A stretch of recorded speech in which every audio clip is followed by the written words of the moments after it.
Walk With Me, Faith and Love Book 1. Written by Hannah Jo Abbott. Narrated by Bailey Armstrong. Chapter 1. Paige Kelly climbed into the driver's seat of her 10-year-old minivan, shut the door, and sighed a tired, heavy sigh. Why do I even wear these shoes? She asked herself out loud, pulling off the thin black flats. No support, and I'm on my feet all day. Ridiculous. She pulled her long, chocolate brown hair out of the tight ponytail and let it fall around her shoulders. With her head leaned back on the cracked leather of the headrest, she closed her eyes and took a few deep breaths. It had been a long day at work waiting tables, and she was thinking that a nap sounded pretty good. No time for that, she said with a mix of sadness and determination. She turned the key in the ignition, raised the volume on the radio, and started her drive home. Paige had lived all of her 22 years in Pine Haven, Alabama. As a child, she had made a game out of counting the number of cars that passed on a drive through town. Today, she only saw 7 on her way home.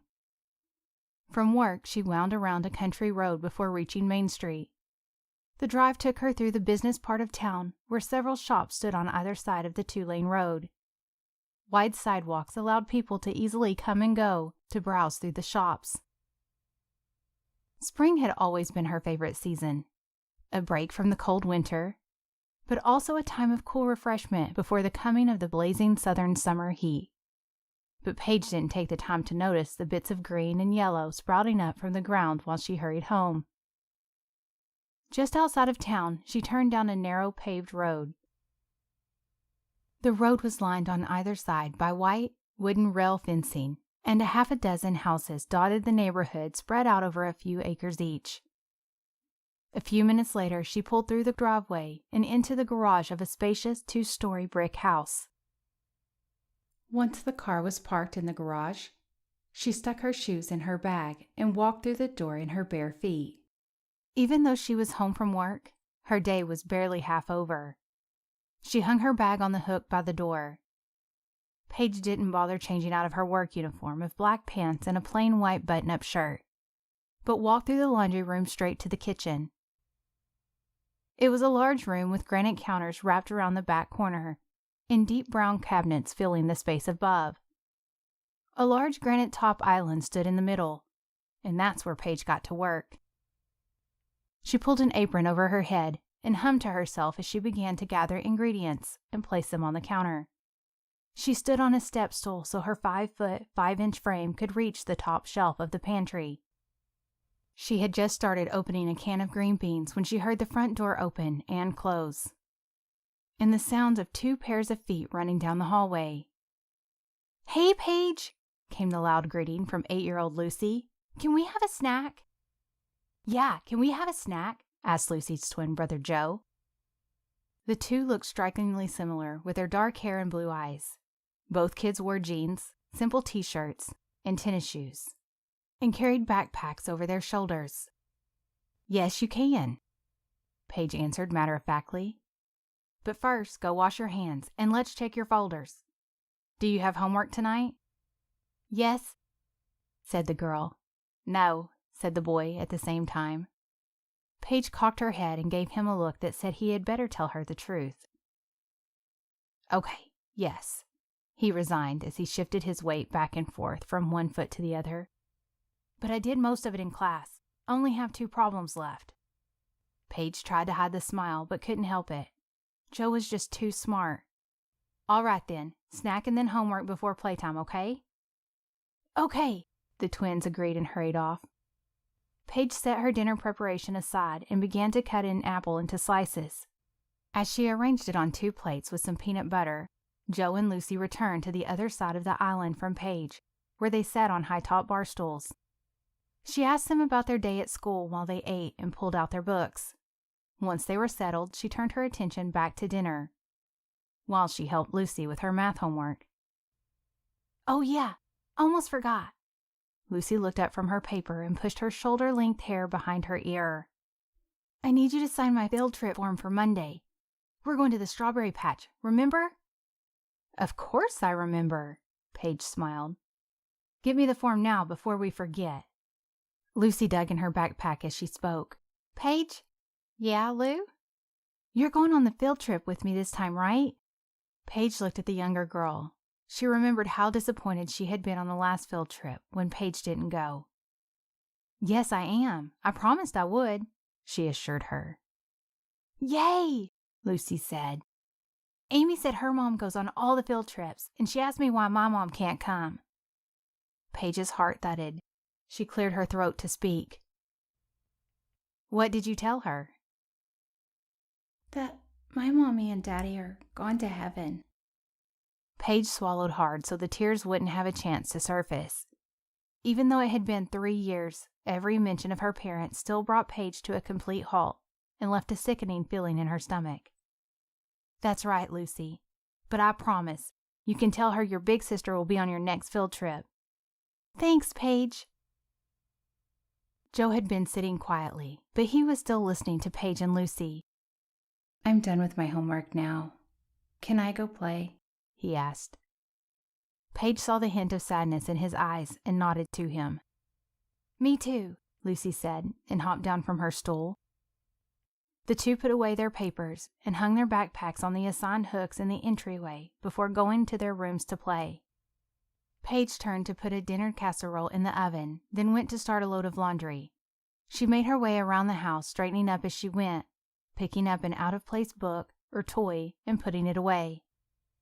She stopped at the small desk to the side of the kitchen and looked over the family schedule and lists for the next few days. She liked a place for everything, and everything in its place. At least that she could control. Before she knew it, 30 minutes had gone by, and she heard the timer on the oven. She set the casserole on the table and looked out the window when she heard a car in the driveway. Moments later, her brother and sister walked through the door. At 16, Shepherd Kelly liked to think of himself as the man of the family. With his dark hair and strong features, he was unmistakably related to his sisters, but truly masculine in his looks. He had just come from baseball practice and still wore his practice uniform. He had picked up 13-year-old Zoe from her tumbling class on his way home. Hey guys, Paige said. I'm about to put dinner on the table. Okay, I'll just be a minute to clean up, Shep replied. Zoe was already up the stairs. That's fine, she told him. Zoe, Paige called out. Wash up and come help me set the table. She turned to her brother before he could get out of sight too. Shep, thank you for picking Zoe up. I'll be honest, I was a little afraid you would forget, Paige admitted. Is that why you put an alarm on my phone for when I left practice? Shep gave her an accusing look. Paige was obviously caught. Well, she stalled. Okay, yes, it is. Shep laughed. I knew it, but maybe it's a good thing you did. Seriously? Did you really forget? Paige stared at her brother. Sort of.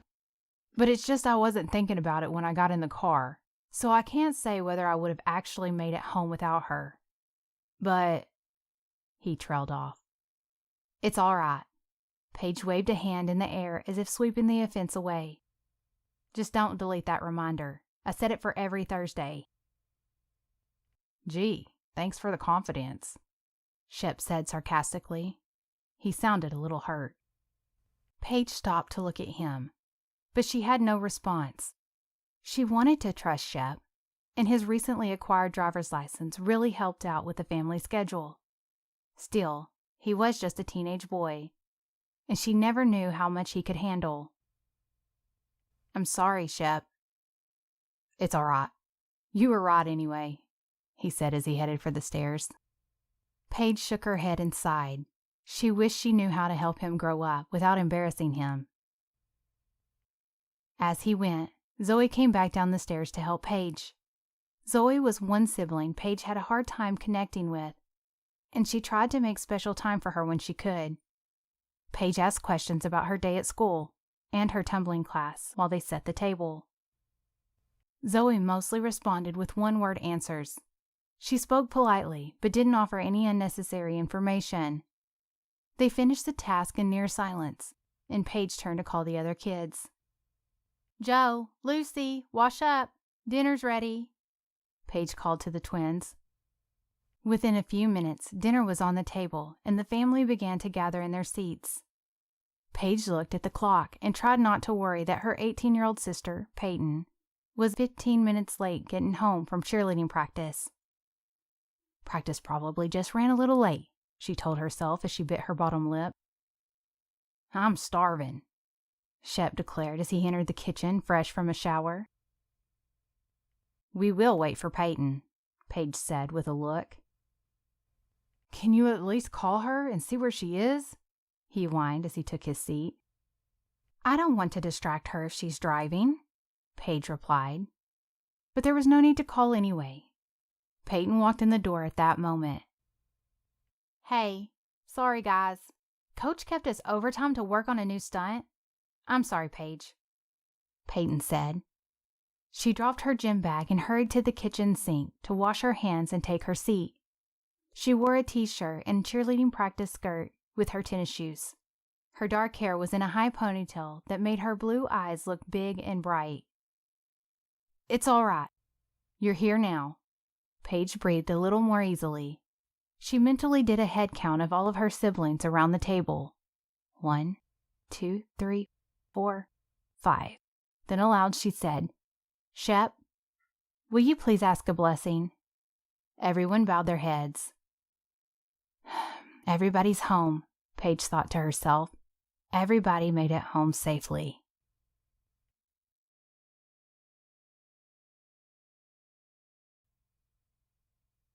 Chapter 2. "Hey, Shannon, can you toss me the sanitizing spray?"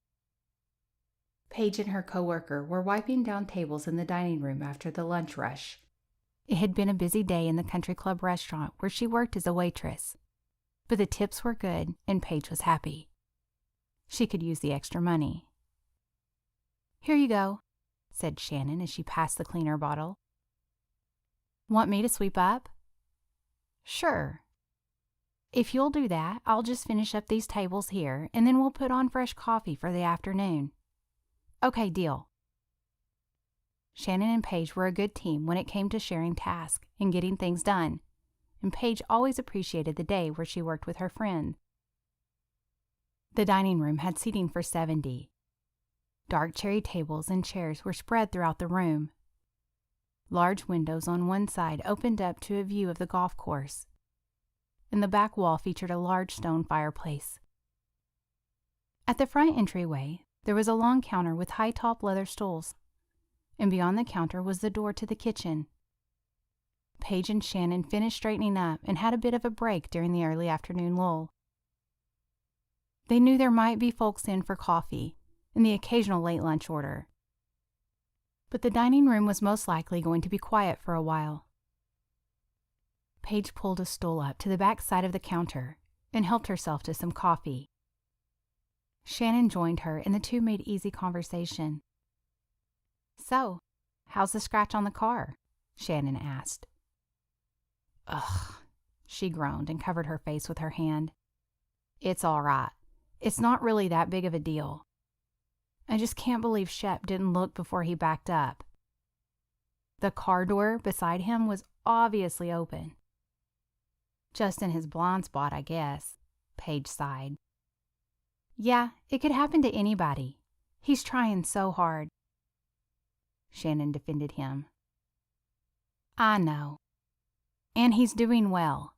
He can just be in such a hurry and not pay attention. It worries me when I think about him out on the road. And of course, he resents that I worry about him, or that I threaten to take away the keys. I just don't know what to do. It's a tough spot for you to be in, and for him, really.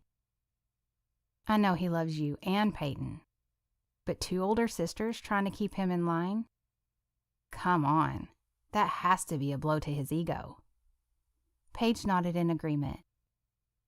"I just wish that I could give him an older male perspective.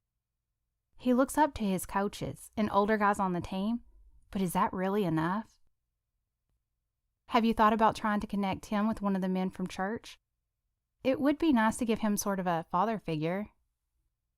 Shannon saw Paige wince at this phrase. Or, like a sort of uncle or something. That would be nice.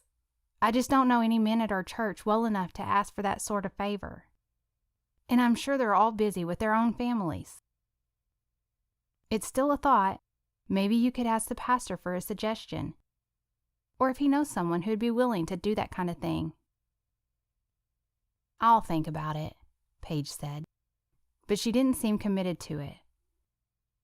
So, tell me about your date the other night. Paige turned the attention to her friend with a wink.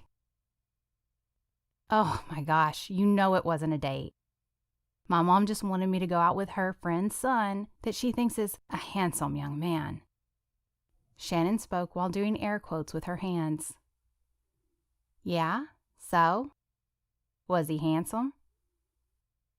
Actually, yeah, he was pretty good looking. So, tell me about it, Paige insisted. Oh, I don't know. I mean, he was nice, I guess. Just not really somebody I see myself with. He seems all corporate, ready to take on the world. And I'm a waitress. He probably has a membership at some country club, and I work for one. I know what you mean, but this is just temporary for you. You're not far off from graduating with your degree. Shannon was a senior at the college 30 minutes from town and worked her hours at the club around her class schedule. I know, but still, it just seems like we're in different life phases. But you wouldn't always be, Paige said. You don't even know this guy. Why are you pushing? Shannon asked. I don't know. I'm just thinking out loud, I guess. Your mom wants you to be happy. I have plenty of time to find a guy on my own timetable. Not necessarily my mom's, she laughed. But what about you, Paige? Don't you want to be happy? Good grief. Paige rolled her eyes at her friend, but then paused and thought for a second. I don't even think about that. Between working and getting kids ready for school and planning meals and buying groceries and cleaning house, she counted on her fingers as she spoke, then took a deep breath to continue. And making sure that everybody makes it through the day alive, I'm not sure I have time to think about being happy. I'm just trying to survive. I'm sorry, Paige. I didn't mean to upset you. Shannon frowned. It's all right. It's just reality, she shrugged. I think you should ease up on yourself a little. You're doing a great job with the hand you've been dealt. I just wish you could have a little fun once in a while. I have fun with you, don't I? Paige asked as she nudged Shannon with her elbow. Yeah, in between waiting tables. But when was the last time we hung out and did something outside of work? I guess it has been a while. Then let's do it. When can we have a girls' night? Shannon begged. We'll plan something soon. I'll think about it. Paige gave her usual brush-off comment. The pair went back to work and the conversation was dropped. Russell Pierce sat in his office and stared at the sign on his desk. Operations Manager. Then he stared at all the boxes on the floor and tried to decide where to start unpacking and setting up his office. He still couldn't believe he was a new operations manager at Shady Pines Country Club. It was a dream job for him, really. He thought back to his first summer working as a caddy on the golf course, and all the different jobs and paths that had taken him away and brought him right back to the place of his first real job. And at such a young age, too. He knew that at 27, there would be plenty of people who didn't think he could handle this position. But he knew this place. The club, the golf course, the tennis courts, the restaurant, even the locker rooms, as much as he knew his childhood home. And he was confident that he could take on the responsibility. He ran his fingers through his dark blonde hair and tugged on the collar of his shirt, where it was brushing against his neck. A knock at his door startled him, and the general manager poked his head in. "Getting all set up, Russ?" "Yes, sir, Mr. Thompson." Russell stood up to greet the older man, his 6-foot frame towering over his desk. "Now, Russell, you're in a management position now, not a junior caddy carrying around my clubs anymore. Call me Bob." "Sorry, Mr. Bob. Old habits." "That's all right. Glad to know you've got manners. But we're colleagues now." "Thank you, sir." Russell ran his fingers through his hair again. He knew this would be a hard habit to break. Mr. Thompson, Bob, was the picture of professionalism in his work at the club. In his late 60s, he still had a full head of gray hair and a strong game on the golf course. He had been the manager since Russell was a teenager, and it seemed strange to think of him as an almost equal. "Have you had any trouble finding things?" Russell smiled and gestured around his office. "Only what's still in boxes." "Be sure and let your assistant Lauren know if you need any help. And the tech guy will be in later to get you all set up on the network and get you an email. I think he's got you down as Droopy Drawers Pierce at shadypines.com. Russell blushed.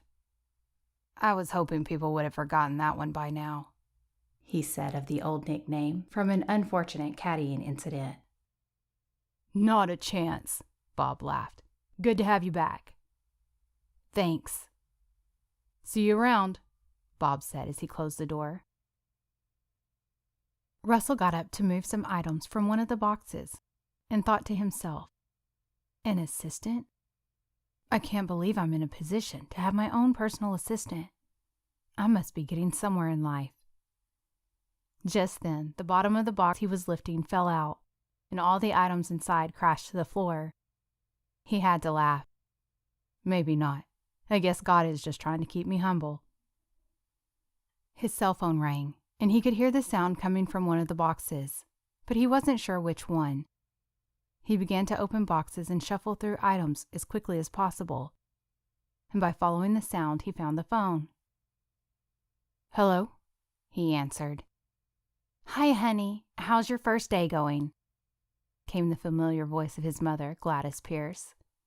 Russell smiled and looked at his watch. "Pretty good so far, especially since I just won a bet." "What bet?" she asked. "The bet on how long it would take you to check up on me today." "I said 1 o'clock. But Jack and Sam didn't think you would make it past lunch." "Oh, they give me no credit." She brushed off the joke from her 3 sons. "Besides, I just wanted to see how you're doing." "I know, Mom. I'm doing fine. Everybody is being nice to me, and the bullies didn't steal my lunch." "I'm glad to hear that," Gladys said. Russell thought for a second. "Actually, now that I'm thinking about it, I never stopped to eat lunch. I just dove right in this morning with a department head meeting first thing, and since then I've been trying to get situated and unpack." "Do you need me to bring you something to eat?" she asked eagerly. "That's all right, Mom. I'll grab something." He definitely did not want his mommy bringing him lunch on his first day. "All right, so tell me, how's the apartment?" "About the same as my office right now. Still boxes everywhere, and lots of unpacking to do." "I still wish you would come back and live in your room at home. Then I wouldn't have to worry if you eat or not." "Mom, I'm a grown man. I think I'm past the point where it's acceptable to live with my parents. But if it'll make you feel better, I'll let you cook me dinner tonight, and maybe even bring you my laundry." "I'll be happy to do whatever you'll let me. I'm just happy to have you back in town." "Thanks, Mom, but I've got to run now. Need to get some work done." "Of course. I'll let you go. But get something to eat." "Yes, ma'am." Russell hung up the phone, grabbed his keys, and stood to leave his office. He knew he was a grown man who could take care of himself, But he had to laugh that he needed someone to remind him to eat a meal. Maybe that's why I need an assistant, he thought. Russell quickly headed down the hall toward the front door of the building. He looked down to check his pocket for his cell phone just as he rounded a corner. Then it happened. A girl carrying a large box walked around the corner from the other direction, and Russell looked up just before he ran right into her. As they collided, the box went flying and the blow knocked the girl backwards, and she fell to the floor. Russell barely managed to stay on his feet as he tripped over her. Silverware and napkins from the box landed all over the hallway. He tried to right himself and take in the situation all at once. He looked at the girl, obviously in shock from being trampled. But after a moment, she jumped up and began to quickly pick up the items. "I'm so sorry," Russell went to her. "Here, let me help you." "It's all right," said Paige. "No, really, it's my fault. I guess I just wasn't paying attention. It's my first day, and I forgot to eat lunch, and I was just in a hurry." "It's all right," Paige said again. She scooped up the last of the items into the box and began to lift it and carry again. "Here, can I carry that for you, please?" Russell begged apologetically. "No, that's all right. I've got it," Paige answered. "No, really, I feel terrible. At least let me help." "No, thanks. I can handle it myself," she said, and went around the corner without another word. Russell stood, not really knowing what to do and feeling so bad for her. He didn't even get her name. This girl he had just trampled. Obviously, she was an employee. But that was all he knew. If she had left as much as a fork, he would have felt like she was Cinderella running away from the ball. As it was, he had nothing to know who she was or where he could find her to fully apologize. "I guess I was right," he thought. "God is still trying to keep me humble."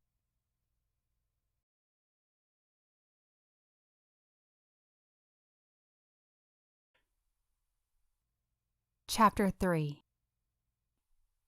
"Mom, I'm here," Russell called out as he walked into his parents' house. He had stopped by his apartment after work and changed into khaki shorts and a light blue golf shirt. He made himself at home as he walked through the formal entryway. The house smelled of freshly baked bread and coffee. The short hallway opened up into the main part of the house. The focal point was the sunken living room where the Pierce family had gathered many times over the years. There were hardwood floors throughout, and white built-in cabinets set off the light blue color of the walls. A large tan sectional couch made the space look cozy and welcoming. Next to it were two comfortable wing-back chairs, reserved for Mom and Dad, also known as Jim and Gladys Pierce. The living room was only separated from the kitchen by 2 steps up and a long counter. Gladys had designed the kitchen herself many years ago, so she could prepare meals for her family and the many friends that came into their home. It was her favorite room in the house, and that's where Russell found her. "Hey there!" Gladys stopped her meal preparation to give her youngest son a hug and a kiss on the cheek. "I want to hear all about your day." She went back to the counter where she was cutting vegetables. She was a lovely woman with a strong personality. As she described it, she was aging gracefully, her short blonde hair still dyed to cover the gray roots. She was dressed in white capri pants and a flowing top in a floral print. Her sandals revealed a perfect pedicure that matched the color of her fingernails. Russell thought about his day and of the girl he had run over. He laughed to himself, but didn't mention that episode to his mother. "It was interesting, but good. Mr. Thompson told me to call him Bob. I don't know when I'll be comfortable with that." He leaned on the counter as he spoke. "Of course you should. You're working with him now. But you're right, it does seem strange," she said. She finished the salad she was preparing and started buttering bread from the warm loaf on the counter. "I know, it does. Can you believe I have this job?" Russell asked. "I mean, really?" Yes, I can, Gladys said proudly. I have always known you could do whatever you wanted to. And from the time you were 14 and started working there, you would say, I'm going to run this club someday. And now your hard work has paid off. I'm not exactly running the place, but it's definitely a lot of responsibility. And I guess it is mostly because of all the time I've already put in there. That's what Mr. Thompson said when they called to ask me to interview for the position. I'm just happy to have you back in the area. You have no idea how much it means to me for you to be here, so we can see you all the time. Yep, that's right, as long as you keep feeding me, Russell said and patted his stomach with both hands. You bet we will. And you know we would love for you to come to church with us on Sunday. We have a great community there. And there are a lot of singles there, too. Gladys feigned casualty with that last part. Russell knew that look, though. He was used to his mother always being eager to marry him off. I bet there are. We'll see. I want to check out a few churches to find where I fit best. But it's so weird. I still picture you guys at the church where I grew up. I know, honey. But after Pastor Miller retired, it just wasn't the same. We loved being there while you were kids. But things change. And we felt like it was an exciting time to be part of something new and growing. That's what we love about our church now. I think you would like it too. There are a lot of good opportunities for you to jump in and get involved. Russell shrugged his shoulders. Like I said, we'll see, he said. What's for dinner? At that moment, Jim Pierce came in from the back patio with a plate in his hand. Steaks, he called out. He entered from the side door that connected directly from outside into the living room. He looked like an older version of his son, with dark gray hair and dressed casually in a golf shirt and khaki shorts. Hey, Dad, what's going on? Just same old, son. How's everything with you? Pretty good, just trying to get settled in at work and at the apartment. Jim walked over to his wife to set down the plate of meat and gave her a quick kiss on the cheek. Has your mother tried to set you up with anyone yet?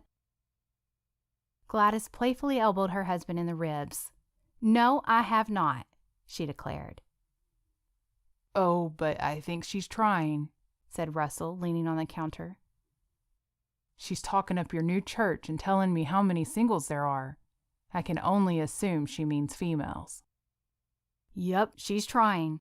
But it sounds like she hasn't nailed down anybody specific yet, so you may be all right for now. Jim's eyes twinkled as he spoke. Gladys rolled her eyes at them both and finished up the salad she was making. You both better stop teasing me, or no dessert for either of you. Okay, we'll stop. Russell held up both of his hands in surrender. He looked over at the plate of steaks and noticed how many there were. Are we expecting someone else? Well, I didn't know how hungry you would be since you can't remember to eat on your own, his mother joked. No, I'm kidding. Your brothers are coming over too. I hope that's all right. Yeah, sure. I'll be glad to see them, especially since I haven't been picked on enough since I moved back. You know they love you, Gladys said. Was Russell's only response. Russell finished helping his mother with the food and was washing up when the front door opened to a whirlwind of activity. Uncle Russ, came the loud cry from his 4-year-old nephew. Hey, Luke, what's up, man? Russell scooped him up and held Luke at eye level to talk. I got a new truck. Want to see? Luke asked. Of course I do. Daddy, can we please show Uncle Russ my new truck? The boy yelled across the room.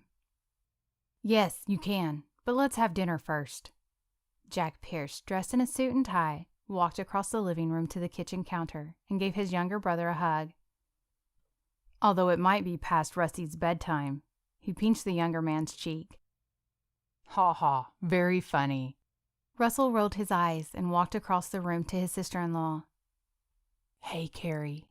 He kept his voice to a whisper, since she was holding their 8-month-old daughter, Caroline, who was sound asleep. Hey, Russell. Glad to have you back, Carrie whispered back.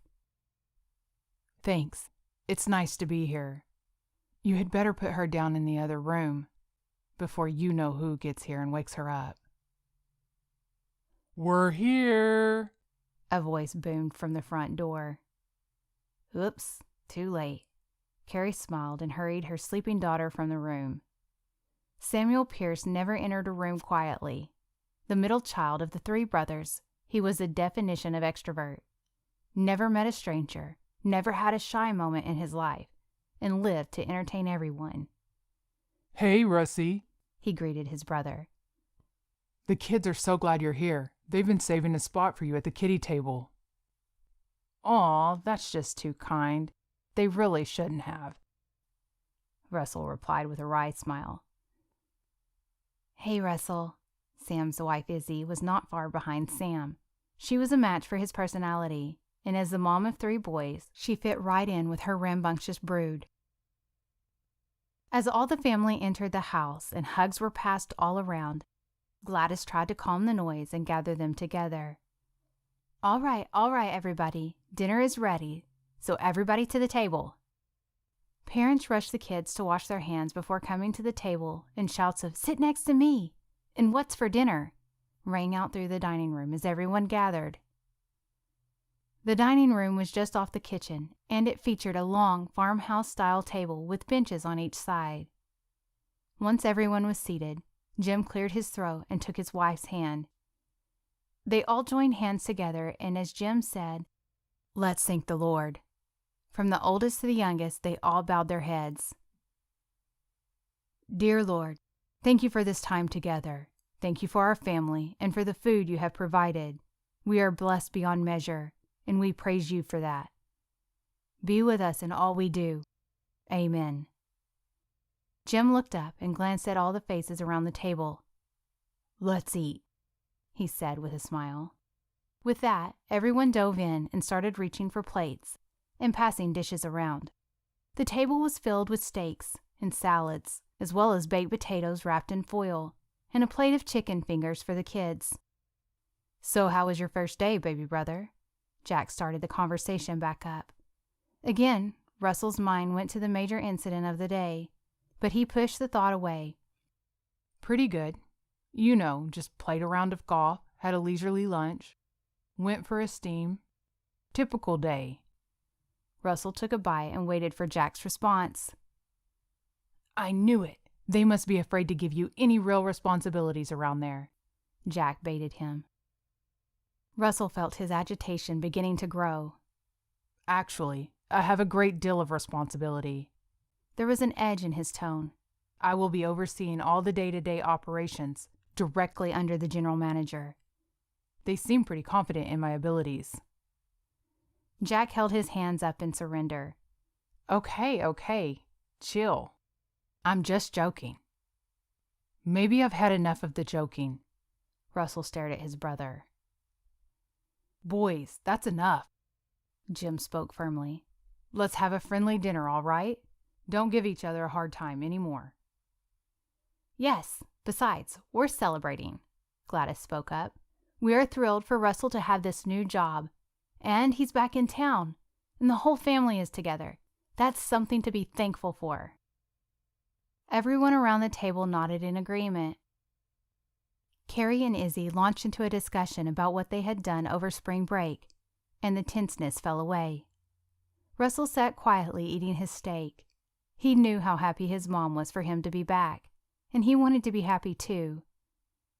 "When will I stop being the baby?" he wondered. "What do I have to do to prove it to them?" He didn't have an answer, but he knew that he would do whatever he could to make them see. He would take this job as a new opportunity to show them that he was grown up and should be treated like the adult that he was. Then they would see. They have to, he thought. They just have to.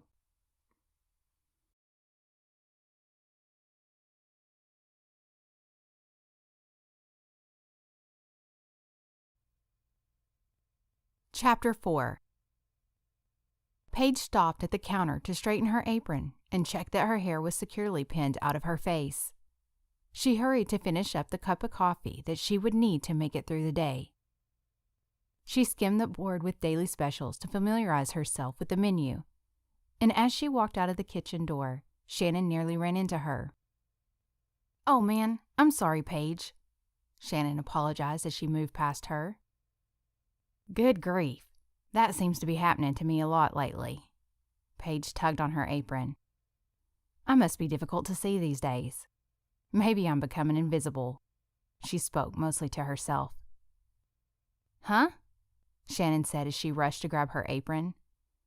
Paige shook her head. "Nothing. Never mind. What's the matter with you anyway? You're late." "I know. I can't believe it.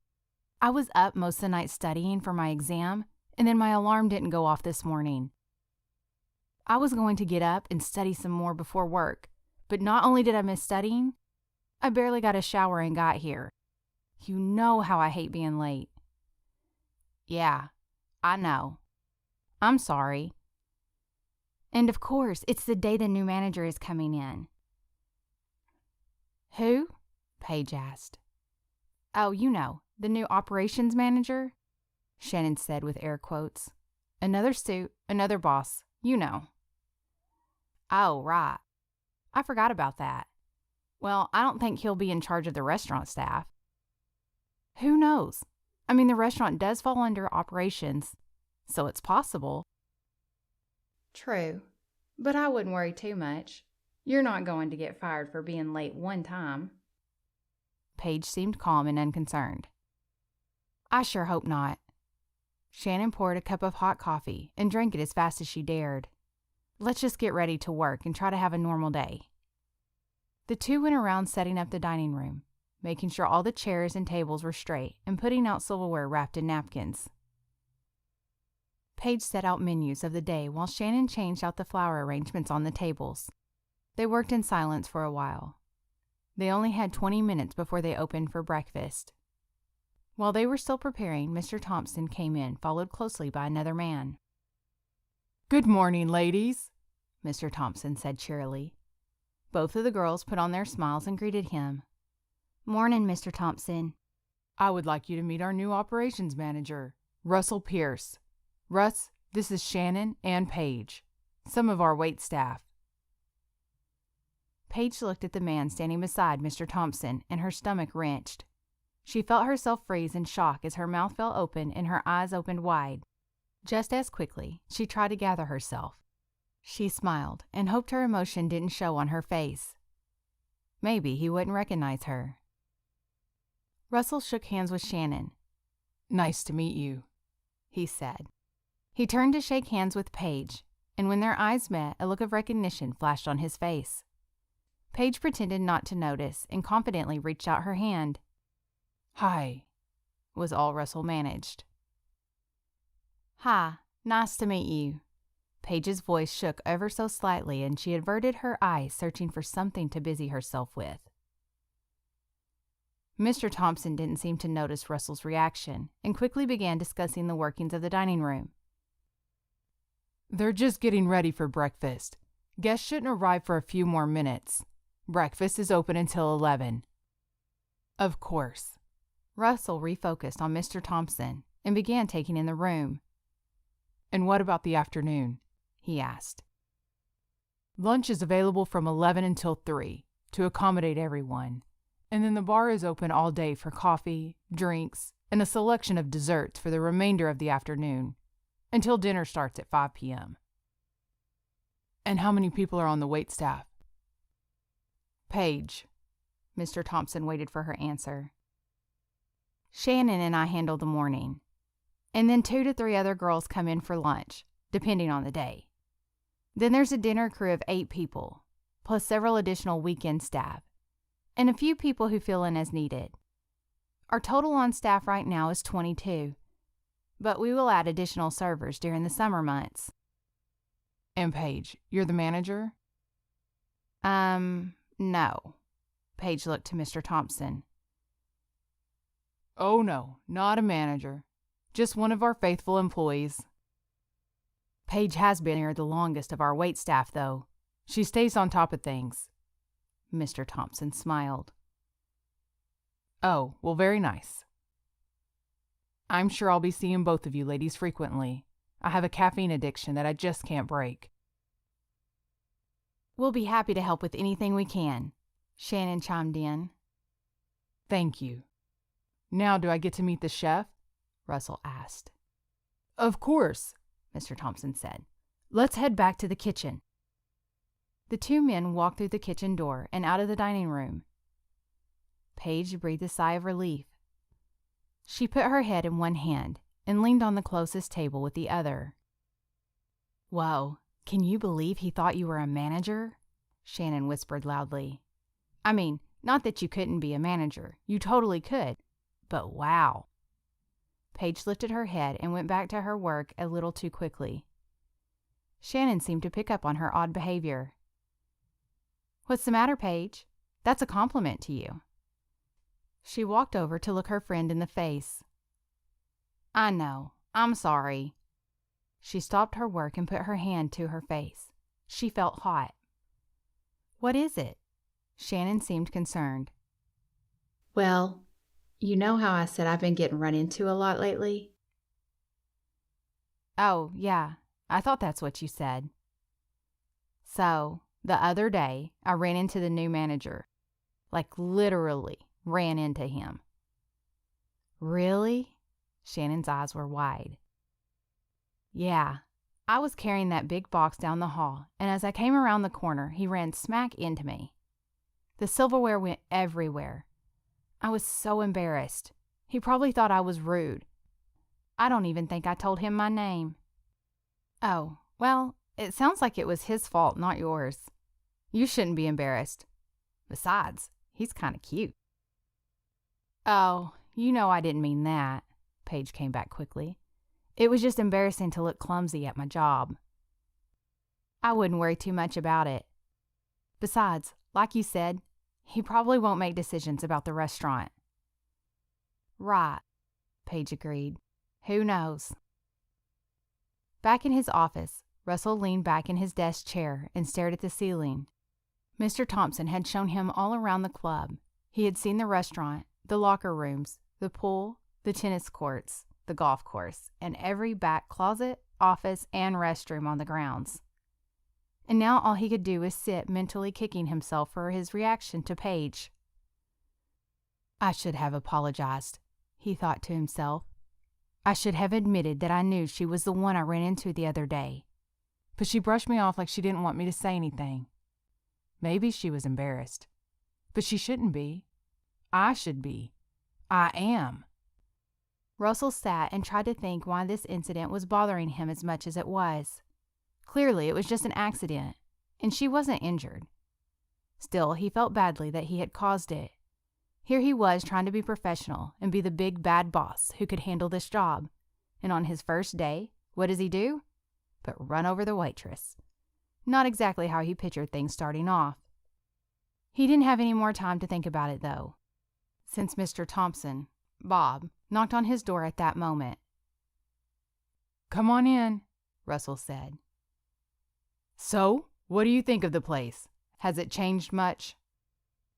Bob had left for a meeting after their tour, saying he would drop by later to talk. You know I love this place. And no, it hasn't changed much at all. Some of the people are different, but the feel is the same. It's like coming home, Russell replied. I'm glad. Bob smiled and gave a slight shake of his head.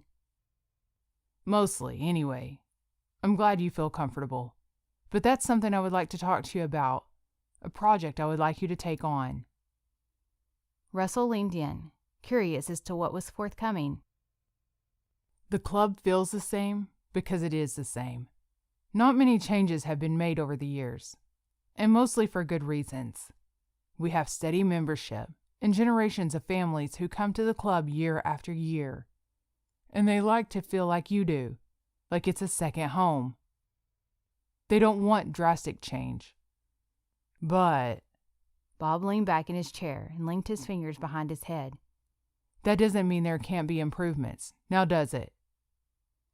No, sir. Of course there's always room for improvement. Bob leaned back up to the desk. Yes, exactly, he said as he pounded the desk with his fist, and then pointed at Russell. And I want you to find it. Find it? Russell raised his eyebrows. Find what? Find the room for improvement. Bob sounded so excited. He stood from his chair and paced the office.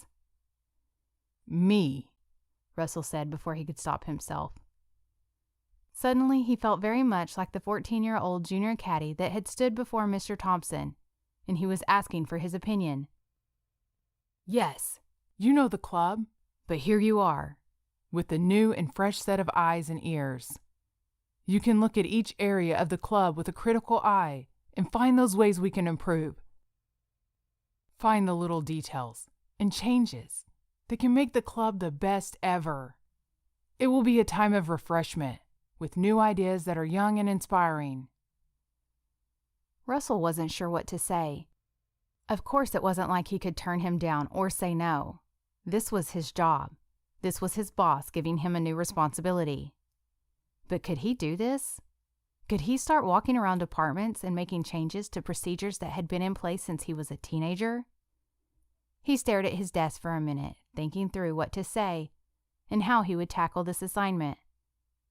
This is it, he thought. This is my chance to really do something here. I'll do it. I'll take it on and make the club the best it's ever been. Then they'll see. He looked up with confidence. That sounds like an amazing opportunity and the perfect way for me to start my career here. I won't let you down, Bob. I know you won't, Russ. I can't wait to see what you find once you start digging. Get ready to start taking notes and see what you can find. You can get started first thing Monday morning in the restaurant. With that, Bob gave him a thumbs-up sign and headed out of his office. Russell watched him go and thought of how he intended to do everything in his power to keep his promise to Bob. But as Mr. Thompson walked out, Russell's confidence melted away, because Monday morning he would walk in and start looking for problems and improvements to be made in the restaurant. And Big Bad Boss Russell suddenly felt panicked at the thought of once again coming face to face with a certain dark-haired waitress. Chapter 5. Paige, that casserole was delicious. I've got to get your recipe. Susan Johnson, the wife of one of the church deacons, commented as she handed Paige a completely empty and wiped clean casserole dish. Oh, thank you. It's really pretty simple. I'll email it to you, Paige told the older woman. It was Friday night after a church family service and potluck dinner, and Paige was in the kitchen helping clean up. She made a mental note to send the link from the web page where she had found the recipe just earlier that morning. She had been planning to make something for the dinner all week, but she didn't get around to deciding what to make until the last minute. Paige, look what Abby made me. Lucy came running up to her sister with a crafted bracelet in her hand and pointed to her friend. Just as Paige was going to comment on how cute it was, Joe ran past and snatched it out of her hand. Keep away, he shouted. Can't catch me. Hey, give that back, Lucy squealed. Joe, give that bracelet back to your sister now. Paige raised her voice slightly as the twins ran down the hallway near the kitchen. I'm sorry, she apologized to Susan. They're driving each other crazy a lot lately. Susan seemed unruffled by the exchange. I understand. My two are the same way. He pulled my hair. She ate my cookie. He made that mess, not me. I can't imagine that it's easier when they're twins. I don't know how you do it, Paige. Paige gave her a small smile as she gathered her things and headed down the hall after the kids. She never knew how to respond when people said things like that. She had been looking for Shep earlier and had no luck finding him. The twins had headed towards the church gymnasium, so she followed them. Fortunately, when she walked in, she quickly spotted the kids, and she finally saw Shep on the basketball court, playing with a few other guys. She saw to it that Joe gave Lucy back her bracelet and told them to get ready to leave. Then she approached the sideline. Shep, it's time to go, she called out. He either didn't hear her or was choosing to ignore her. Paige assumed it was the latter. Shep, she called out, louder this time. She began to consider walking out and standing in the middle of the court until he acknowledged her. Russell leaned against the wall of the fellowship hall where many church members were still visiting after the potluck dinner. He thought back to when his mom had asked him to come to the meal that night. He had turned her down, reminding her that he really wanted to find his own church, on his own time. But somehow she had convinced him that even if he didn't want to eat, he could come afterwards to help her load the tablecloths and centerpieces that she was taking to the event. Now he stood waiting around for her as she made her rounds of talking to people and seeing to different needs. Gladys and Jim had only started attending Pine Haven Community Church after Russell graduated college and was off on his own. It wasn't the church where he grew up, and he didn't really know many of the people. He grew tired of waiting for her, so he began to wander around the campus. He knew she would find him when she was ready. He walked down the hall and into the gym where a bunch of kids were chasing each other, and a group of high school boys were playing basketball. He neared the edge of the court to watch. Then he turned to his left and stopped, frozen in place. Paige Kelly? There she was, standing in the gym. The sight of her stopped him in his tracks. He watched for a moment as she spoke to two younger children. He noticed that she was carrying an empty dish and some sort of craft that looked like it had been made by a child. At that moment, Russell nearly stopped breathing. She's a mom? He thought to himself. He couldn't remember seeing her with a wedding band on, and immediately thought, she's a single mom. What happened next puzzled him even more as she began calling for one of the high school boys on the court. She seemed frustrated that he was ignoring her. She's much too young to be his mother, Russell thought. He was still too shocked to fully consider other possibilities, but before he knew what he was doing, he found himself walking towards her. Paige called out to Shep one more time as the teens dribbled the ball closer to her side of the court. Shep, it's time to go right now. Want me to get him for you? Paige jumped as Russell appeared at her side and spoke. She glanced over her shoulder and obviously recognized him. She shook her head and seemed to avoid eye contact. No, thanks. I can handle it myself. With that, she walked onto the court and interrupted the ball game. She just stood and stared at the teenage boy. Obviously embarrassed, he walked off the court with a quick, "Later, guys." Paige walked alongside him and gathered the two younger kids. Then they all walked out the door together. Russell stood watching them leave, unable to look away and unable to stop thinking about them even after they were all out of sight. What just happened here? He thought to himself. He tried to make sense of the family, but couldn't quite figure it out. Just then Gladys walked into the gym and called to Russell. He turned and walked towards her. There you are, Gladys said. I didn't know where you wandered off to. I figured you'd find me when you were ready, he replied quietly. Russell didn't notice the concerned look his mother gave him. Are you all right? You have a strange look on your face. Yeah, I'm fine. Together they walked back to the fellowship hall and began gathering tablecloths. Gladys was chit-chatting about some of the people who had been at the dinner and what the tastiest dishes had been. Russell was half-heartedly listening and making occasional mm-hms and yahs. Gladys finally stopped, set down the tablecloth she was folding, and put her hands on her hips. All right, son, what's going on? Your mind is 1,000,000 miles away right now. Russell looked up at his mother a little surprised. Oh, I'm sorry, he said. I was just thinking. He looked at her and knew she was not going to let this go. He sighed, placed his hands on the table in front of him, and leaned over as he spoke. Do you know a girl named Paige? Paige Kelly? Gladys immediately seemed interested. Yeah, that's her. I've never actually met her, but I know who she is, yes. Did you meet her tonight? Well, no. She works at the club, in the restaurant. I didn't know that, Gladys said. So you met her at work? Yes. Russell thought back to his shining moment of trampling her in the hallway. Something like that. Gladys waited for him to say more, but he didn't. And you saw her here tonight? She asked. Yes. Still, he didn't say anything else. So, Gladys tried. What do you know about her, Mom?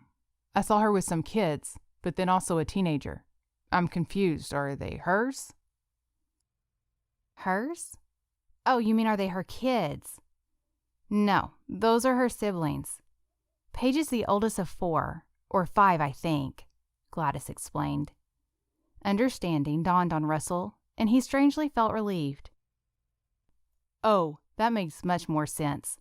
So she was just taking them home? Her parents don't come to the church? Gladys's eyes turned sad. No, Russell, her parents are gone. Gone? Yes. I don't know the whole story. It happened before we came to the church, but her parents both died. I believe in a car accident a few years ago. Paige has been taking care of her brothers and sisters ever since.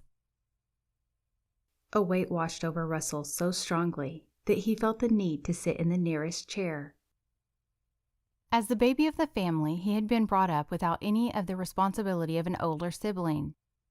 He couldn't even imagine taking care of a family all on his own, especially when she was barely more than a kid herself. Gladys walked over to put her hand on Russell's shoulder. Obviously, he was upset by this news. I'm sure it's hard. I don't know her personally, but that would be hard on anybody.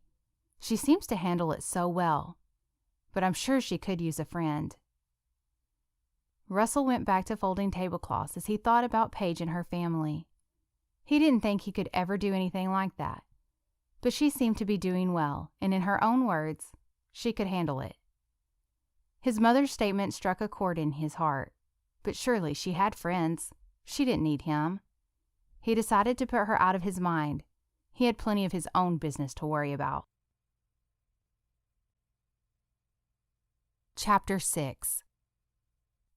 The weekend came and went quickly for Russell.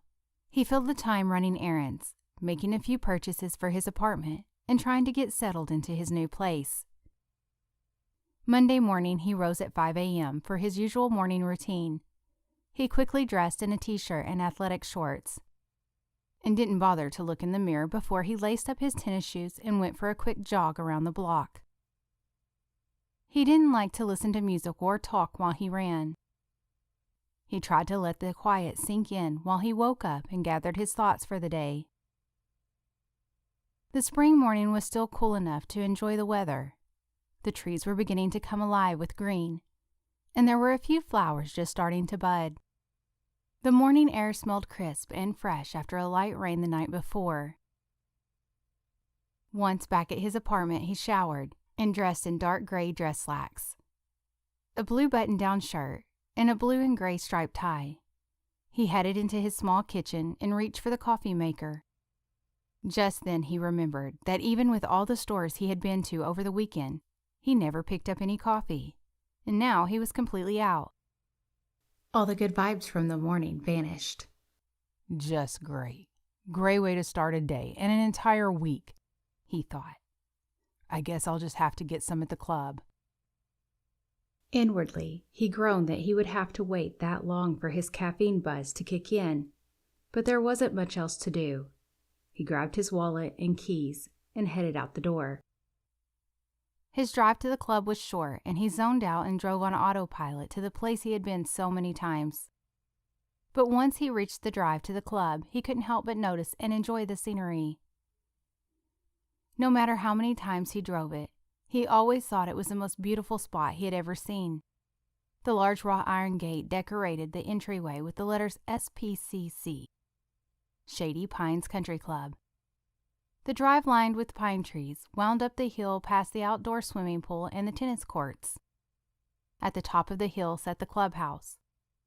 It was a beautiful 2-story brick building, complete with restaurant, event center, pro shop, men's and women's locker room, and steam rooms, a large indoor pool, and the staff offices.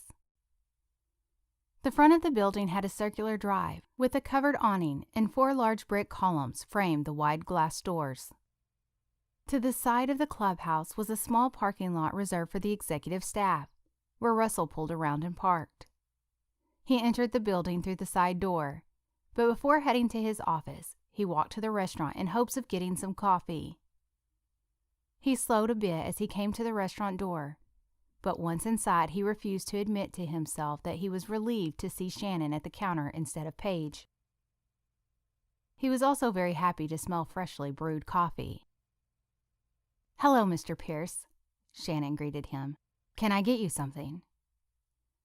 Russell felt a little strange at being called Mr. Pierce, but it reminded him of how his position had changed here, and he felt proud of the title. "I was hoping for some coffee," he said. "Sure thing." Shannon reached for a cup and poured him some. Russell took the cup and immediately took a sip. He always drank his coffee black.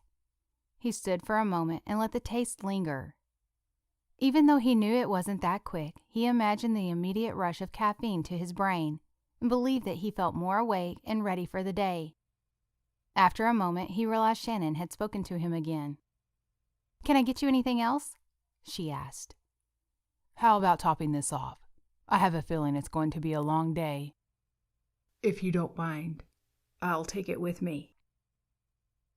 "No problem, Mr. Pierce," Shannon said as she filled the mug again. He thanked her and turned to go, coffee in hand. When he reached his office, Russell laid down his things and sat down at his desk. For the next 30 minutes, he read and responded to emails and clicked through his favorite online news sites to catch up on the goings-on in the world. Precisely at 8:40, Bob knocked on his office door. "You ready, Russ?" "Sure am, Mr. Bob." Russell grabbed a notebook and pen and started down the hall with his boss. Bob spoke as they walked down the hall toward the restaurant. "I didn't tell any of the staff the plan for having you take a look at each department. Of course, word will get around that that's what you're doing. But I didn't want them to know which day you were going where. I don't want them getting set up and ready for you. I just want you to see what a normal day is really like."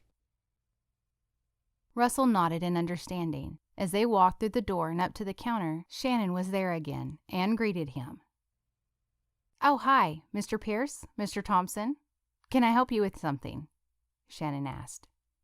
"Hello, Shannon," Bob started. "Actually, I would like you to just continue on with whatever you're doing. Mr. Pierce here is going to be visiting the restaurant today, just to see how everything works.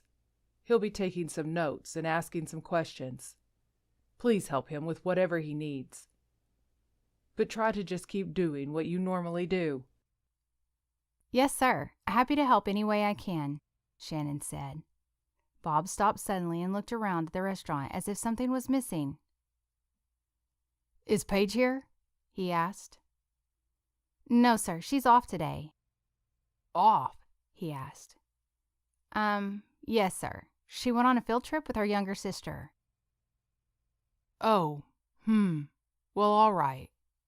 He paused for a moment as if considering something, and then dismissed it. "Thank you, Shannon. Can I also get a cup of coffee to take?" "Yes, sir." Shannon poured a cup and handed it to him. "Thank you," Bob said. "All right, have a good morning, Russ." And he turned to go. Once he was gone, Shannon looked at Russell. "Don't mind me," he said. "I'm just going to walk around a bit and take a look at things. I'll let you know if I have questions." Shannon went back to work, and Russell sat down at a table near the corner. For a while, he simply observed. Another waitress, there to fill in for Paige, was working in the dining room for breakfast. A few members came in for breakfast, but most just wanted coffee or something small like a bagel or muffin. Russell made a note. A couple of people came in and sat with their laptops and connected to the available wireless to do some work. Russell thought about his last job, where he too had carried his laptop with him everywhere and frequently worked in coffee shops or places where he could connect to the internet. As a salesman, he had had a lot of personal responsibility to acquire new clients and maintain accounts, but he also had a lot of flexibility with his time. He thought about how he had spent a week working from the beach and calling his clients on the phone. They had no idea he was practically working on vacation, but it didn't matter. His time was his own, and he had the time and the resources to do what he wanted to do. Eat out, travel, play golf, even work itself was like a hobby, since he always enjoyed talking to people, and selling became second nature to him. But the culture of the office and company was mostly young, single guys out to do the best for themselves. There was a lot of competition and not much camaraderie. He had given up some of the freedoms when he took on the job at Shaney Pines. Here, he had a more structured 8-to-5 schedule and a responsibility to be in the office every day. But he knew he was ready for a more mature work environment and a place where people were working towards a common goal rather than their own individual success. A place that felt more like a family.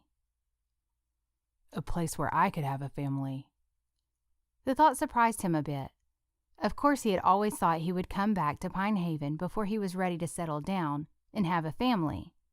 But he still had a lot he wanted to do before that. He was in no rush to get married, like his mom wanted. But somewhere down the road, he could see himself in his hometown with a wife and a couple of kids. Way down the road, he told himself. That thought brought him back to the present and the task at hand. He wrote down a few more notes on the comings and goings in the dining room. He knew he needed to look over the kitchen soon, but he just sat in the quiet for a few minutes. Before he knew it, he found himself praying silently. Thank you, Lord, for this opportunity. I still can't believe I'm back here, in the place where I grew up, in my dream job. I love this place and these people. And besides all that, they couldn't have made me a better offer. Thank you for this blessing. I want to honor you in it. Show me how I can do that. Bless others. The words he heard in his heart were as clear as a bell. Bless others, he asked the Lord. Bless others. Lord, I've been an independent guy looking out for myself and my own interests for quite a while. I've always known I should put others first, but I don't even know if I know how to do that. I confess that to you. Please forgive me. Please open my heart to love people and show me how I can help others. Paige. Russell stopped at the name that was so clear he could almost hear it out loud. He waited to hear something else, but that one word seemed to hang in the silence. Paige, Lord? Paige. I can't help her. I wouldn't even know how, and she doesn't seem to need any help.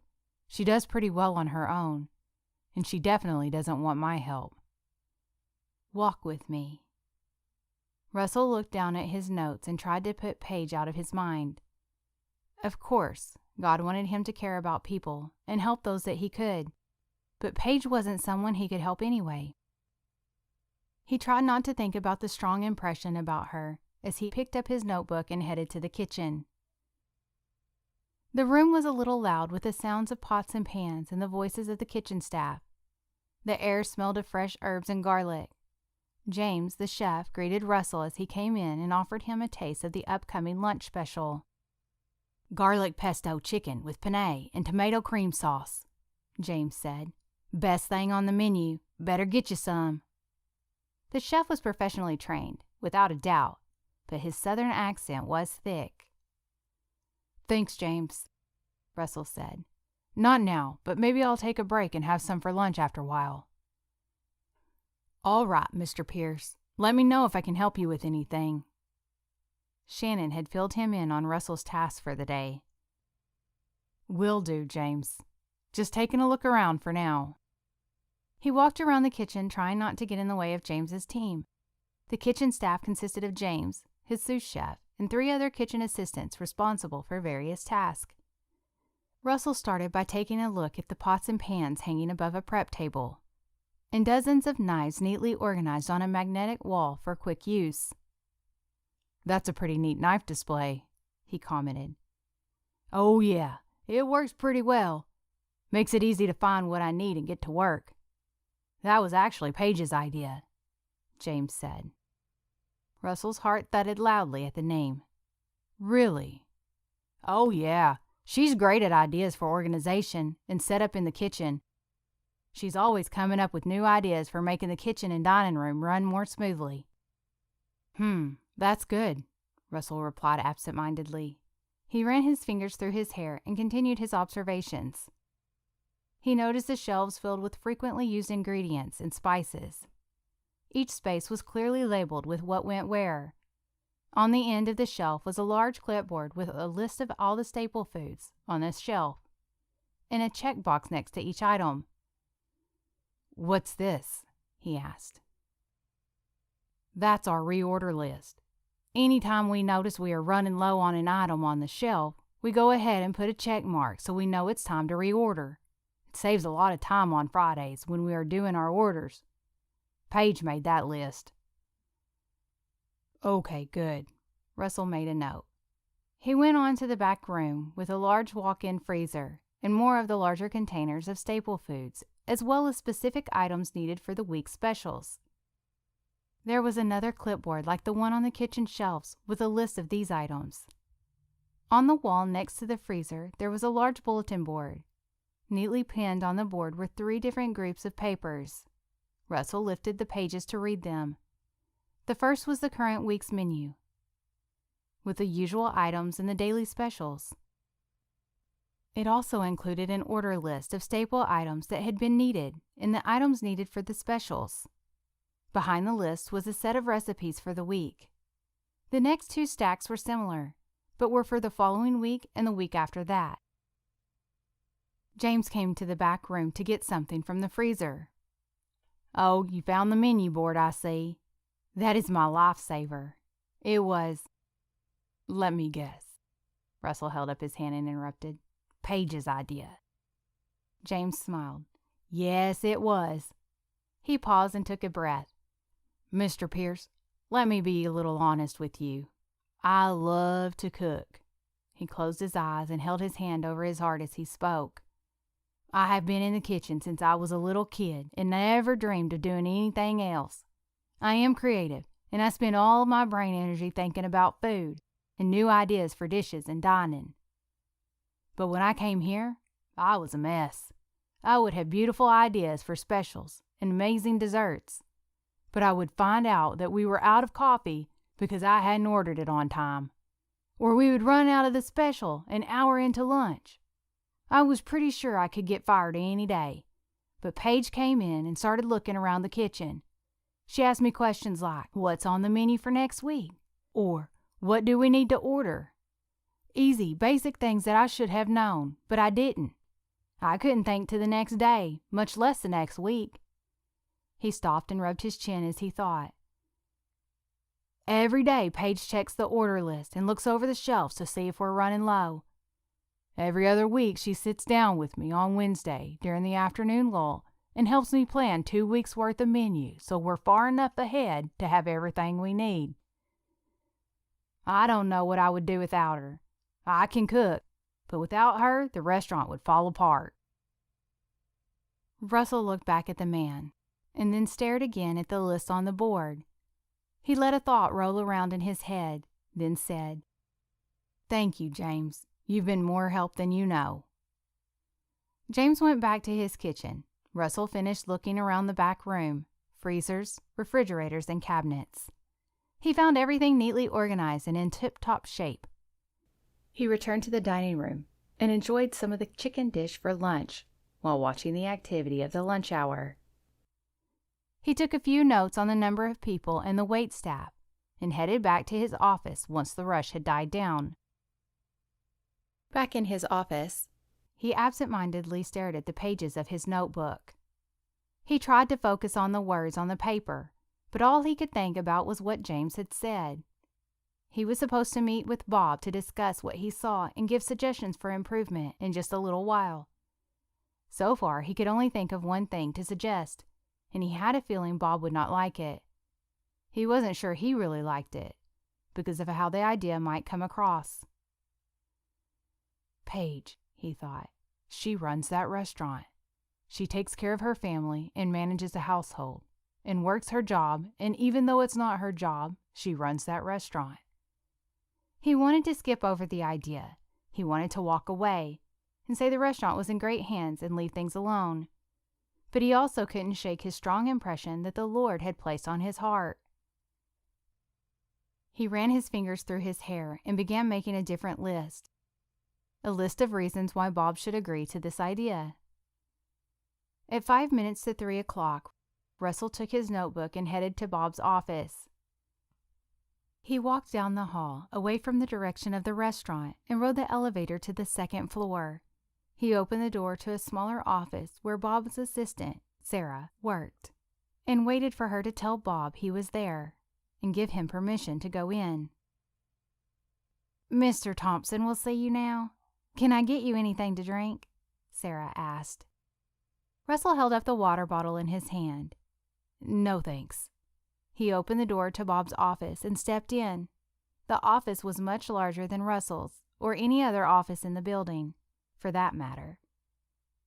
At the entryway was a seating area with 2 leather couches facing each other, and a deep blue wingback chair all surrounding a dark brown coffee table. A large flat-screen television hung on a wall nearby. A national news channel played on the screen with the volume muted.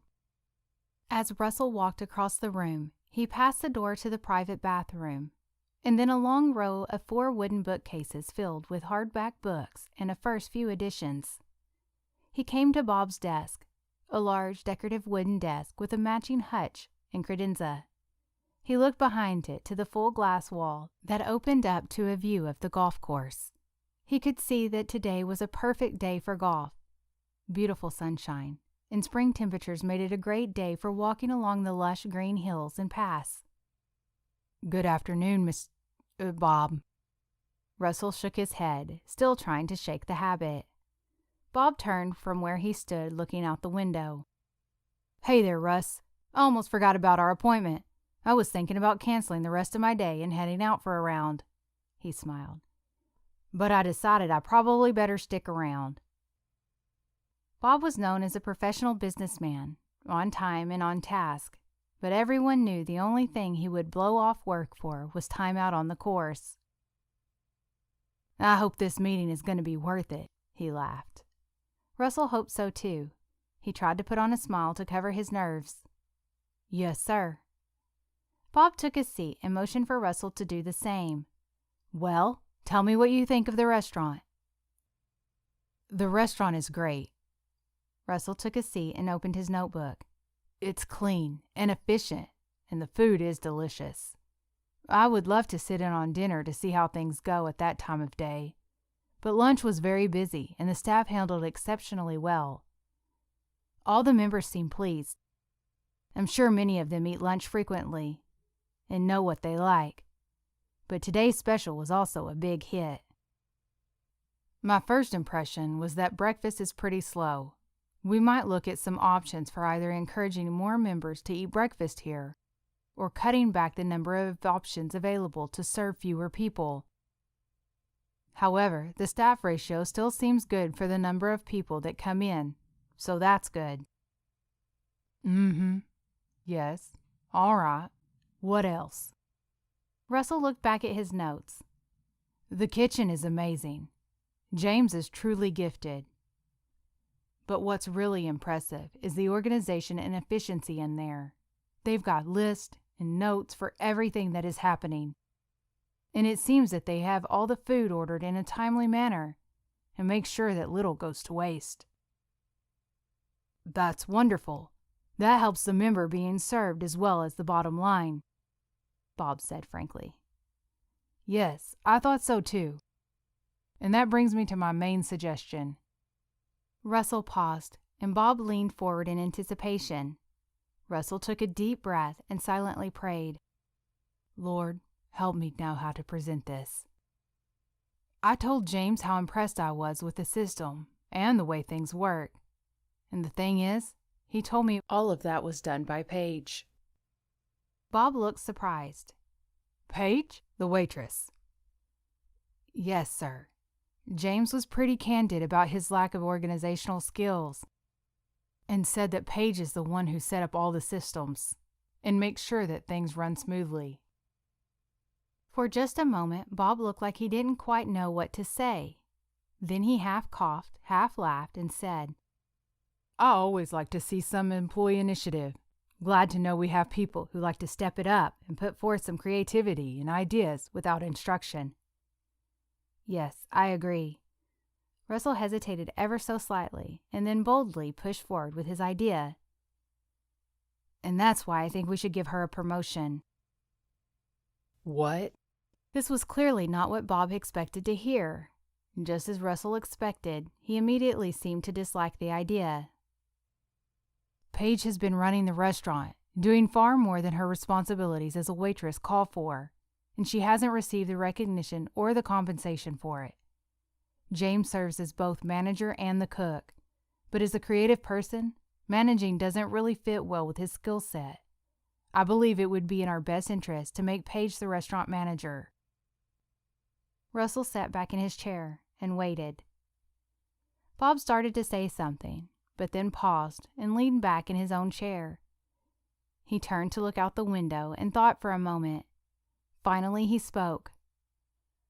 What if we talk to James and require him to take back over the responsibilities himself, especially if the system's already set up? Surely he can keep using them. Russell had prepared to fight for this. Yes, sir. We could do that. However, I believe that either Paige will simply continue to work in the same capacity and not be compensated for it, or she will realize her abilities in this area and she'll begin to look for a position elsewhere. Bob seemed to take that in. Russell continued. I took the liberty of pulling Paige's work record from our HR office. He laid the paper on the desk and pointed to some numbers. She has rarely ever missed work when she was scheduled, and even though she's out today, it looks like she has only requested a few days off in her time here over the last 3 years. Also, I feel that I should point out that several of the restaurant employees already look to Paige as a leader. And you yourself asked her questions when I toured the restaurant. That made me think that she was a manager. Like I said, she's already doing this job.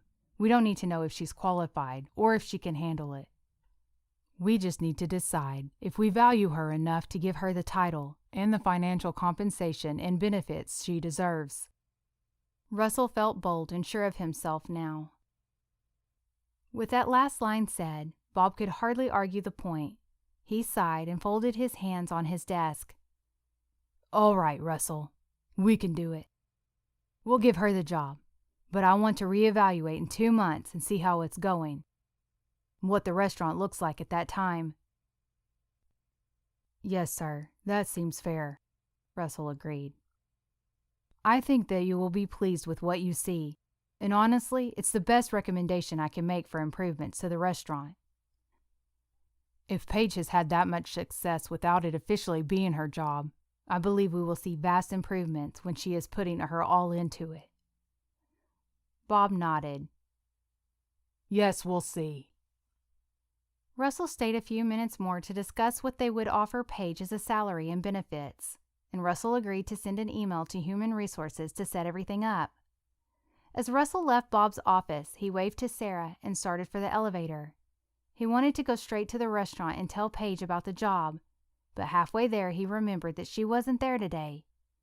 Disappointed that such good news would have to wait, he contemplated the best way to tell her. Lord, I may have only jumped the first hurdle. I don't know her very well, but I have a feeling the bigger one may be convincing her that she deserves the job. Chapter 7. Lucy, watch your step. Be careful. Paige held her hand behind her youngest sister while climbing onto the trailer pulled behind a tractor. They took their seats on the floor and huddled close to allow the other children and parents room to sit. They were on Lucy's field trip to the strawberry patch. They would ride the trailer out to the field where they would pick their own berries and load their buckets to take home. Paige was already thinking through the things she would make with the fresh strawberries. Lucy chatted excitedly with her classmates. Paige sat quietly and watched the younger girl interact. She was so full of life and happiness, laughing at a silly joke and squealing with delight as they rode over the bumps in the dirt road. Paige thought about how carefree Lucy was and tried to remember a time when she didn't have a care in the world, An image flashed in her mind. She sat at the kitchen counter eating a snack, swinging her feet from the stool and making silly faces with. Paige shook her head and put away the thought. No use daydreaming about days past. Only this moment mattered right now. She looked out at the view beyond the trailer. Trees lined the path of the dirt road that they were riding along. The area was shaded and a little cool, but then they came around the bend, and the area opened up to the strawberry patch. As they came out of the trees, the blue sky brightened, and the sun shone on the beautiful spring day. Paige pushed back the sleeves of her light jacket. She wore a t-shirt underneath and jeans that were probably a little too big. Her tennis shoes were comfortable and worn in from a few years of use. During spring in Alabama, it was hard to know whether to wear shorts or a coat. The weather could change in a moment. She wanted to be prepared with layers. "Come on, Paige!" Lucy shouted, getting her attention, and the two climbed down together. Paige handed Lucy her bucket as she ran to catch up with her friends. "Don't go too far," Paige called after her, but knew that it was futile, since her sister was already far away. She sighed. One of the moms walked up behind Paige and spoke. "It's no use in trying to keep up with them at this age. I've given up." Paige looked at the woman who was dressed in designer jeans and knee-high brown boots, a crisp white shirt, and a fitted blue blazer. "I try, but she definitely has a lot of energy." Paige smiled and pulled her jacket close around her university t-shirt. "Yes, energy all the time." The woman seemed somewhat annoyed. "That's why I try not to come on these things. But my daughter wouldn't stop begging me, so I finally gave in this time." "Oh." Paige let her word hang in the air since she couldn't think of a response to the woman. "I'm Rachel, by the way, Everly's mother." She reached out to shake hands. Paige recognized the name. Lucy wasn't close with Everly, but she had mentioned her before. She seemed to be the class drama queen. Paige reached out her hand. "Hi, I'm Paige." "Do you know how long we'll be here?" Rachel interrupted. "I've got a meeting at 2:00 that I can't miss." "Oh," Paige looked at her watch. "I think we're officially done once the kids are done picking the strawberries. Then we're supposed to eat lunch at the picnic area before they go back to the school. I would think we'll be done before then. I drove my car separately just in case. If I need to leave, would you be willing to watch Everly for the rest of the time?" Paige tried not to show the shock on her face. "Oh, sure. I guess I could do that." "Thanks. You know how it is. Just have to take care of everything. All the balls are up in the air." Rachel threw in a light laugh at the end. "Yes, I do understand that," Paige said more to herself than the other woman. She picked up her pace, trying to keep Lucy in her line of sight. "Frankly, I'd rather be at work anyway. Everly is just so demanding all the time." She rolled her eyes and threw up her hands for emphasis. "I don't have a moment to call my own when she's around. I don't know how people do it with more than one. I can't even begin to imagine." "Mm-hmm," Paige muttered quietly. "Do you have more? Besides your daughter. What's her name?" "Oh, well." Paige paused, trying to decide what to say. This happened often. People usually assumed she was the mom, but she could still never decide how to handle it. Once she started explaining, she usually ended up telling more than she meant to, and that usually led to sympathy or pity. And Paige wanted neither of those. "Her name is Lucy, but I'm not her mom." "Oh, well, that explains that. I thought you looked a little young."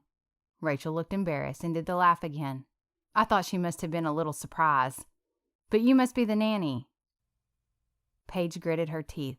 This woman was far from pleasant, and she had no desire to tell her life story to her. "No, I'm her sister." "Oh, her sister." Rachel paused, trying to find the words that she wanted to ask. "So you take care of her, like all the time?" "Yes, I'm her legal guardian." Paige left it at that. "Oh." Rachel finally seemed to have run out of things to say. She awkwardly fiddled with her cell phone. Something about the woman made Paige want to tell her how important Lucy was to her, and how she wouldn't miss a minute with her. But she didn't. She simply walked faster and glanced over her shoulder to say, "I had better catch up with Lucy. She's really been looking forward to this, and I would hate to miss out on that time with her. Nice to meet you." "Oh yeah, nice to meet you too," Rachel said and went back to her phone. Paige walked along the lines of strawberry plants, observing the other kids and parents. Some of the mothers stood together in a huddle discussing the class, some of the latest gossip and upcoming school events. A few of the parents picked strawberries alongside their kids. Some of the kids picked strawberries, and others were simply running in and out of the field. Paige walked closer to Lucy and saw her chatting with one of her friends. Her bucket was only about a fourth of the way full, and she looked like she had tasted more than a few berries. Paige smiled.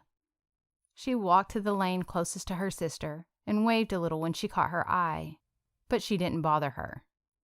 She could play with her friends. Paige just wanted to be close enough to her. She started picking a few of her own strawberries. The plants were full of beautiful, ripe berries, and she carefully picked through and chose the best ones to add to her bucket.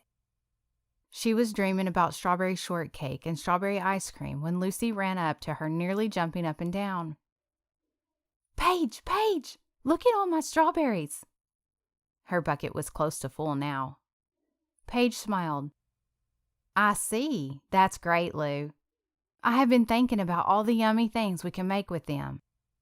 What do you think about strawberry ice cream?" "Can we make some today?" Lucy squealed. Yes, we'll try to. Just depends on the timing this afternoon, but sometime this week for sure," Paige promised. "Yay!" Lucy grabbed her bucket and ran off again with her friend. Paige stared at her as she went, shaking her head slightly that she could be that excited. She tried to pick more berries, but her mind was elsewhere, with the woman who was frustrated and upset by spending time with her daughter. At home later that afternoon, Paige stood at the kitchen sink, still thinking about the field trip, but trying to focus on the fun they had had instead of the unpleasantness. She was beginning to make preparation for dinner when her cell phone rang. Her heart always skipped a beat when she got a call unexpectedly. She mentally made a checklist of where all her siblings were and then answered the phone. "Hello? Hello, is this Paige Kelly?" "Yes, it is," she said nervously. "Paige, this is Sarah, Mr. Thompson's assistant at Shady Pines." "Oh, yes, hi." She relaxed a little since the call wasn't about any of her family. "Mr. Thompson asked me to call and schedule a meeting with you. Can you come to his office first thing tomorrow morning? At 8:30? Yeah, I can do that." Paige tried to hide the confusion and concern in her voice. "Is there anything I should know?" "Just be here at 8:30. We look forward to seeing you. Goodbye." Sarah said this cheerily and hung up the phone. "Bye," Paige said to no one. She couldn't keep the anxious thoughts from surfacing. Why does Mr. Thompson want to meet with me? Did I do something wrong? She clicked through her phone and found a text Shannon had sent a little while before. It read, "Mr. Pierce here observing in the restaurant today, looking around and taking notes." She gasped and brought her hand up to her mouth. What if this has something to do with Mr. Pierce? Surely they can't fire me over running into someone in the hallway. Or what if he found something he didn't like in the restaurant because he's looking to get me in trouble? What could it be? She thought to herself. What could it be? No answers came to mind, so she tried to put the thought away and not worry about tomorrow. But she couldn't quite let it go. She felt nervous and concerned, and she knew she would until she found out what this was all about. Chapter 8. The alarm clock started beeping, but it wasn't necessary. Paige reached over and shut it off. She had been awake for an hour. She had hardly slept during the night. She would fall asleep and have one bad dream after another. Mr. Thompson firing her, looking for a new job, having to spend more money out of savings for monthly expenses. She just couldn't stop thinking about the meeting today and worrying. The Shady Pines Country Club had been her life for the past 3 years. And she couldn't stand the thought that she had done something to mess that up, or that she might not be there anymore. Paige sighed. Nothing to do but get up and get going, she thought. She quickly showered and dressed for work. She had grown up sharing a room with her sister and a bathroom with her other siblings. But after her parents died, she moved to the master suite. It just made sense because little kids were in the habit of coming to her parents' room if they woke during the night. So now, she had all this space to herself. She had gotten used to it, but at times it still felt like a big, lonely room. Once she was ready for the day, she began the task of waking up the rest of the household. She exited the master bedroom and slowly climbed the stairs. She entered her brother's room and flipped on the lights, which earned a groan from the direction of the bed.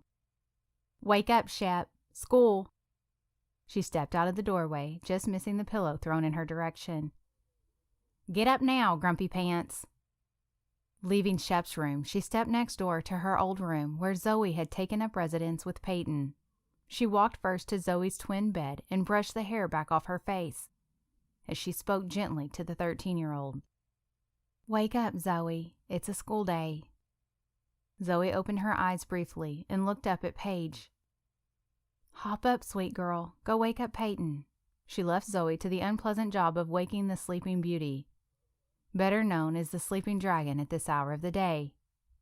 Paige skipped over the next door that used to be Zoe's room.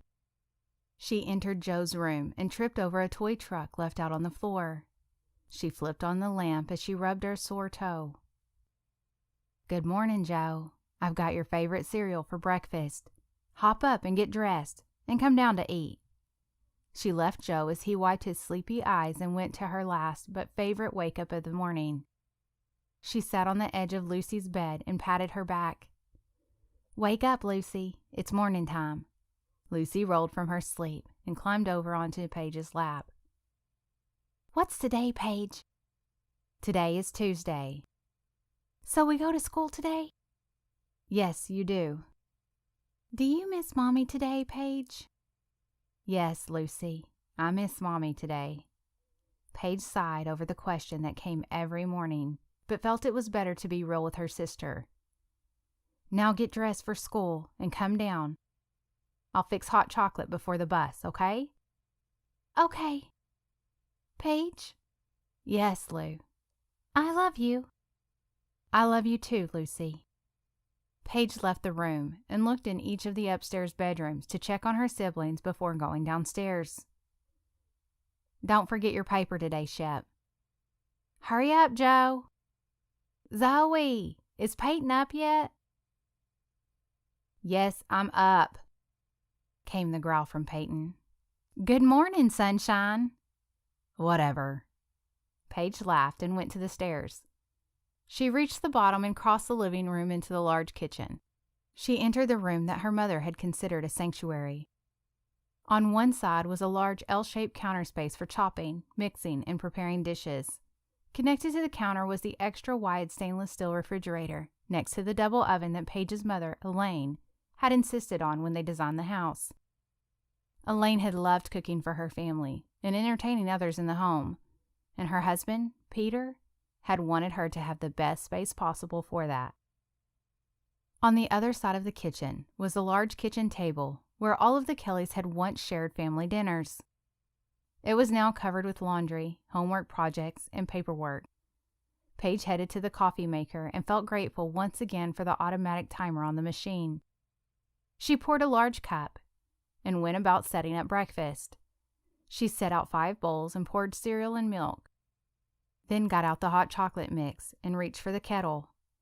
By the time her younger siblings entered the kitchen, the drinks were hot and the spoons were placed beside the bowls on the counter. "Thank you, Paige," said Joe as he climbed on the stool. "You're welcome, Joe." Paige knew that eating cereal for breakfast had been an adjustment since her mom had always fixed a full breakfast, but Paige had never been able to do that. Everybody eat up. The bus will be here soon. The next few minutes were a bustle of eating, brushing teeth, and grabbing backpacks. The younger two ran out to meet their bus first. Paige kissed each of them and sent them on with a have a good day. She turned back to where Peyton and Zoe were cleaning up the breakfast dishes, and Shep was finishing eating. "Thanks, you guys," Paige said. "So, you will all be home after school today, right?" "Yep," Peyton muttered. "Mm-hmm," agreed her brother. "All right, I'll see you then," Paige said. The three grabbed their things and headed out the door. Paige finished straightening up the kitchen and gathered her own bag before leaving for work. She climbed in the car and sat for a moment, taking a deep breath. On a day like today, she almost felt as if she should pray. Her parents would have prayed. They would tell her that no matter what, God is in control and has a plan for her. They would be unshaken. But Paige wasn't sure she could pray at all anymore. She still believed in God, and she still sat in the church every Sunday with the rest of the family. But she wasn't sure that God was interested in the day-to-day details of her life. Instead of praying, she simply turned the key and pulled out of the garage. At the country club, Paige explained the meeting to Shannon and asked her to cover for her until she got back, assuming she came back. "Geez, what do you think it's about?" Shannon twirled a piece of her hair. She looked worried, too. "I have no idea," Paige said. "I hope it's nothing bad." "Oh, I'm sure it's not." Shannon tried to encourage her friend. "You are the perfect employee. Seriously, this place couldn't run without you." "Thanks," Paige said. She bit her lower lip and tried to focus on the supply list in her hand. The two went back to their task and worked in silence. Paige nervously checked her watch and saw that she should head upstairs in just 1 minute. She took another deep breath. "Shannon, I'm leaving," she called out. Shannon popped her head back in the door from the restaurant to the kitchen. "Okay, see you when you get back." She paused. "Good luck." "Thanks," Paige tried to smile. She walked down the hall towards the elevator, but ducked into the bathroom to quickly check her appearance. She looked in the mirror and lifted her hand to a stray hair that had come out of her bobby pin. She put it back in place, then tugged on her apron to straighten it out. "Should I wear my apron to a meeting?" she thought. She pulled it off and looked at herself. The white-collared shirt and black pants looked well enough, but she felt out of uniform. She put the apron back on and stared in the mirror again. She stood for several moments in indecision, even wondering if she should have worn something besides her uniform for the meeting anyway. Then she thought she should go back and ask Shannon what she thought. But a quick look at her watch told her there wasn't time for that. She was nearly late already. Ultimately, she went with her full uniform and chose to wear the apron as she always did. At least it felt familiar. She walked out and quickly made it to the elevator and up to the second floor. She entered Mr. Thompson's office, and Sarah greeted her. A few minutes later, she was told she could go in. Paige tugged on her apron one more time and walked through the door. She felt like she had finally collected herself and was mentally ready to handle this meeting. But then she saw him. Russell Pierce sat on the couch opposite Mr. Thompson. They both had coffee in their hands and were casually chatting, but they turned when Paige walked in. Mr. Thompson stood to greet her, and Russell followed suit. Suddenly, Paige felt even more nervous and a little like she might be sick. "Hello, Paige. Thank you for joining us," Mr. Thompson said as he reached out to shake her hand. "Hi. Sure, anytime," she managed. "Hi, Miss Kelly." Russell tried to be polite and shake her hand. Paige reached out her hand but couldn't make eye contact. Oh no, what is going on?" she thought. She tried to pay attention as Mr. Thompson offered for her to take a seat so they could chat. "Get it together, Paige," she shouted inwardly at herself. She took a seat and focused on Mr. Thompson. "Well, Paige, I'm sure you're wondering what all this is about, so we won't keep you in suspense." He gave her a big smile. "Yes, sir." "Mr. Pierce here. He gestured toward Russell. "Spent some time in the restaurant yesterday, just to get a feel for how the place runs and look for any ways that we could improve what we're doing here." Paige looked at Russell, who smiled at her. She quickly looked away. Mr. Thompson seemed to be waiting for a response from her. "Yes, sir. There's always room for improvement." "I agree, but Mr. Pierce seems to think that things in the restaurant are running quite smoothly. And here's the thing." He paused and leaned forward. Paige held her breath and bit her bottom lip. "He thinks that the reason for that is because of you." Paige blinked and looked from Mr. Thompson to Russell and back. She wasn't sure what to say, so she sat silently. "Russ, you want to explain a little more?" "Sure." Russell cleared his throat. He avoided eye contact with Paige and folded his hands in his lap as he began to speak. "So, James showed me around, and it seemed that everything I pointed out as a strength of the kitchen or dining room, he would tell me it was your idea. The systems in place and the way everything runs was put in place by you." Paige looked at the floor. "Yes, I was just trying to be helpful." "Oh, yes. We're very grateful for you taking the initiative. In fact, I was quite impressed." Paige looked up and met his eyes just for a moment. She saw a flash of awe in his face, and something else. Something she couldn't quite put her finger on. "Thank you," she said just above a whisper. Mr. Thompson spoke up. "Yes, well, we're impressed with your work ethic and the way you've always gone above and beyond your responsibilities to make the restaurant a better place. And because of that, we would like to offer you a promotion." She could hardly believe what he was saying. "A promotion?" she asked. "We would like to make you the restaurant manager." "Really?" Paige asked, the shock showing on her face. "Yes, we have seen that James's gifts are in the artistry of food, but not in the everyday tasks that keep things going. We would like for you to take over those responsibilities officially. This would mean that you no longer serve in the dining room in the waitress capacity. It would also mean you would oversee food planning for our special events, but you would have full authority over restaurant decisions." Paige didn't bother to tell them that she had already helped with the plans for special events, and that James asked her opinion about everything. "I see," she said. "Now, I'm not exactly sure what your work schedule is like right now as a server, but we would like this position to be full-time. However, it would require some weekend hours, so you can have the freedom to manage your 40 hours as you see fit each week. For example, if you will need to be here for a half day on Saturday, you can work a half day one day during the week, or you can come in early and leave early. Just keep track and make sure you take care of everything that needs to be done. Also, your pay would change from hourly to salary.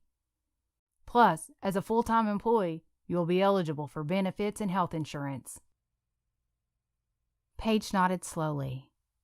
A salary. That would be life-changing.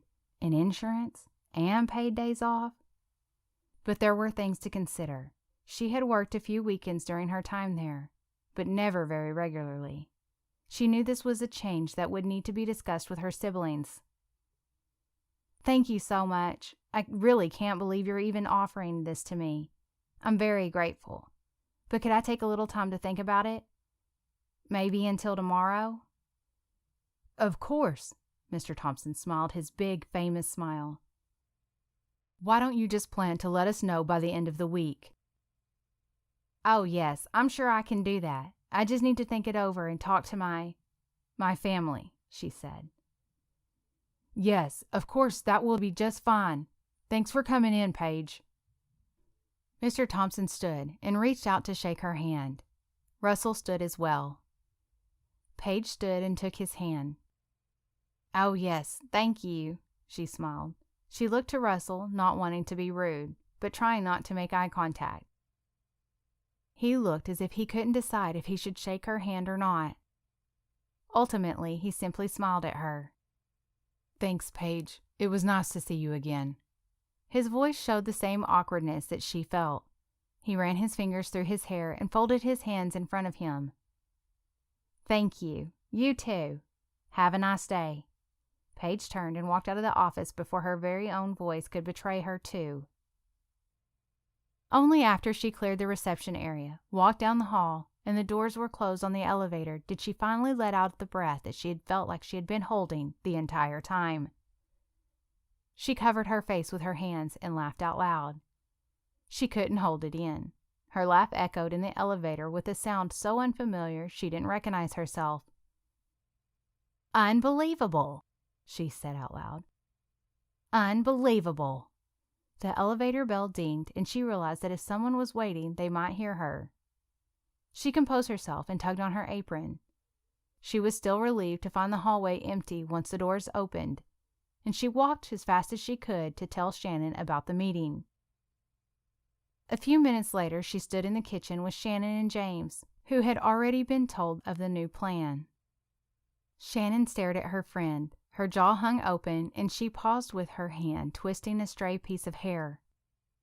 "Seriously?" she finally said. "Yes," Paige exclaimed. "Can you believe that?" She looked at James, who was grinning from ear to ear. "Did you know?" she asked. "Yep, sure did," James smiled.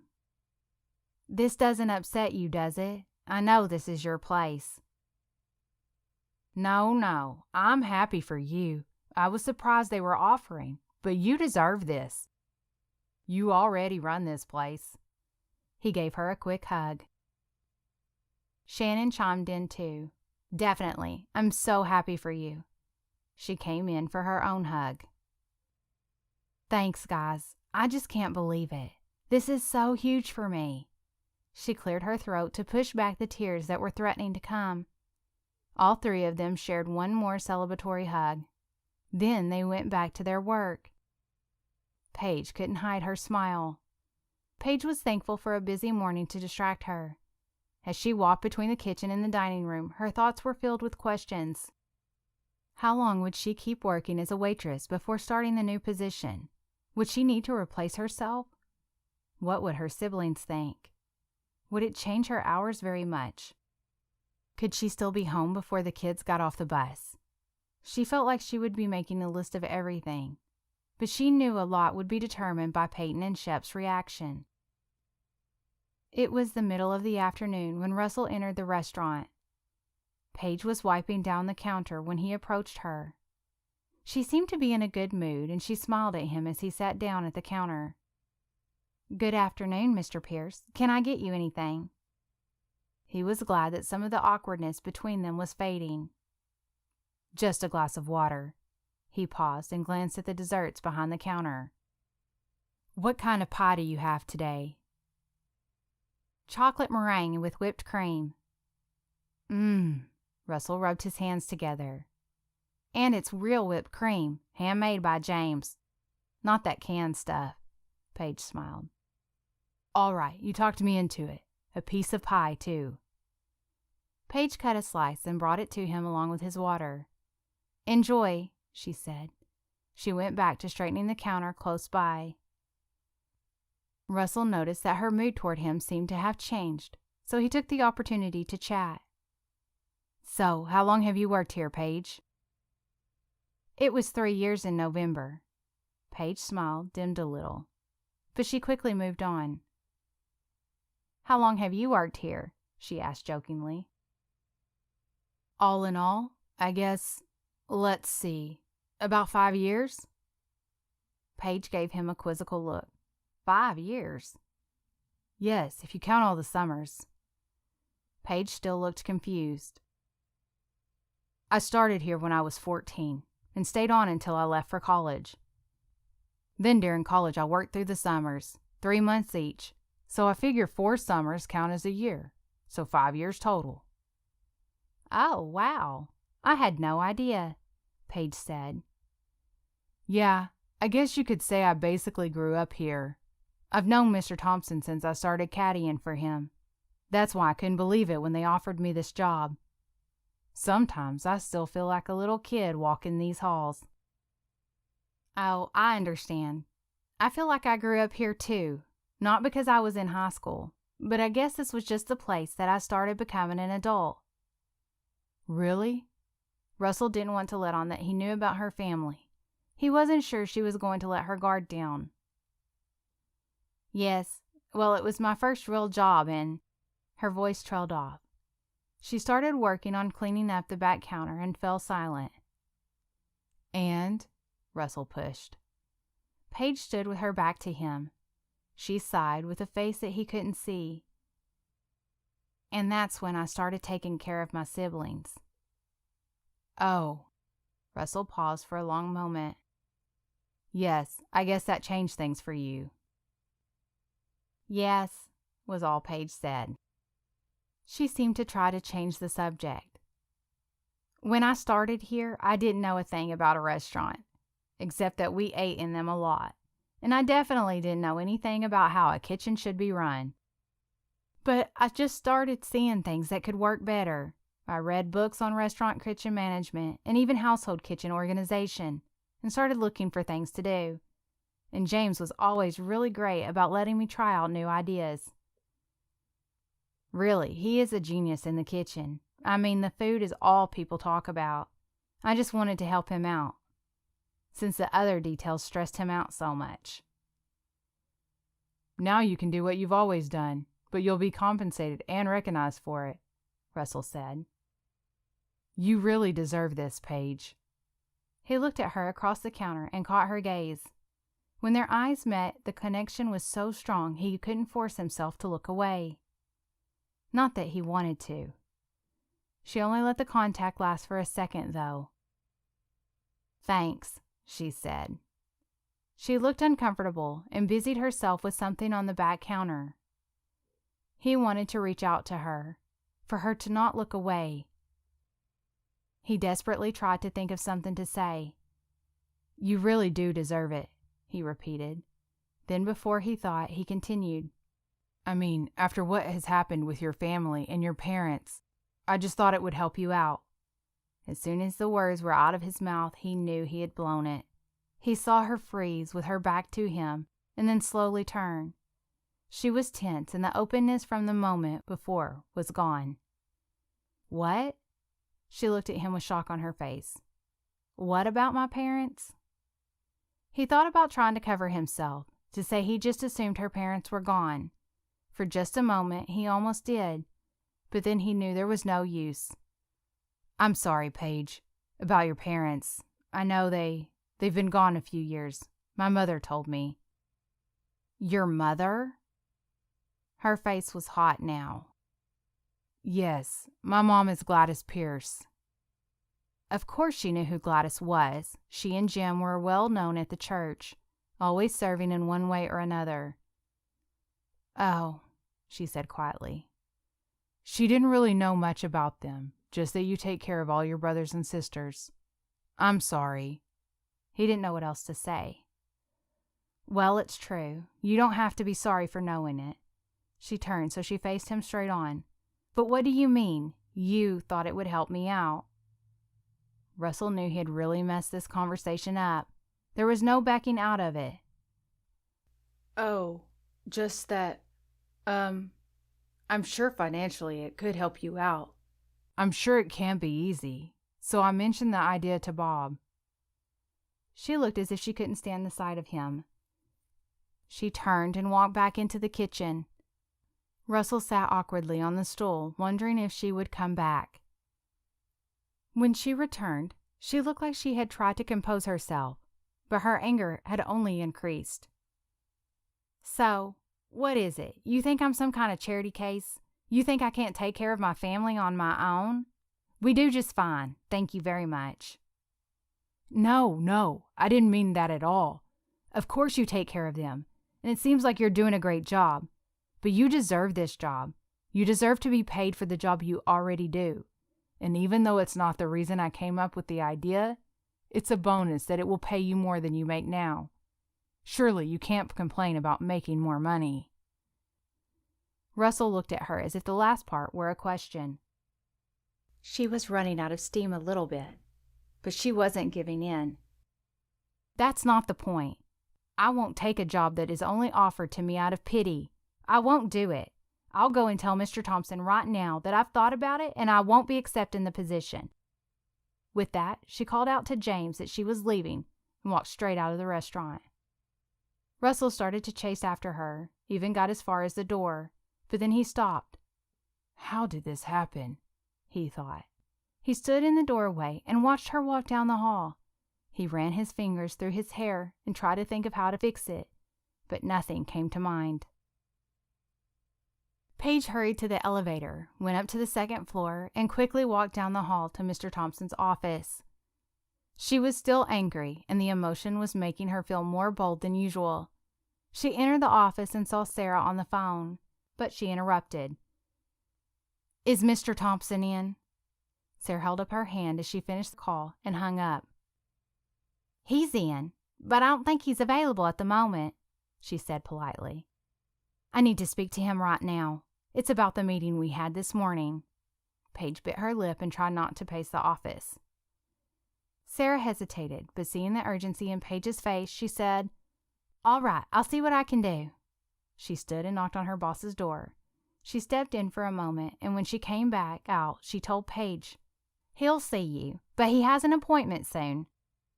"Thank you." Paige rushed past her. She wanted to do this before she lost her nerve. "Hello, Paige."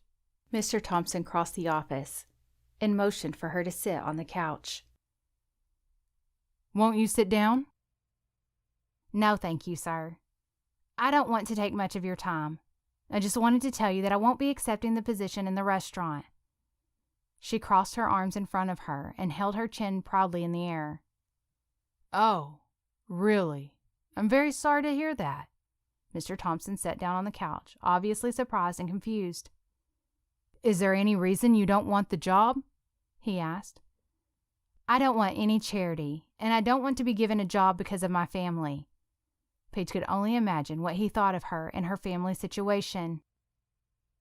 Mr. Thompson leaned back and rubbed his chin. He didn't say anything for a minute. "Paige, I can tell you're upset. Please sit down." The kindness in his voice calmed Paige a little, and she reluctantly took a seat on the couch opposite him. "I'm sorry that you feel like you've been offered this job for the wrong reasons, but I can assure you the only reason I agreed to offering you this is because of all the many things Mr. Pierce observed in the restaurant that are all credited to you. I admit that at first I didn't want to change anything.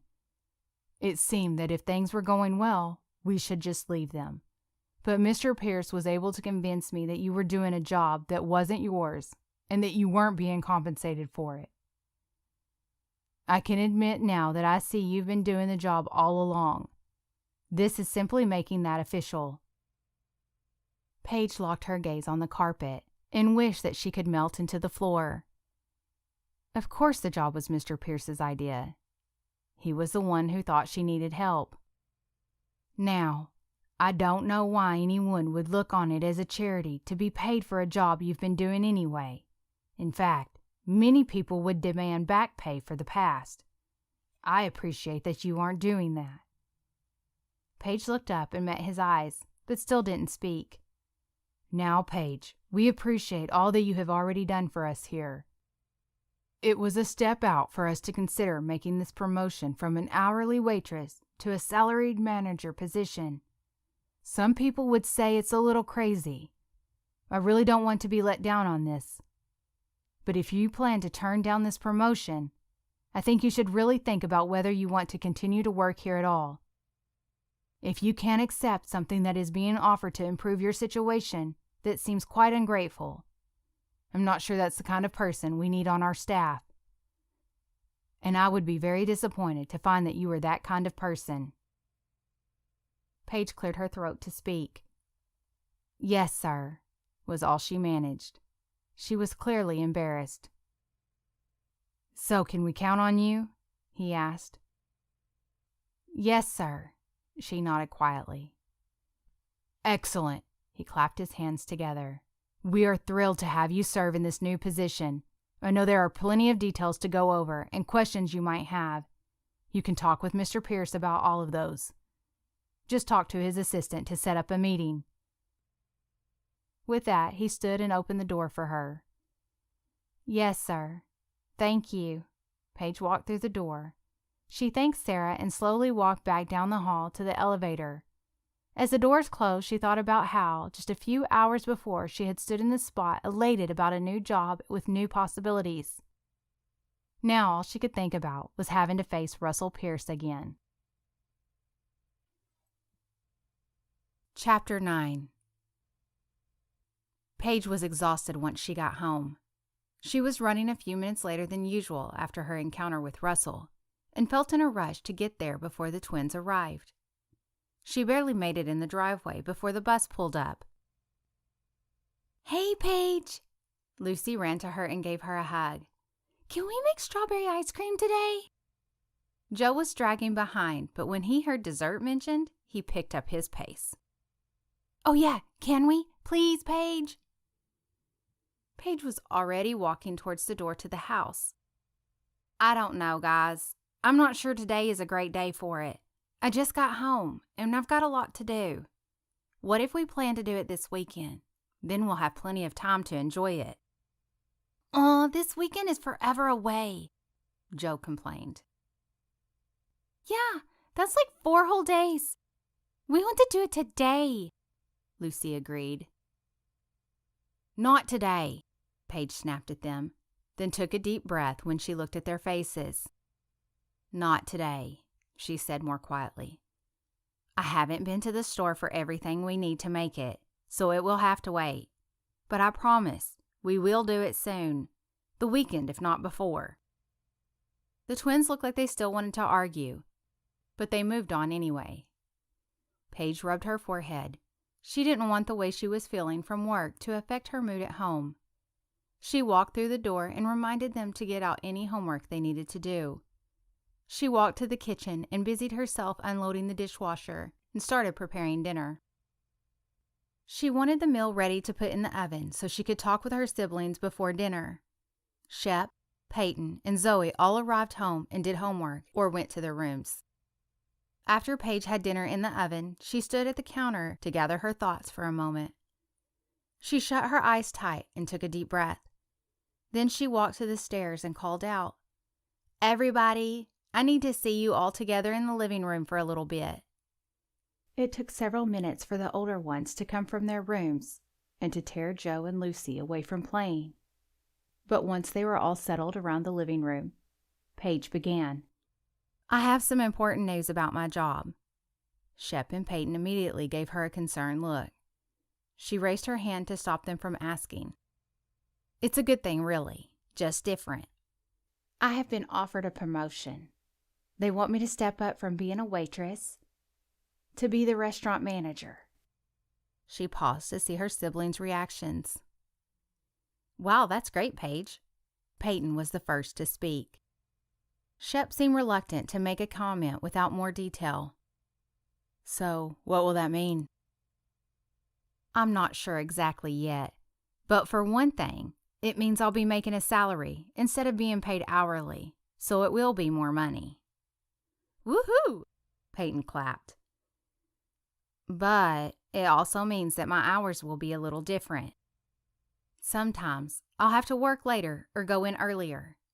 They also want me to help with food for special events, so that might sometimes mean that I'll need to work on a weekend." "Oh," Peyton said. "What happens when you work late and can't be home before Joe and Lucy?" Shep asked the obvious question. "I've thought about that, and we might have to take it on a case-by-case basis. But it will probably mean that I need some help from you and Peyton to make sure someone is here when they get off the bus." Great," Shep said sarcastically. Paige sighed. She was afraid she would get this reaction. "I can try, but I can't help it when I have practice," Peyton said immediately. "I know," Paige said. "And I have practice too, and other stuff that I do," Shep reminded her. "Yes, I know," Paige gritted her teeth. "I am going to do my best not to disrupt your schedules. Like I said, we'll just take it on a case-by-case basis. But listen, this is a good thing for us. It will mean more money for all of the other stuff you like to do, and benefits for me at work. I didn't expect you to jump up and down that you might need to help out around here a little more, but I did hope you would at least be supportive, since this is good for all of us." Paige raised her voice as she spoke. "Sorry. Congratulations on your promotion," Shep said half-heartedly. "Yeah, Paige. We're happy for you. Really," Peyton spoke up. "Paige?" Lucy asked. "Yes, sweetie?" "If you got a promotion, shouldn't we celebrate?" "Thank you, Lou. Yes, we should." "Then," the girl smiled as sweetly as she could, "don't you think we could celebrate with strawberry ice cream?" Paige covered a smile. "Yes, and we will, this weekend," she said kindly. Lucy looked disappointed. "So, is dinner ready yet?" Shep asked impatiently. "We have a few more minutes. You can go. I'll call you when it's time to eat." They all dispersed back to their rooms. Paige sat in her chair and watched them go. She hadn't had high hopes that they would be excited, but she thought they would at least be a little happy. But she had to admit to herself that she wasn't thrilled with the way the job had come about. The whole thing was a big mix of emotions, and somehow she couldn't blame her siblings for feeling the same way. But she wasn't going to let their bad attitudes completely ruin it for her, or have a pity party. She stood and went to the kitchen and put some music on to pass the time until dinner. She let herself get lost in the words and rhythm as it played. She would worry about the job and all the change that was about to happen later. Chapter 10. Sunday morning arrived with the promise of all-day rain showers. Russell laid in bed listening to the rain against his bedroom window and thinking about the week that had flown by. After a long day on Tuesday, he had kept to himself, busy visiting various departments and taking notes, like he had done in the restaurant. And every morning he made sure he had his fill of coffee before leaving his apartment. Bob had filled him in on his meeting with Paige. Russell had been afraid of his boss's reaction to the situation, but he seemed to not want any details. "Russell, I believe Paige has the skills and abilities to take the position, but I need you to tell me now if you suggested this out of charity for her or for the betterment of the club," Bob had said. "Sir, I had the best interest of the restaurant in mind, and as I have said multiple times, I don't see that there's any question that she had already been doing the job. I think it's for the betterment of the restaurant that she remain employed here and not figure out that she could go elsewhere and do better for herself," Russell replied.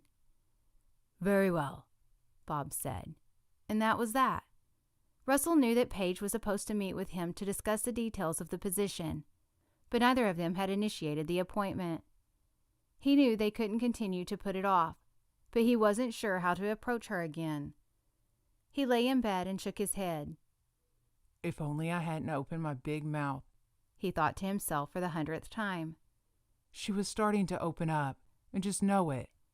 Now she'll probably never speak to me unless absolutely necessary." Since that day, he had thought of dozens of other things he could have said to keep the conversation going. If only he had thought of one of them at the time. The sound of his cell phone ringing interrupted his thoughts. He picked it up without looking at the screen and said, "Hi, Mom." "Good morning, son." Gladys' cheery voice rang out over the phone. "What are you up to?" "Mom, you know I'm still in bed." "Oh, did I wake you?" She didn't sound overly concerned. "Nope, just lying here thinking." "Thinking about what? Coming to church with us this morning?" "Mom," he groaned. Gladys had continued to ask Russell to visit their church, but each week he came up with one reason or another why he couldn't. Some Sundays he was visiting other churches. He insisted to his parents that he wanted to find his own place to go to church. He just wanted to do this himself. "Oh, what? You're visiting churches anyway? Why not just visit ours?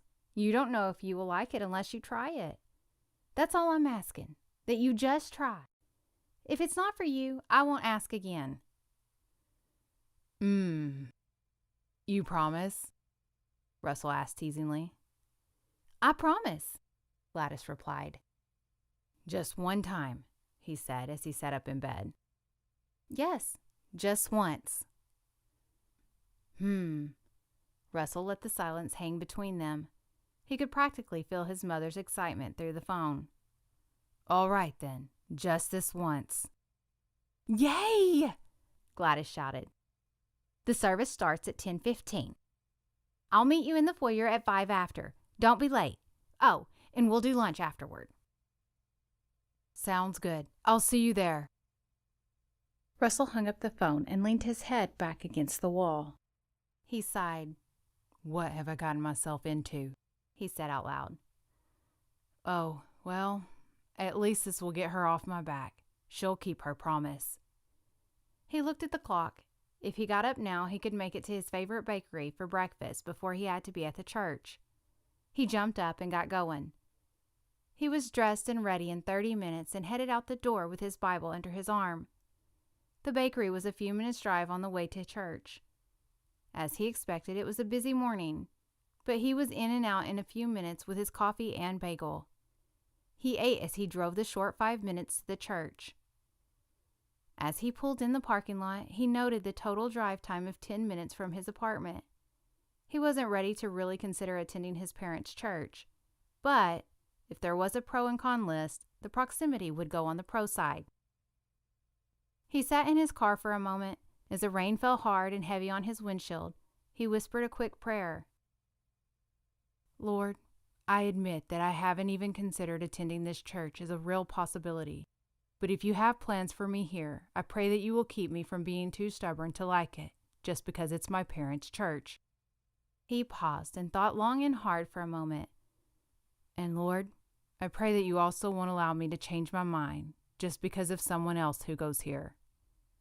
He wouldn't allow himself to admit that he might have agreed to come because of the possibility of seeing Paige. Deep down, he thought that seeing her somewhere besides work might break the ice. "Amen," he said. He climbed from his car and ran to the door with his arm above his head to try to stay as dry as possible. Russell entered the building and was greeted warmly by a volunteer holding the door open. "Good morning. Come on in out of this rain." "Good morning." Russell smiled back and walked past the man into the foyer. The church building seemed traditional on the outside. A large red brick building with big white wooden doors and a tall white steeple. But the inside was more modern. The foyer echoed with the sounds of many voices. The noise ricocheted off the hardwood floors up to the high ceiling. In the middle of the foyer stood a large round table that held a red and yellow flower arrangement. The soft white walls held large prints of Bible verses written in calligraphy on canvases painted in bright colors. A staircase led to the balcony upstairs, and downstairs the hallways split off on either side of the sanctuary. Russell walked to the table and picked up a worship guide that listed the order of service for the day and a few church announcements. He glanced at his watch and saw that it was now almost 10 after. He looked around for his mother, but didn't see her. Just a moment later, the double wooden doors into the sanctuary swung open, and Gladys walked out. She was still talking over her shoulder to another woman who was following her. "Yes, I'm thrilled to help with the shower, and we absolutely must have it at our house. The weather will be perfect for an indoor-outdoor event this time of year," Gladys said. "Excuse me, though, Diane. We'll talk about it more later. I have to meet my son." She pointed to Russell and hurried over. Hello, I'm so glad you're here." She took her youngest son's arm and began introducing him to the few people still in the foyer. Russell nodded and greeted each person with a smile. He was shaking hands with an older gentleman when he heard the entryway door and saw a group of people coming in from the rain. She shook out her umbrella and then checked the two youngest children to see how wet they were before looking up. When she saw Russell, Paige froze mid-step. Russell looked at the group in amazement. He saw two looking to be teenagers, one girl maybe nearing her teens, and two who must be in elementary school. He had tried many times over the past week, but still couldn't imagine what that was like. "Russell! Russell!" His mother's voice caught him off guard. "Oh, yes. Hi," he managed. The couple he was meeting smiled and walked away, saying they needed to find their seats. His mother saw where his gaze went and pushed her son in that direction. Paige had turned back to the kids, gathering their raincoats and trying to keep them from running off. But as Russell and Gladys walked towards them, she straightened up and ran her fingers over her dress. "Hello, Paige," Russell said warmly. For just a moment, he forgot that things were supposed to be awkward between them because of his eagerness to meet her siblings. "This is my mother, Gladys Pierce. Mom, this is Paige Kelly. We work together at the club." "Hello. It's so nice to meet you." Gladys took her hand and smiled. "It's nice to meet you, too." Paige gave her a small smile. "And who are all these other handsome faces?" The older Kellys looked embarrassed, and the younger ones barely noticed. "These are my brothers and sisters, Shep, Peyton, Zoe, Joe, and Lucy." Paige pointed to each one in turn. "Hello, it's so nice to meet all of you," Gladys said. "We were just about to take our seats. Would you like to join us?" she asked. "Oh," Paige looked uncomfortable. "We usually just sit in the back. The kids can be kind of distracting."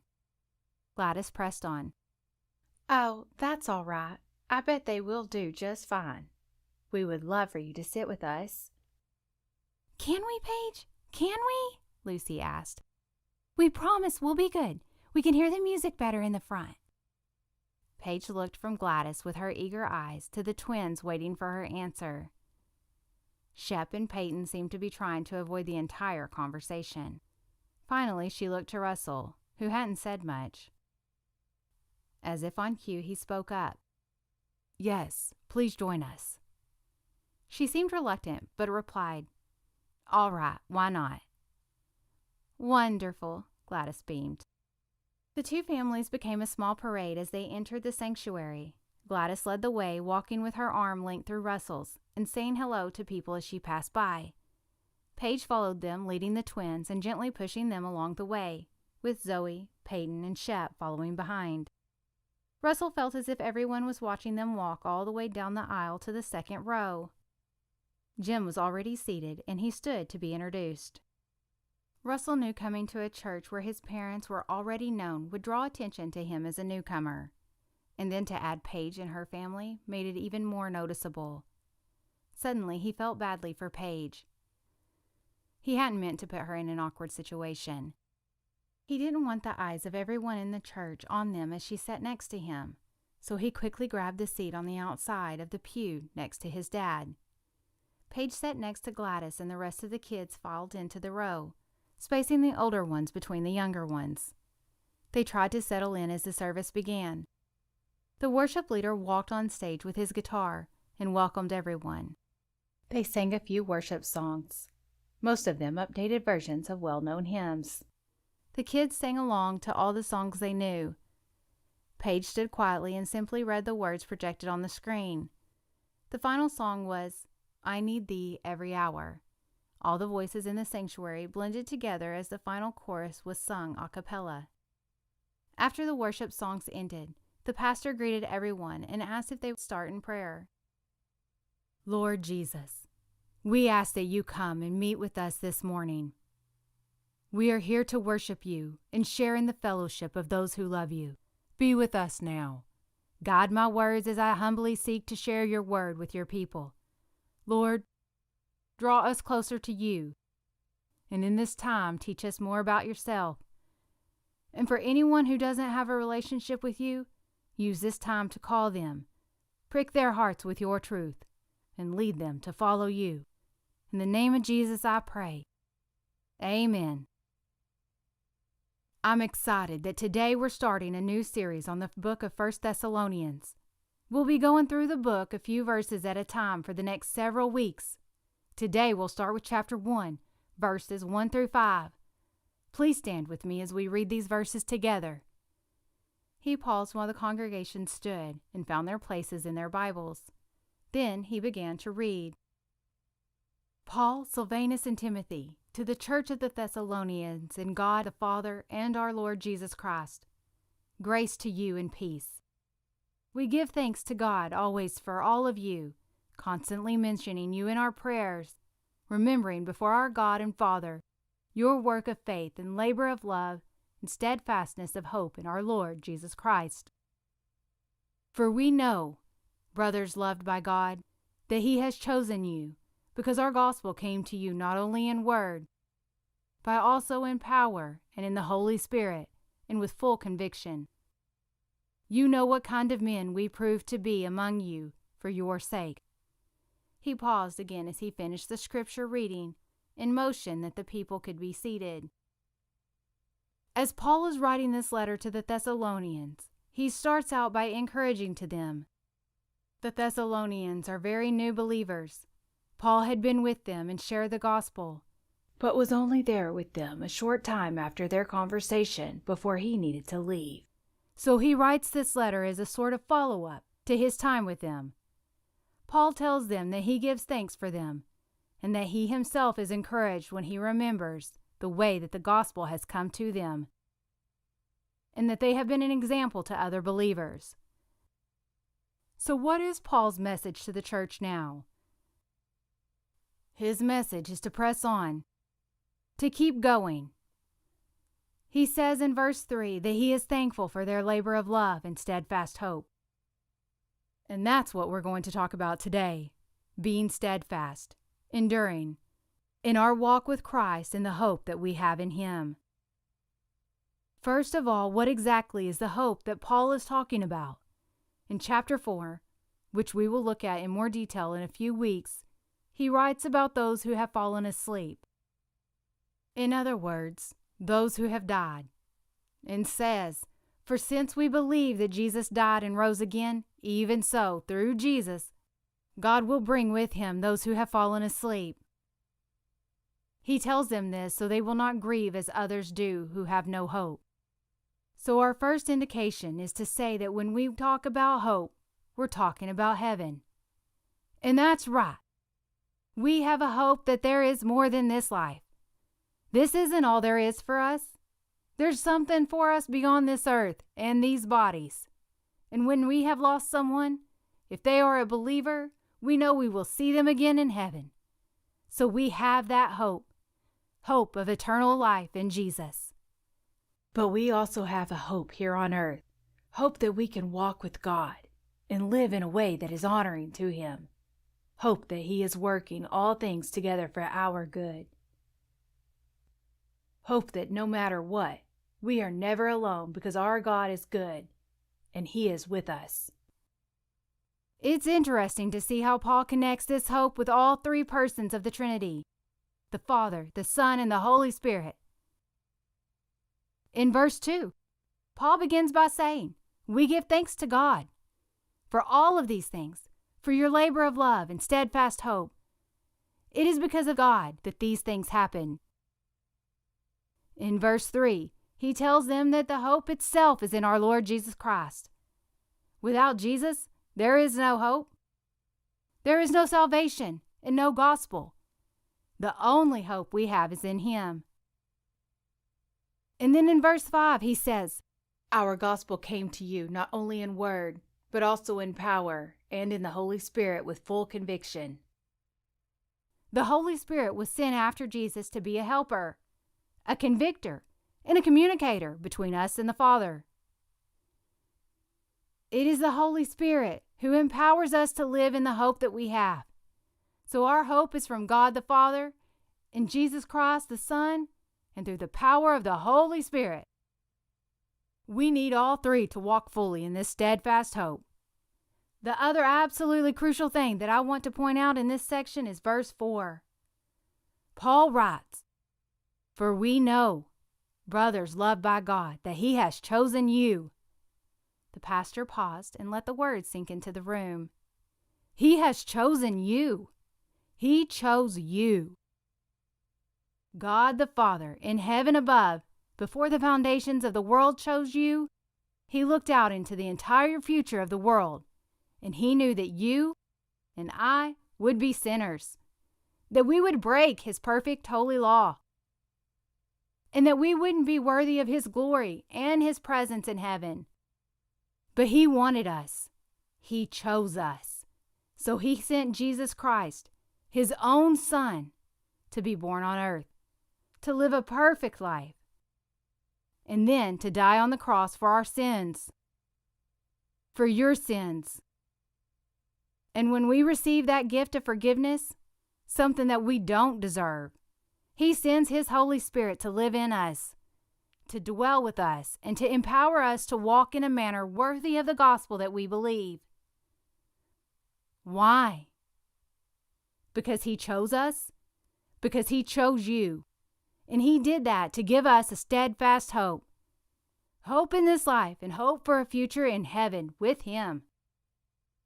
If you don't have that hope in Jesus, I would like to encourage you to come to know Him now, to bring Him your life, your sins, and your baggage, and give it to Him. He will take it and replace your lost hopelessness with a full hope and full forgiveness.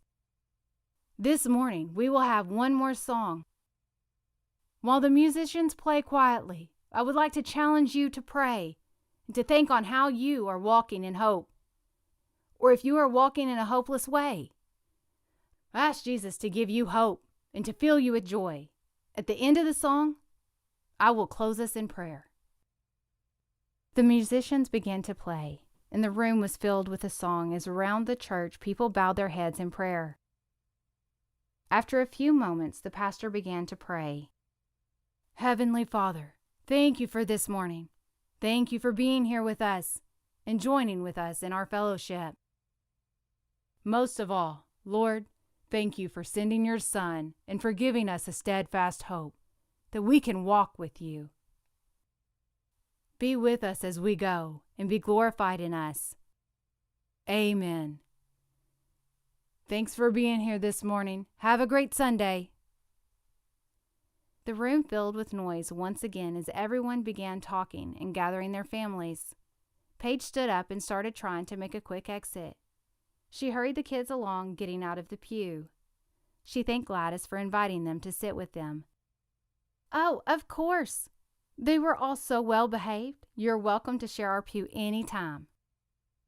Thank you, Paige smiled. She looked at Russell as she passed by, but tried to avoid eye contact. It was good to see you, he said.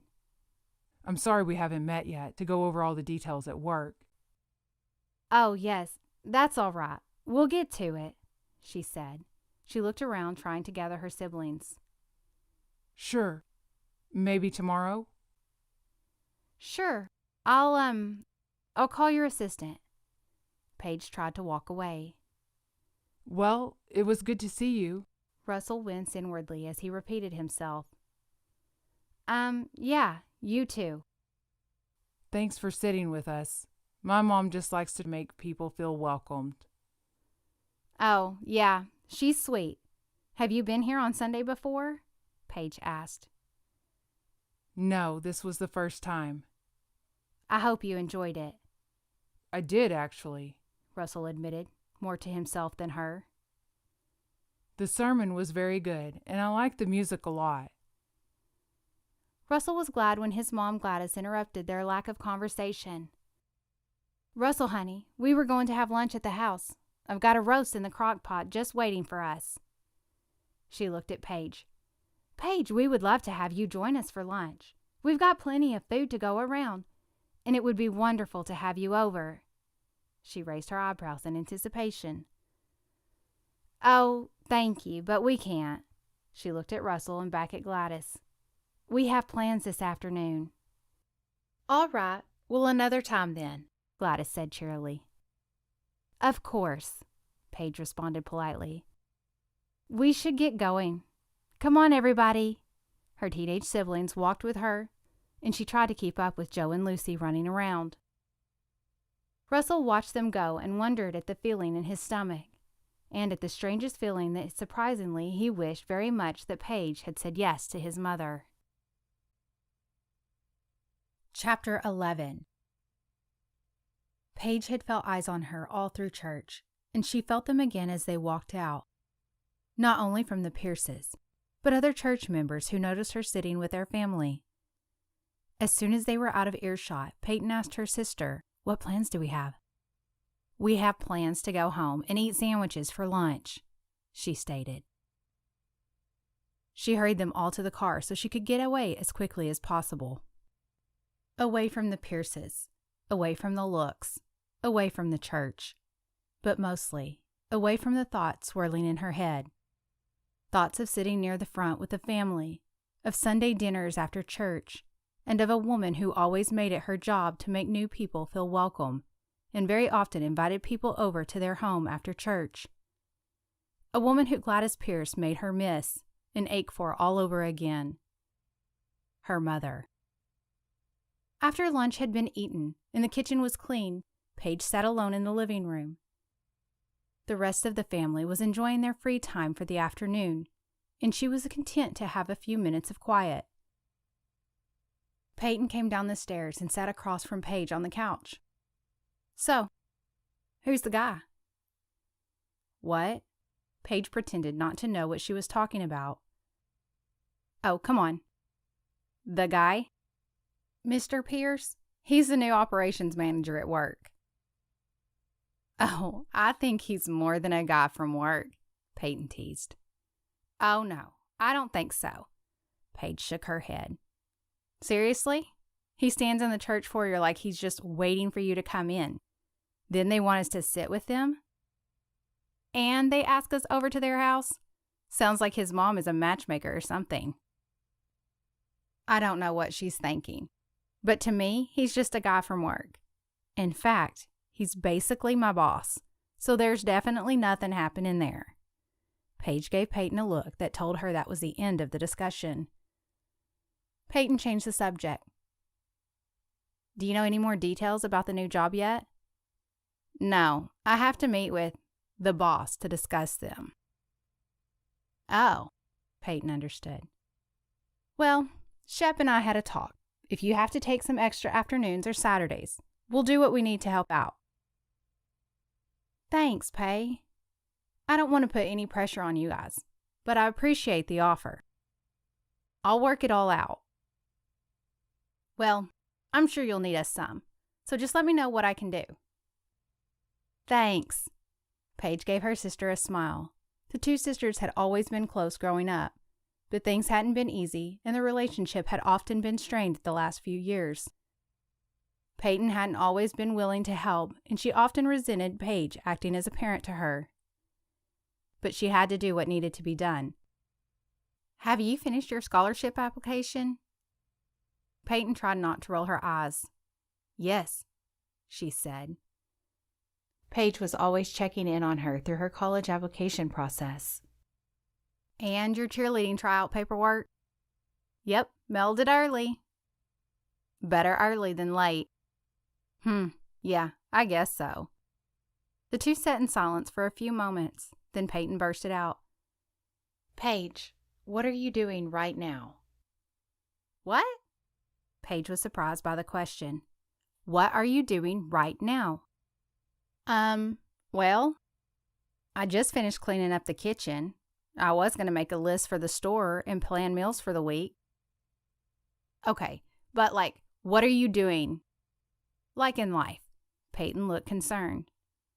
"What kind of question is that? I'm doing what needs to be done. I'm taking care of things." "Yes, but do you do anything just because you want to? Do you do anything for you?" Peyton asked with a sense of urgency. Paige sat for a moment. "I guess there's not much time for that. I don't really think about it very much." "Okay, but I'm going off to college soon, and then Shep won't be far behind me. And the younger kids are going to grow up too. So when are you going to live your life?" "Peyton, don't give me this right now." Paige put her head in her hands, wanting to avoid the conversation. "No, I'm serious. I know you gave up college at the time, and you haven't dated since then. But do you think you ever will?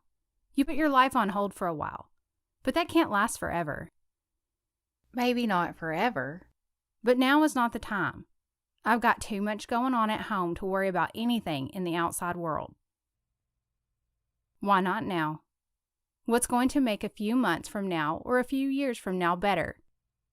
You can't always use this as an excuse to push people away. Push people away? Who am I pushing away? She felt offensive. Who are you letting get close? Peyton asked. The thought hung in the air, and Paige had no answer for her sister. I'm just thinking that you spend a lot of time worrying about my scholarship applications, and Shep's grades, and the kids' activities. And when do you worry about you?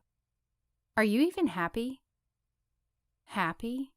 Paige asked, and wondered if she was. I don't even think about being happy. I just think about making it from morning until night without losing somebody, and making it through the week with clean clothes and food on the table, and getting everything done on time. Happy isn't even on my radar. She drew a quick breath as the words tumbled from her mouth. Paige, Peyton nearly whispered. Oh, Paige, you can't live like that. That's not a life. Paige's emotions rose to the surface at the sadness of her sister's voice. It's my life. This is what I do. There's no choice. Peyton looked Paige straight in the eyes. Yes, there is a choice. I can help more. The other kids can help more. You can't take on all the pressure and responsibility yourself. You have to get out of this house and have a life. You need to be happy, Paige. And you have to open yourself up to the possibility of things outside of this family. It's what they would have wanted. Paige bristled at the mention of her parents.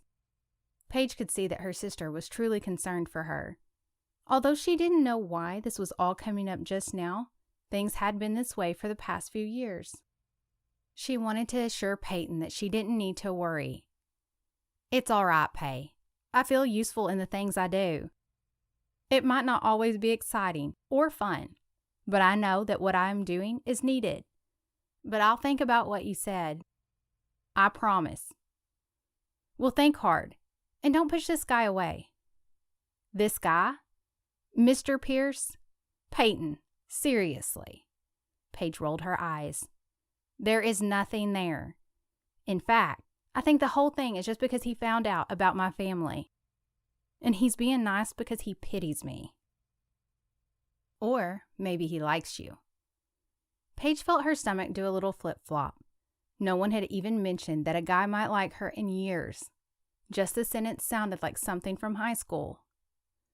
Oh, he does not.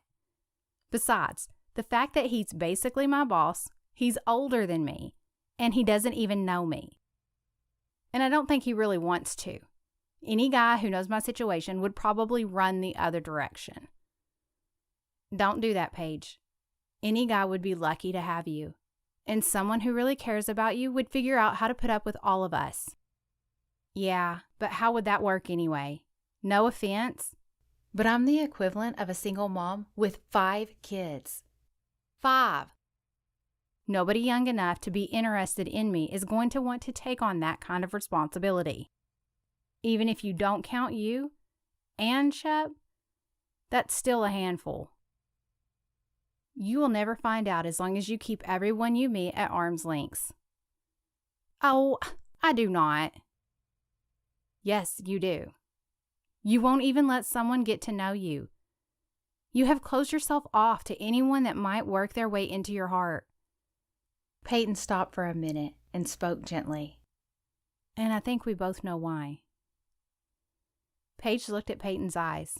Then she cleared her throat and looked away. Anyway, like I said, I promise to think about all of this. And I'll see if I can find me a guy to get hitched to as soon as possible. She winked, trying to lighten the mood. Now, this grocery list isn't going to write itself. So either let me get back to it or tell me what you want to eat this week. Peyton stood and walked over to give Paige a quick hug. I'll eat whatever you make. You always take care of everything, so I'm not worried, she said, and walked out of the room. Paige wasn't sure if her sister just meant the meal plans or her entire life. She sat and thought to herself. If she was being honest, she would say that she knew Peyton was right. She had put her life on hold. But in some ways, she felt like her life had always been on hold. As a college freshman, she remembered how her family would tease her about studying too much and not having a lot of friends, or going out all the time. She always felt like she needed to buckle down and learn while she was in school, and that there would be time for fun later. She also thought there would be time for boys later. Suddenly, she was hit with a memory, a conversation eerily similar to the one she had just had with her sister. Except this time, it was one of the last conversations she had had with her mother. Paige had been home for the weekend, and on that Saturday morning, she was sitting at the kitchen counter while her mother fixed breakfast for the family. "So, catch me up, sweetheart," Elaine Kelly had said as she pulled an egg carton from the refrigerator. "How is everything?" Paige sipped her coffee before replying. "Everything is good. My classes are interesting, and my first design project is due at the end of the month. I have to do a mock-up for redecorating my dorm room." "That sounds fun." "It really is. My roommate isn't all that interested, though. I'm making her clean the room up so I can get before and after pictures." So who else do you hang out with, besides your messy roommate?" "Come on, Mom. Not you, too. Why does everybody have to ask me about my social life? You know my studies are important to me." "Honey, I'm not trying to pick on you. I'm sincerely interested in your life and your friends." "I have friends. Sometimes I go out with a college group from church. And I have a lot of study group friends. I just want you to have a good time." "I know, Mom, and I do. I just put my schoolwork first." "Paige, I think it is very admirable that you work so hard in school. You definitely have the grades to prove that it's worth it. But I just want you to be happy too. I think you should work harder to meet people and make an effort to spend time away from your books. I know you think you have the rest of your life to have fun, but you need to have fun now too. Otherwise, what's the reward of all that hard work?" Paige thought about her mother's words. "Okay, I'll try." "That's my girl," Elaine said. "Honey, listen to me. I know that you're smart, and I'm so very proud of that. But I just want you to know that I pray for all of my children every day. I believe when God's word says that He has a plan for you, that He means it. He has a plan to give you a future and a hope. Lately, God has been placing you heavily on my heart and telling me that He has something very special planned just for you, Paige. I don't know what that is yet, but I'm praying that He will prepare you for that time, and I want you to know that whatever it is, you're going to be amazing." Paige didn't know what to say, but gave her mother a smile and a quick, "Thanks, Mom." She pulled herself back to the present, but her mother's words from that day stuck in her mind. He has something very special planned just for you. Her mother had no way of knowing that just days later she would be in a car accident that would end her life, and that her oldest daughter would take on the role of mother to the family left behind. Well, this certainly is special, Paige thought. I'm pretty sure that isn't what Mom had in mind, and I'm not even sure I want to believe that this is the hope and future that God planned for me. Like everything else in her life, Paige felt like if she wanted to have a life, as Peyton put it, she would have to take care of it herself. But as usual, she would have to think about that later. She grabbed her paper and pen and started making her grocery list and pushed all other thoughts aside. Chapter 12. On Tuesday morning, Russell checked his calendar to see if Paige had been added to his appointments for a meeting. Personally, he had wanted to leave her alone on Monday, but professionally this needed to be taken care of. He picked up his phone and buzzed his assistant. "Hello, Mr. Pierce." "Hey, Lauren, has Paige Kelly called to set up a time to meet with me?" "No, sir. I haven't heard from her. All right. Well, I'm taking an early lunch today at 10:45, but don't put anything else on my schedule this morning. I'm going to see if she can come by. I can do that for you. Would you like me to call the restaurant and set it up? Russell thought about that. Yes, that would be easier, he thought. But then, no, I want it to be more casual than that. But then again, would I worry about that for every employee? He realized Lauren was still waiting for an answer. Yes, no. He sighed and made a decision. Yes, thank you, Lauren. That would be helpful. Just let me know what time. I would like it to be about 9:30 if she could make that work. Yes, sir. I'll let you know. Russell hung up the phone and let his face fall into his hands on his desk. "What is the matter with me?" he said aloud. "Am I back in high school?" He stood and paced back and forth in his office, trying to make sense of what was going on in his head. He was still pacing when his office phone rang. "Mr. Pierce, Miss Kelly will be here at 9:30, Lauren said. "Great, thank you." He hung up and sat back down at his desk. He opened the document on his computer where he had typed a list of things to go over in his meeting with Paige. He read over it 3 times and still couldn't remember what it said. He didn't know what to do with himself. He stood and went back to pacing. Paige hung up the phone from talking to Lauren and started wringing her hands together. She felt nervous, and then she felt embarrassed that she was nervous.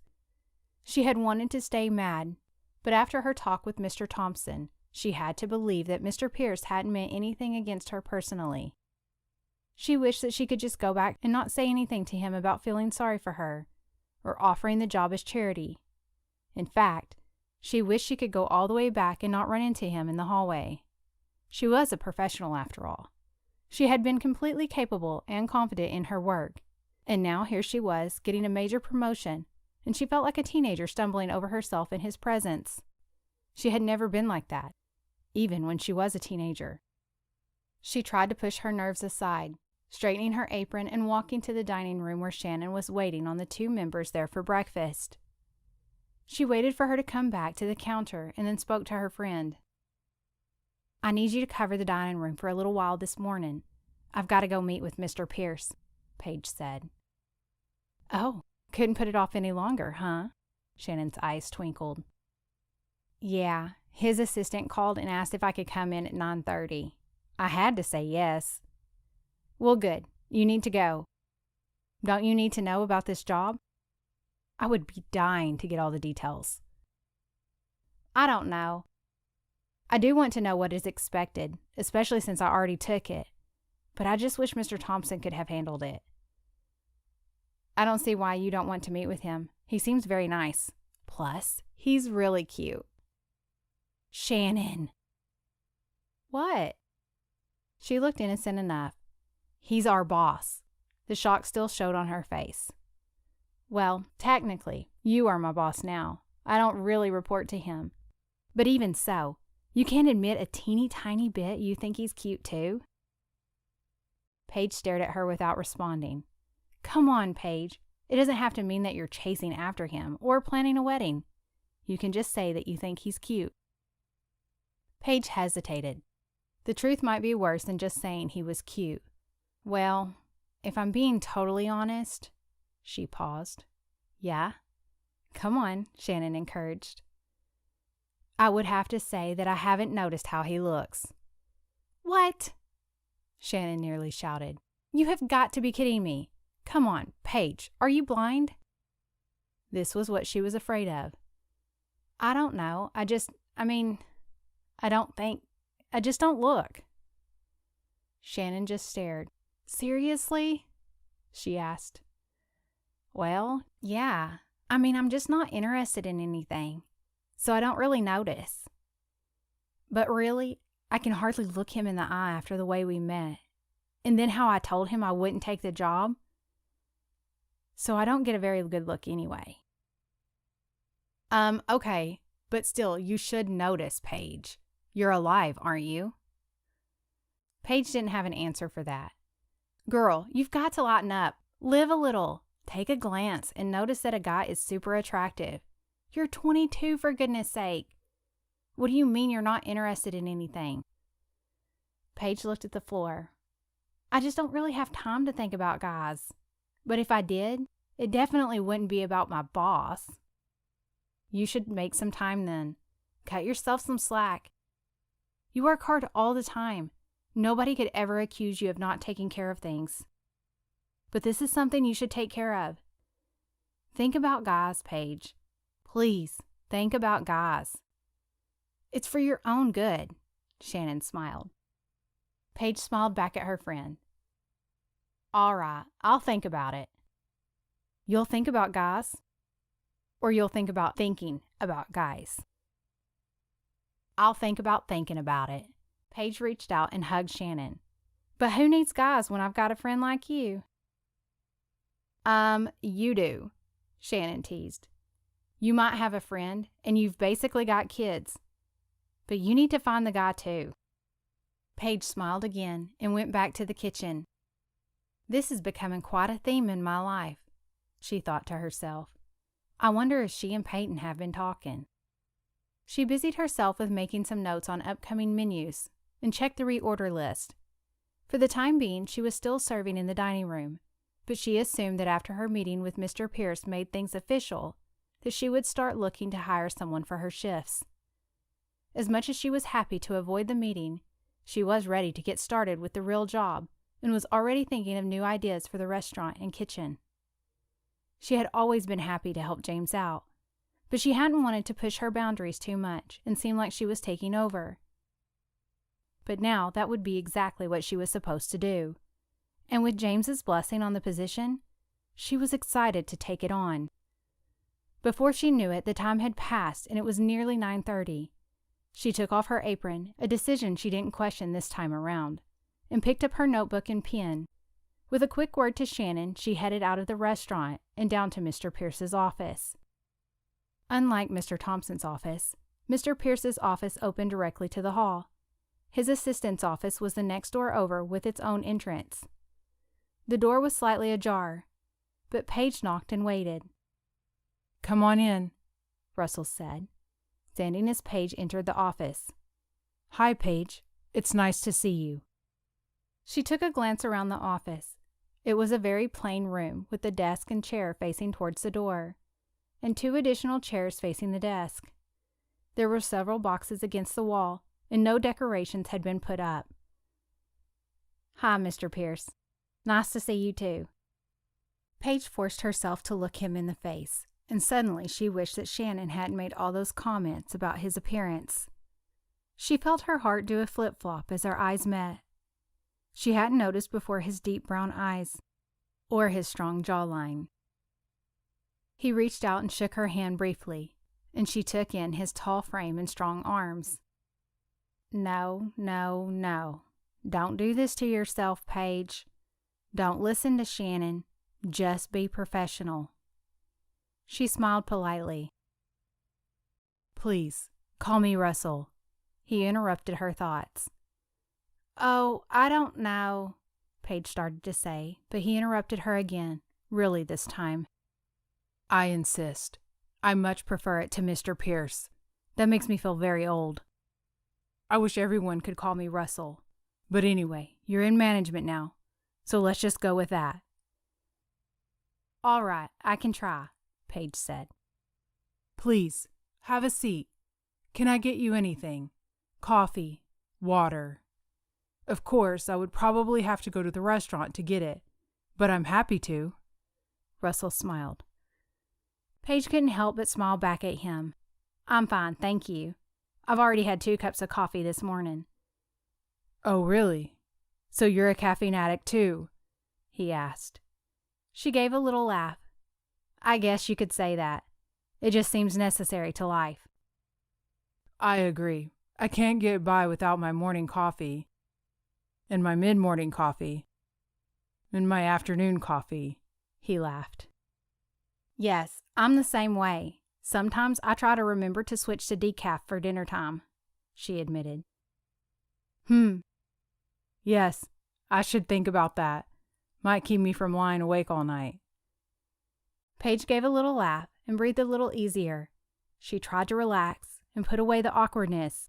She also tried not to picture him lying awake at night. I have to say that I'm glad you came by today. I'm excited for you to get started and to see what you do at the restaurant. I'm expecting great things. He gave her an encouraging smile. Now, I'm sure you have questions, so let's jump right in. Well, yes, I do. I guess first of all, when do you want all of this to start? Right away, Russell said emphatically. Oh. All right. Paige looked at him curiously. I know you will need to find someone who can work your hours in the dining room, but really I don't see it as a huge transition beyond that. You're already doing so much that it will just be easier when your waitressing responsibilities are lifted. I spoke with Human Resources, and your new salary pay will start with your next paycheck. Oh, thank you, she said, sincerely surprised. I don't know if I'll have found somebody by then. Russell paused a moment. He folded his hands and placed them on his desk, then leaned forward and looked her directly in the eye. Paige, I want to be very honest with you. I don't think you need to worry about that. I've said it already, but I'll say it again and again if I need to. You have been doing this job for a long time. Please do not feel bad if you're paid for it while you're still spending some time in the dining room. If I could, I would see to it that you were given back pay for all the time you should have been paid for. Paige looked away. Oh, that's all right. Really, I've always been happy to help. I never expected any of this. I know you didn't, and that's why I hope you will accept the salary as soon as possible, and if nothing else, accept my apology that you have been overlooked for so long. I don't even know how that was possible. She took a moment to take in what he was saying. She still found it hard to believe that she deserved the job, but she straightened herself in her chair and finally said, "Thank you.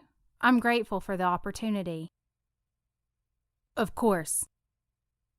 Let's talk some details. As Mr. Thompson mentioned, you will have some flexibility over your schedule because of the need for some later hours. Also, we don't really know what hours you will need with the ordering and planning and things. So it would be helpful if the first few weeks you could start to establish sort of a normal schedule that you can vary from as you need to. We have management meetings for all the department heads on Mondays at noon, so plan to attend those. Oh, James usually attends those.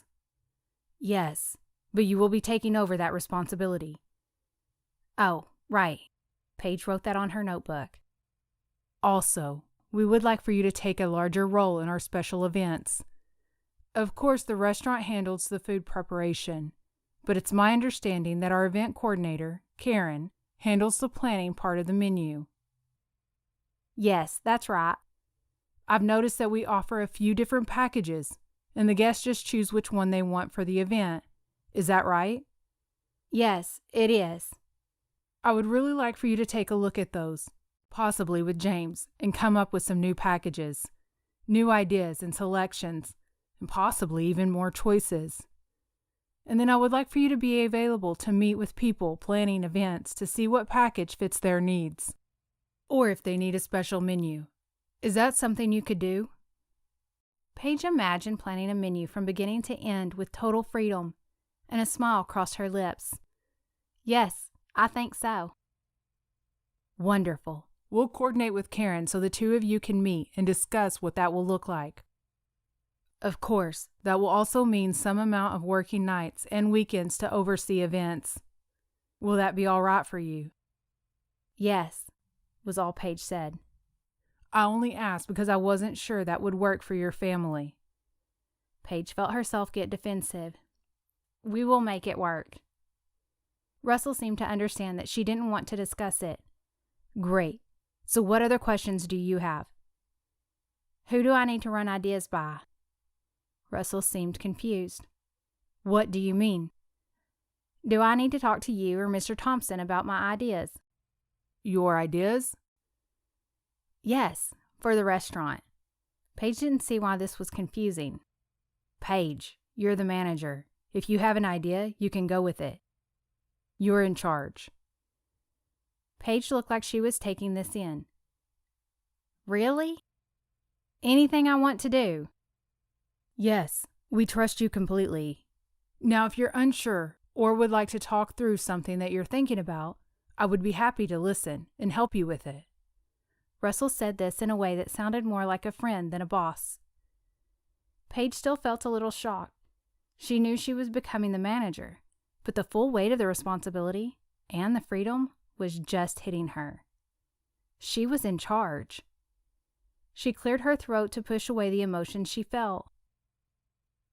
Okay, thank you. Of course, you're welcome. My door is always open. I hope you will let me know if there is anything you need or that I can help you with, Russell said earnestly.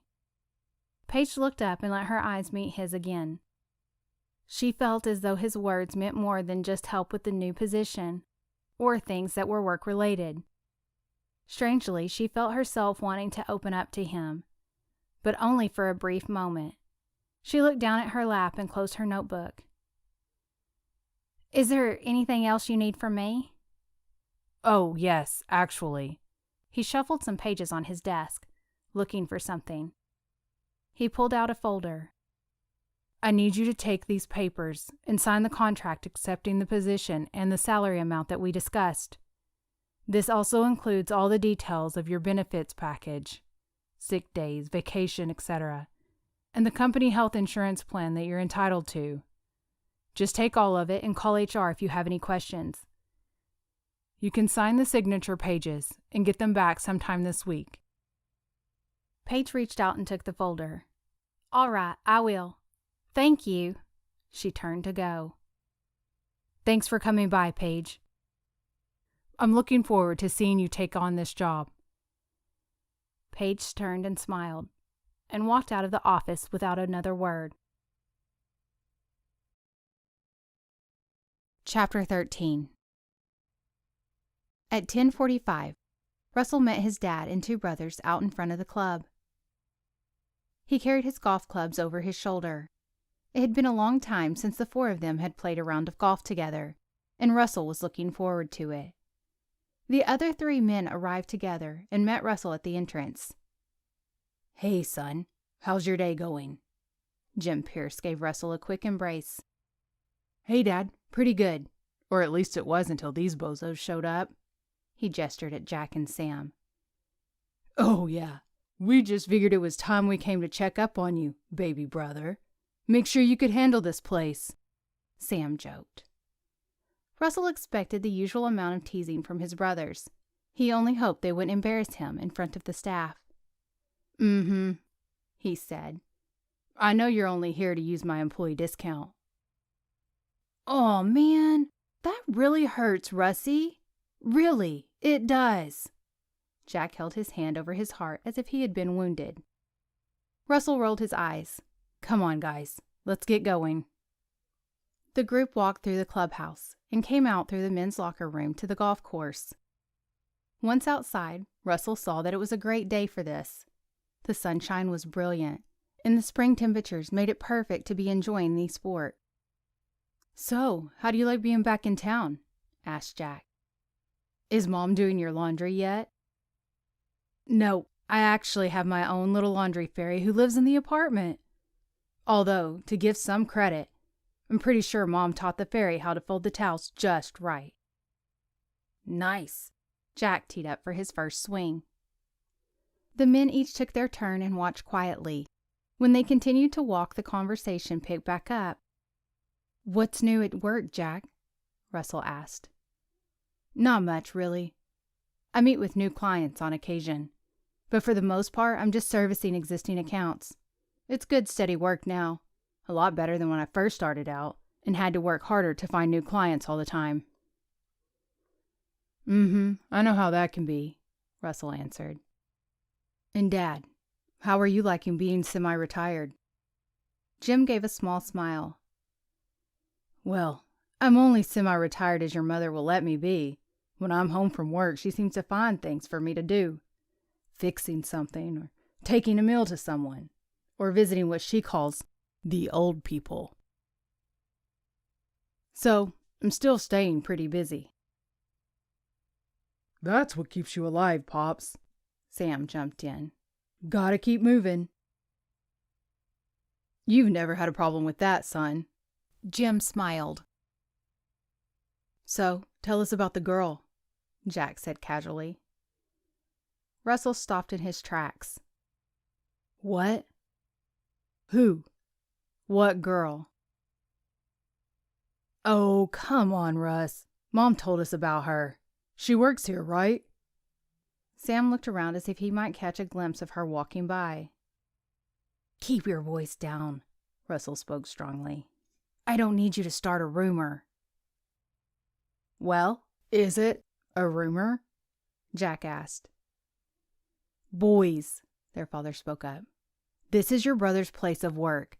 Try to be civil. We will, if he spills it already, said Sam. Look, I don't know what Mom told you, he started, but Sam interrupted. She told us that there's a girl that works here at the club, and that she goes to her church, and that you can't take your eyes off her. Is that about right?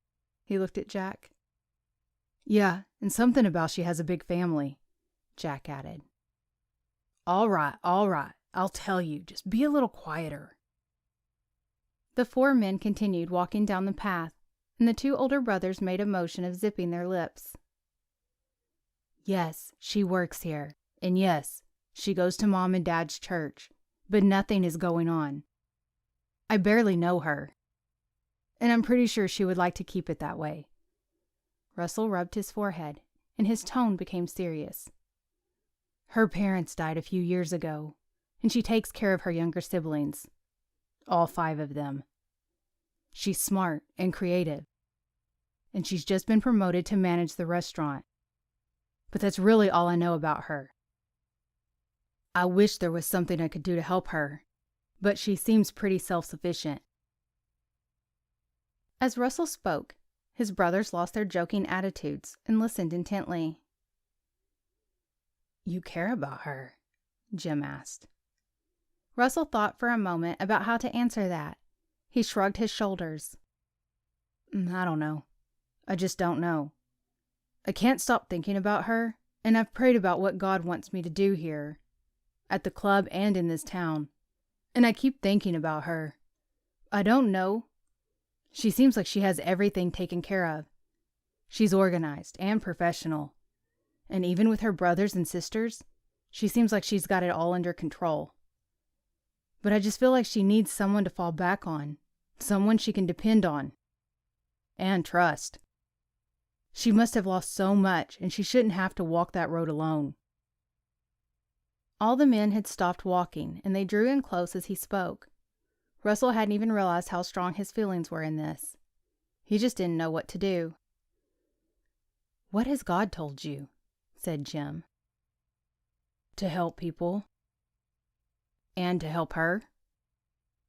Yes, I think so. Then that's what you need to do. Jim made it sound so simple. But I don't even think she will let me. Every time she opens up just a little bit, it's like I see a warning alarm go off, and she shuts back down. She's so careful not to say too much, and anytime I say anything that even sounds like an offer for help, she pushes it away so fast. Jack spoke up. But you're not responsible for her response. You still have to do what God has asked you to do. You have to keep trying.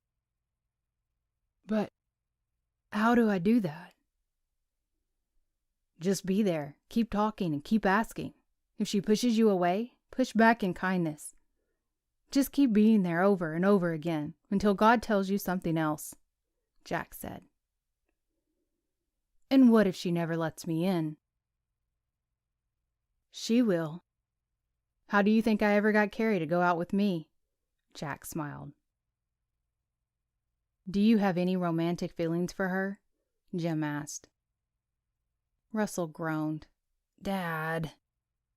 It's a legitimate question, son. Well, I don't know. The first time I met her, I literally trampled her. And then the next thing I know, I'm basically her boss. And then I offer her a job that she says she won't take on pity. And now, well, I'm still her boss.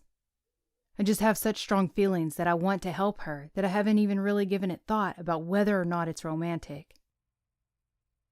Son, having a strong desire to help and take care of a woman is a very romantic feeling.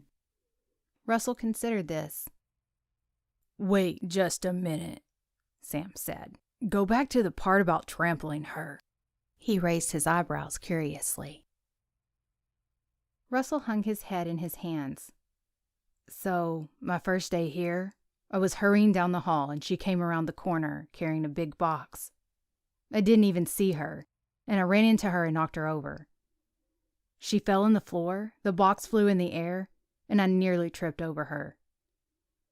Jack and Sam looked at each other, then burst out laughing. The serious moment was over as they started acting out the scene themselves. Oh, hello, I'm Russell. I run this country club all by myself, Jack said as he pretended to walk the hall, waving as if he were in a parade. Sam pretended to be a girl carrying a box and prancing along. La-di-da, he sang. Oh, no, he spoke as if in slow motion, and gasped as the two came close, then ran into each other and fell to the ground. They rolled and laughed at each other. Russell rolled his eyes and started to walk away from them. They continued their banter, but he ignored them. Jim followed close behind and spoke to his youngest son. Russ, Jack is right. You need to keep doing what the Lord has asked you to do. And he's also right. Carrie wouldn't go out with him for 2 years. Really? Yes, really, on both accounts. If you feel this strongly about it, then just try to be her friend and let her know she can trust you. That may be what she needs right now. You just don't know where it could lead. Thanks, Dad. I know you're right. I'll try. It's just hard. But I really want to help her in any way I can. I know you do. Just be careful, because if you don't have any romantic feelings for her, then you could accidentally mislead her. Then all trust will be lost, and romantic feelings doesn't mean pity or feeling sorry for her. Yeah, I get it, Russell told his dad, but deep down he knew he really needed to consider both of those things.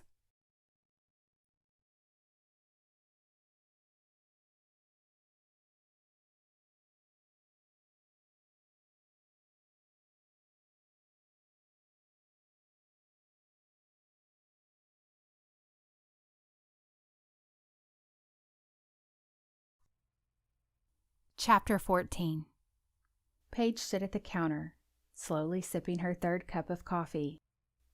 It was just about time for lunch on Thursday, and she had barely caught her breath all day.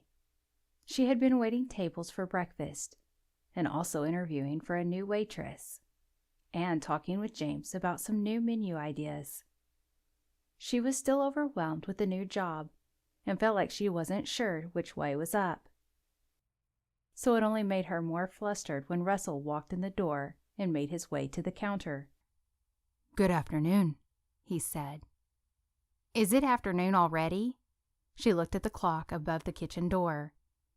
"Well, no. I guess not quite." Russell stood with his hands in his pockets. "Oh, phew, you scared me.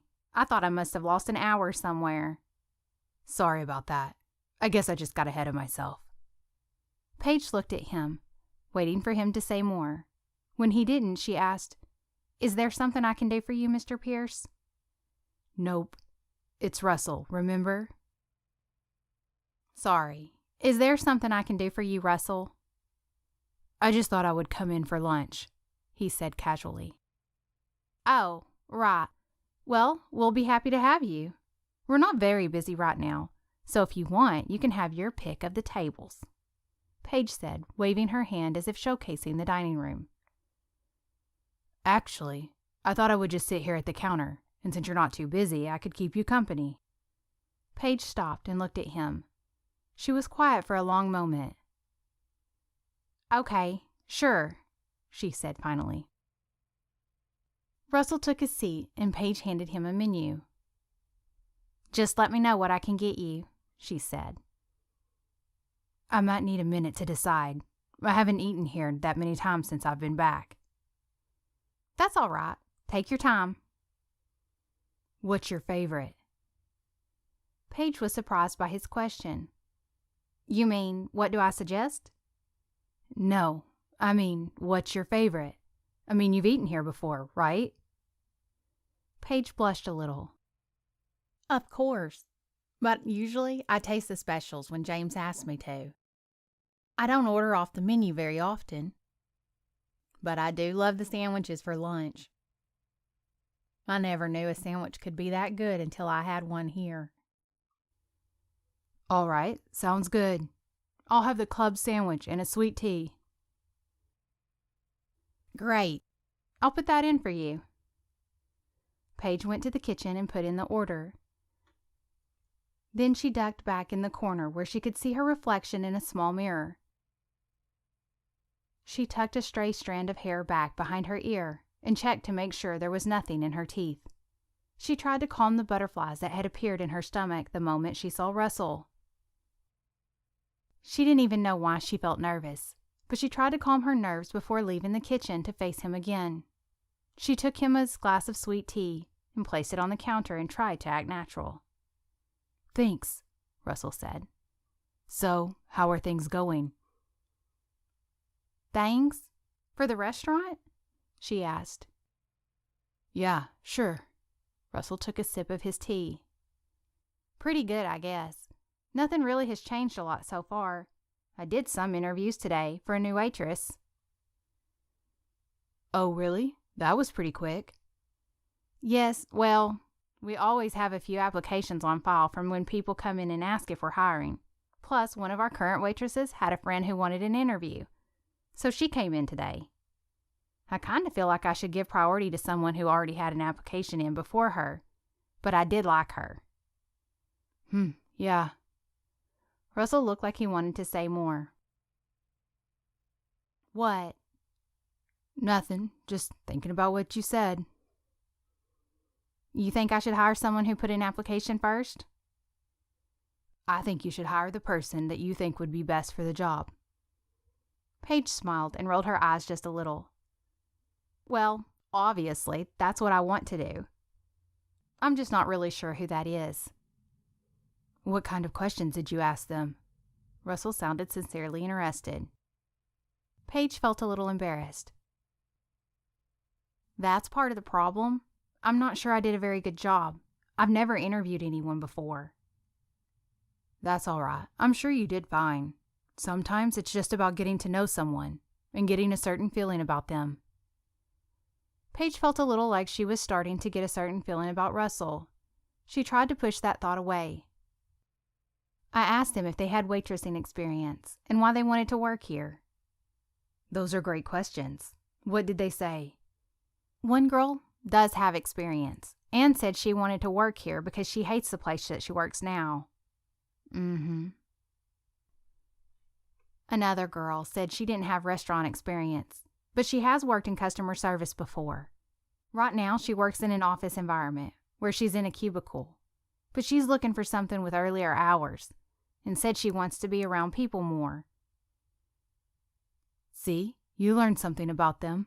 That's helpful in knowing what kind of employee they will be. True, Paige said. Sometimes it's not just about if they can do the job, but if the job will be a good fit for them personally. If it's a good fit and they enjoy it, sometimes that makes them better at their job. Paige smiled. I hadn't thought about it that way. That's a great perspective. Their eyes met for a moment, and the butterflies in her stomach kicked into high gear. Let me go check on your sandwich, she said, and turned to go back to the kitchen.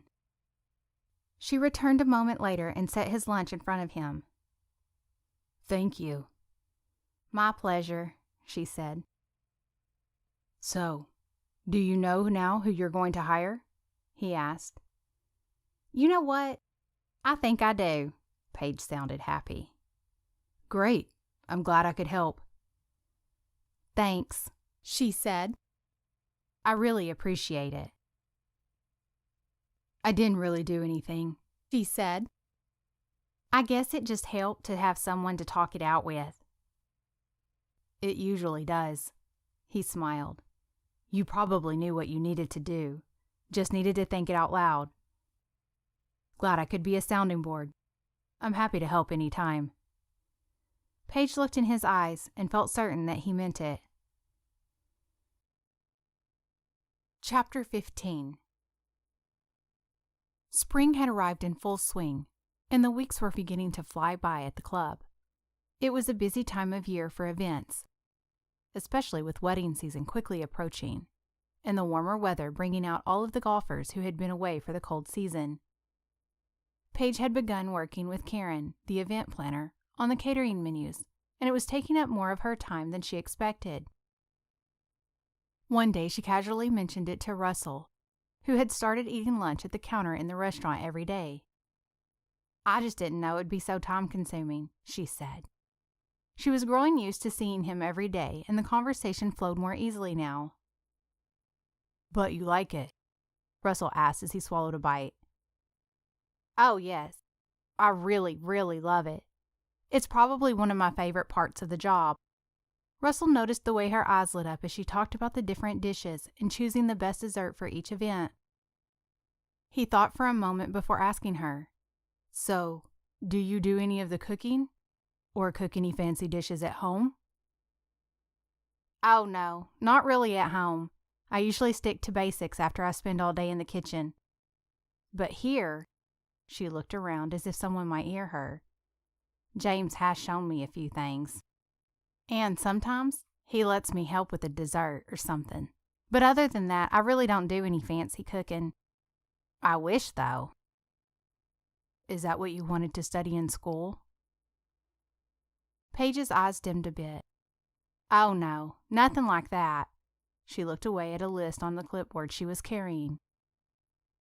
Russell wished that she was always as bright and open as she was once she got going on a topic that she was passionate about. But it was usually like this, moments of conversation that seemed comfortable and open, and then just like that she would close off, as if she had just realized she was sharing too much.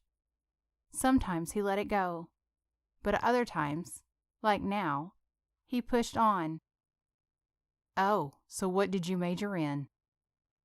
Now she had that look, like it was something she would love to talk about, but she still hesitated.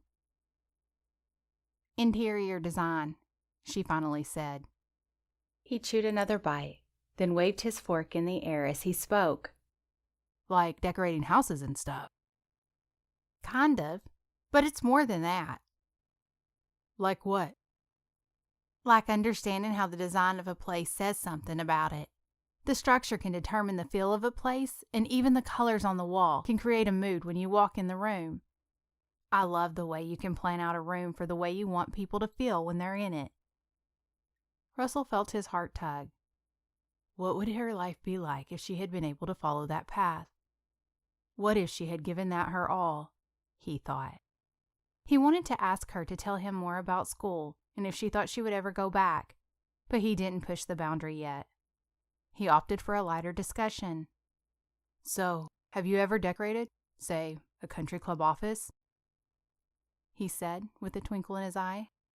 She smiled at him. I can't say that I have, but if someone were to ask me for some suggestions, I would say to start by getting rid of the cardboard boxes, and at least put some pictures on the wall. Hey, I've been a little busy. Are there still things in those boxes?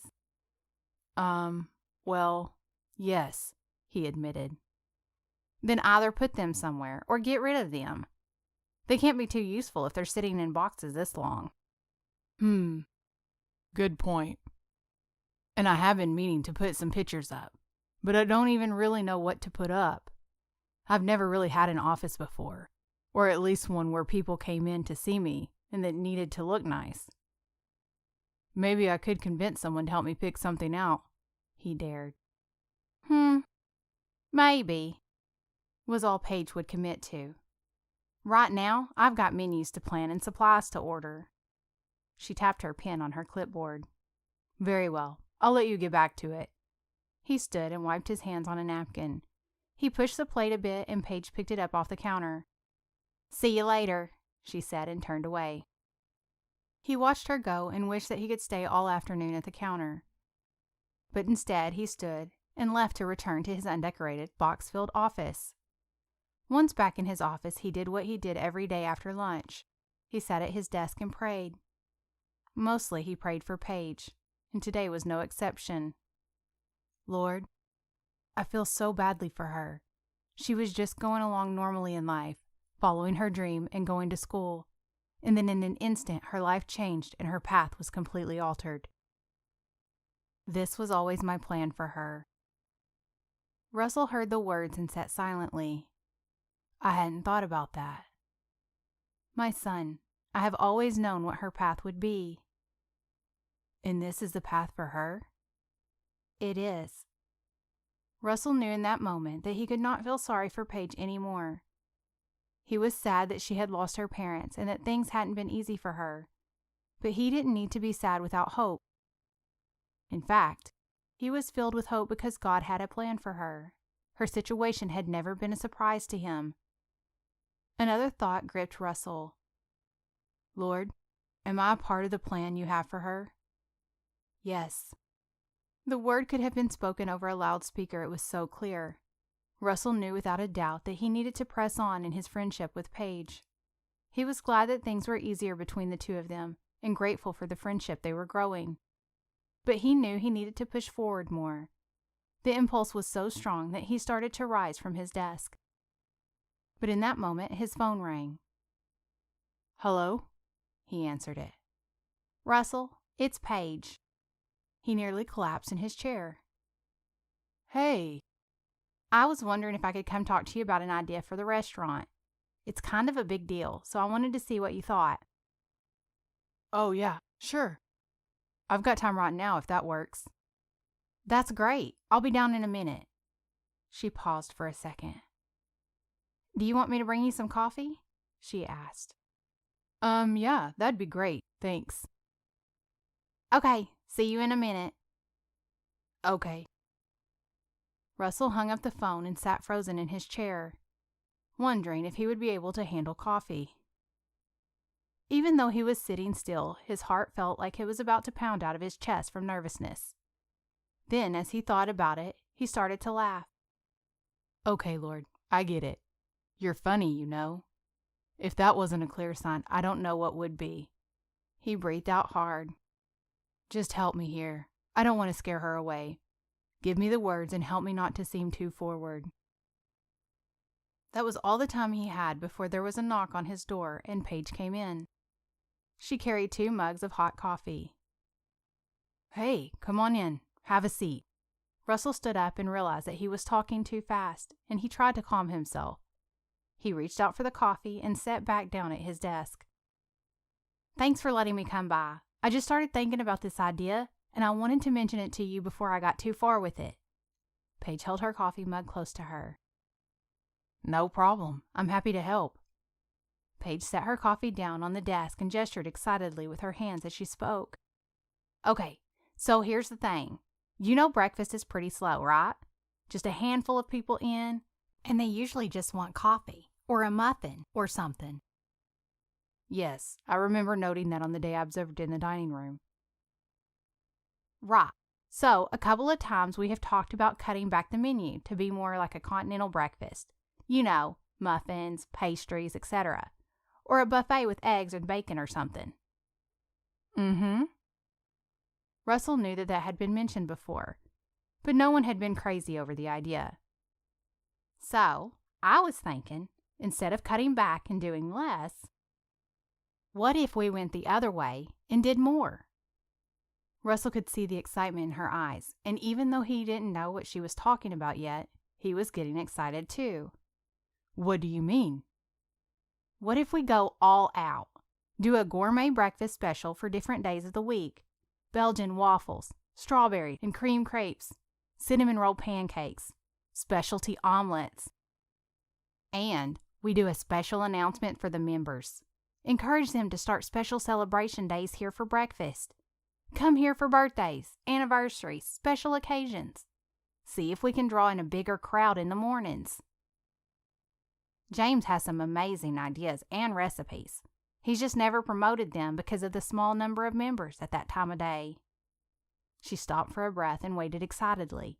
So, what do you think? Russell smiled at her. I think it's a great idea. You do? Really? She seemed to breathe a sigh of relief. Yes, I do. I never really liked the thought of cutting back and giving up. This is a great place for breakfast, and we need something to draw more people in, not push them away. This is perfect. And the idea of promoting it as a special is great. We can put something in the club newsletter, put signs on all the tables in the restaurant, and even do some advertising around the club. Here he held up his hand as if he could see the writing in the air. Coming soon. Brand new breakfast specials. Join us for all your special mornings.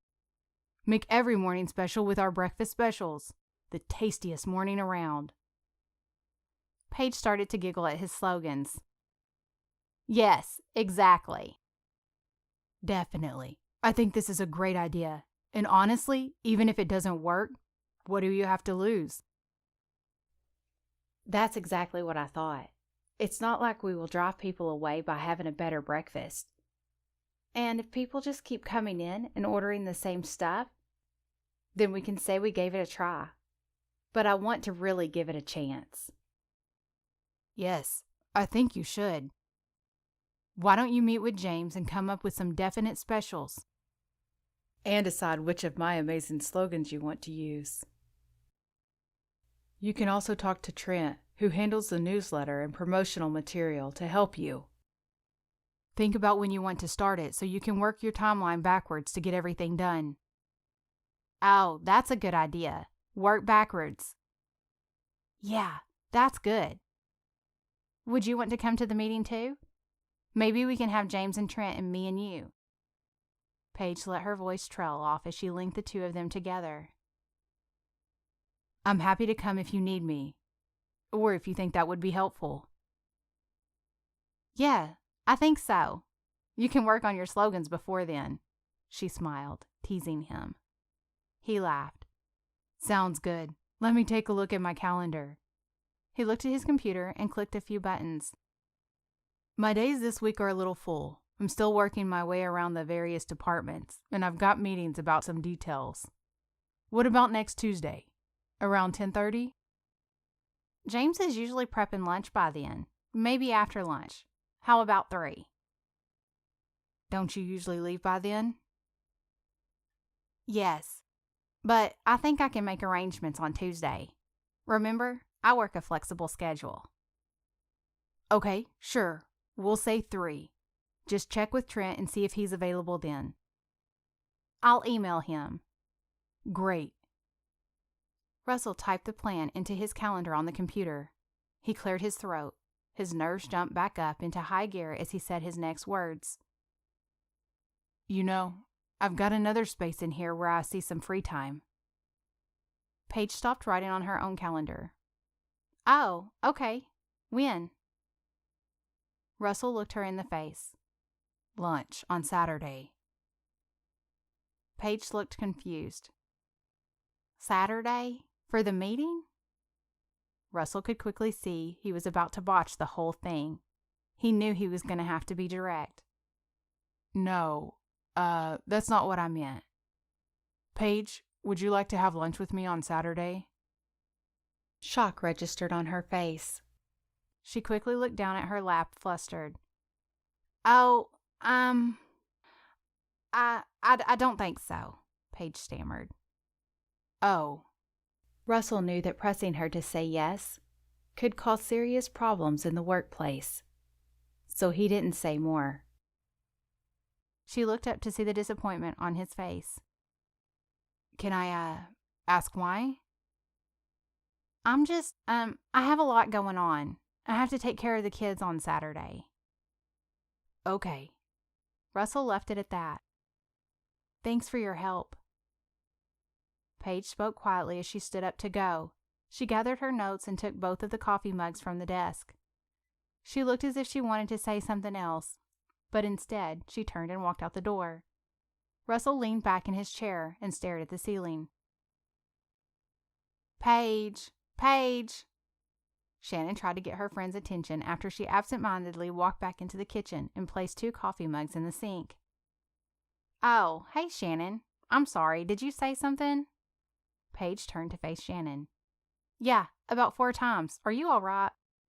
She looked worried. "I'm fine," Paige answered. "You look pale. Are you sick?" No, nothing like that." Paige stared off. "What happened? Where were you?" "Well, I'm not sure." "You're not sure where you were or what happened?" What happened?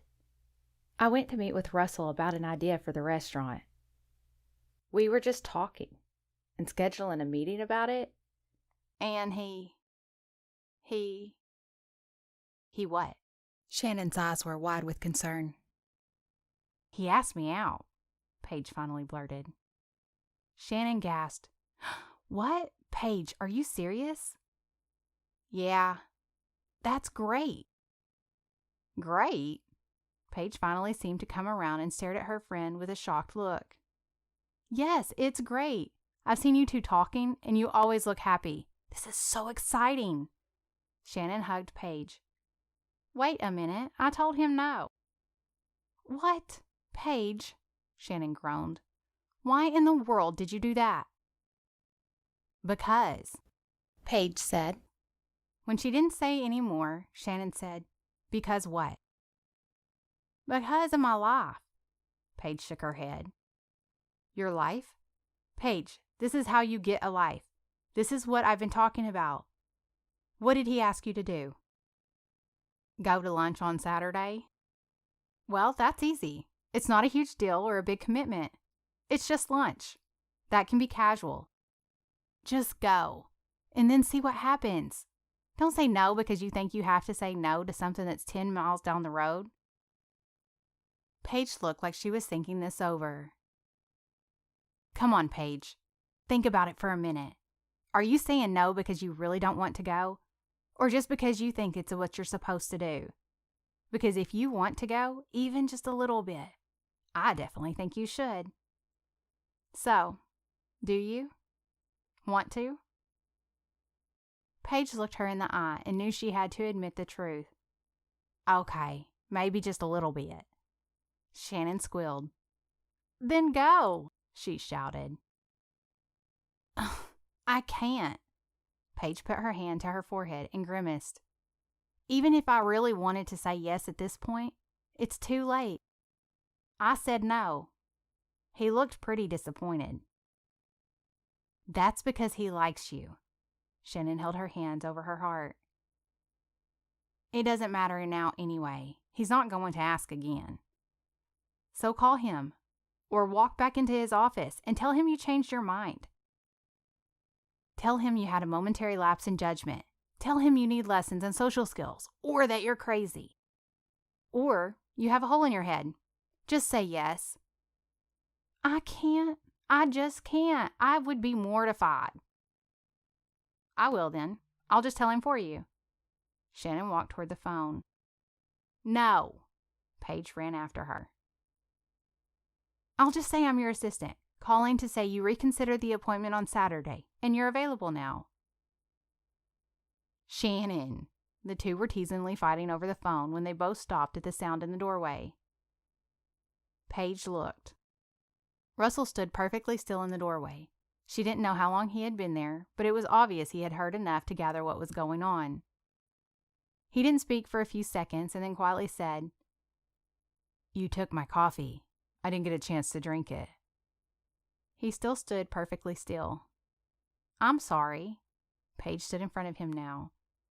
She wasn't sure if she meant about the coffee or saying no. "Did I hear right? That you've reconsidered?" Russell looked hopeful but hesitant. "Oh, we were just talking," Paige blushed. "But I really do have to take care of the kids on Saturday." Russell had already come up with an answer for that excuse. That's all right. What if you bring them with you? The weather should be perfect for a picnic at the park. Russell smiled. Oh, well, they do love the park. Is that a yes? He raised his eyebrows and his eyes seemed to beg. Paige paused for a long moment, then said, all right, yes. Shannon threw her arms up in the air. Both Russell and Paige turned to look at her. She tried to cover it up. Woohoo! Look at that. It's time for me to clock out. I am so excited about getting off work. She walked out of the kitchen, but turned so only Paige could see her and gave a huge smile and 2 thumbs up. So, Russell started to say, but he wasn't sure what else to add. You wanted coffee, right? Coffee. Yes, coffee. He walked back to the coffee maker and poured himself a cup. He turned back to her. Okay, well, thanks. I mean, He cleared his throat. Yeah, well, all right, Paige babbled. I guess I'll see you then. I mean, before then, but then too. Russell ran his fingers through his hair. Yeah, okay, see ya, Paige replied. As he left the kitchen, she stood and watched him go. She couldn't believe she had said yes, and she knew she would spend the next couple of days debating with herself whether that had been the right thing to do or not.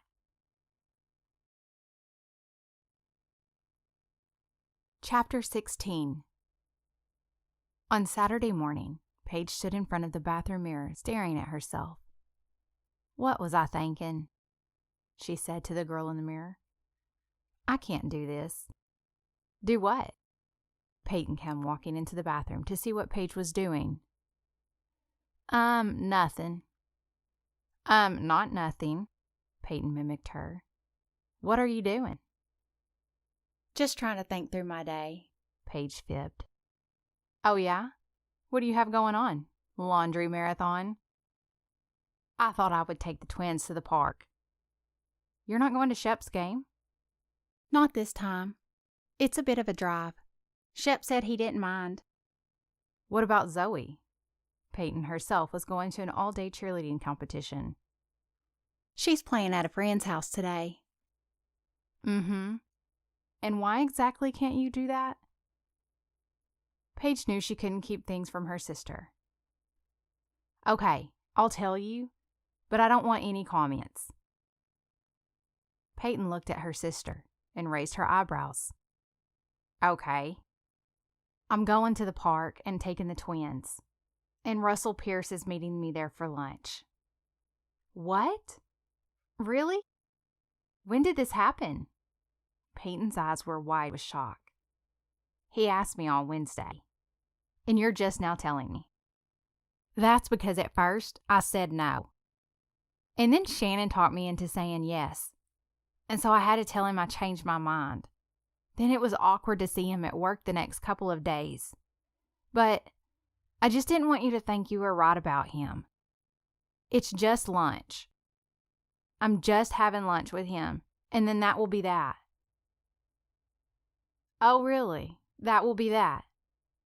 Peyton said with tongue in cheek. Yes, I'm sure. Well, good for you. But why are you saying you can't do this?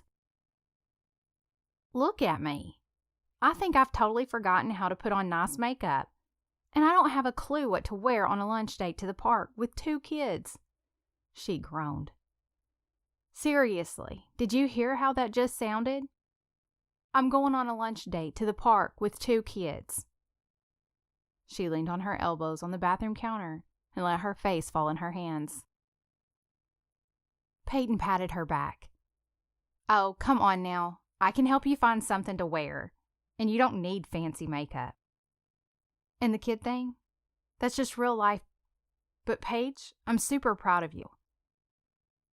Paige looked up. Really? Yes, you're doing it. You said yes, and you're giving it a try. I'm so glad. Thanks, Peyton. That really means a lot. Just go and try to have fun, and not worry that it's different. He knew about them when he asked you out. By the way, I would totally keep them for you today if I could. Oh, I know. It was his idea, though. Besides, it will probably give me a distraction, so I can focus on them if I need to.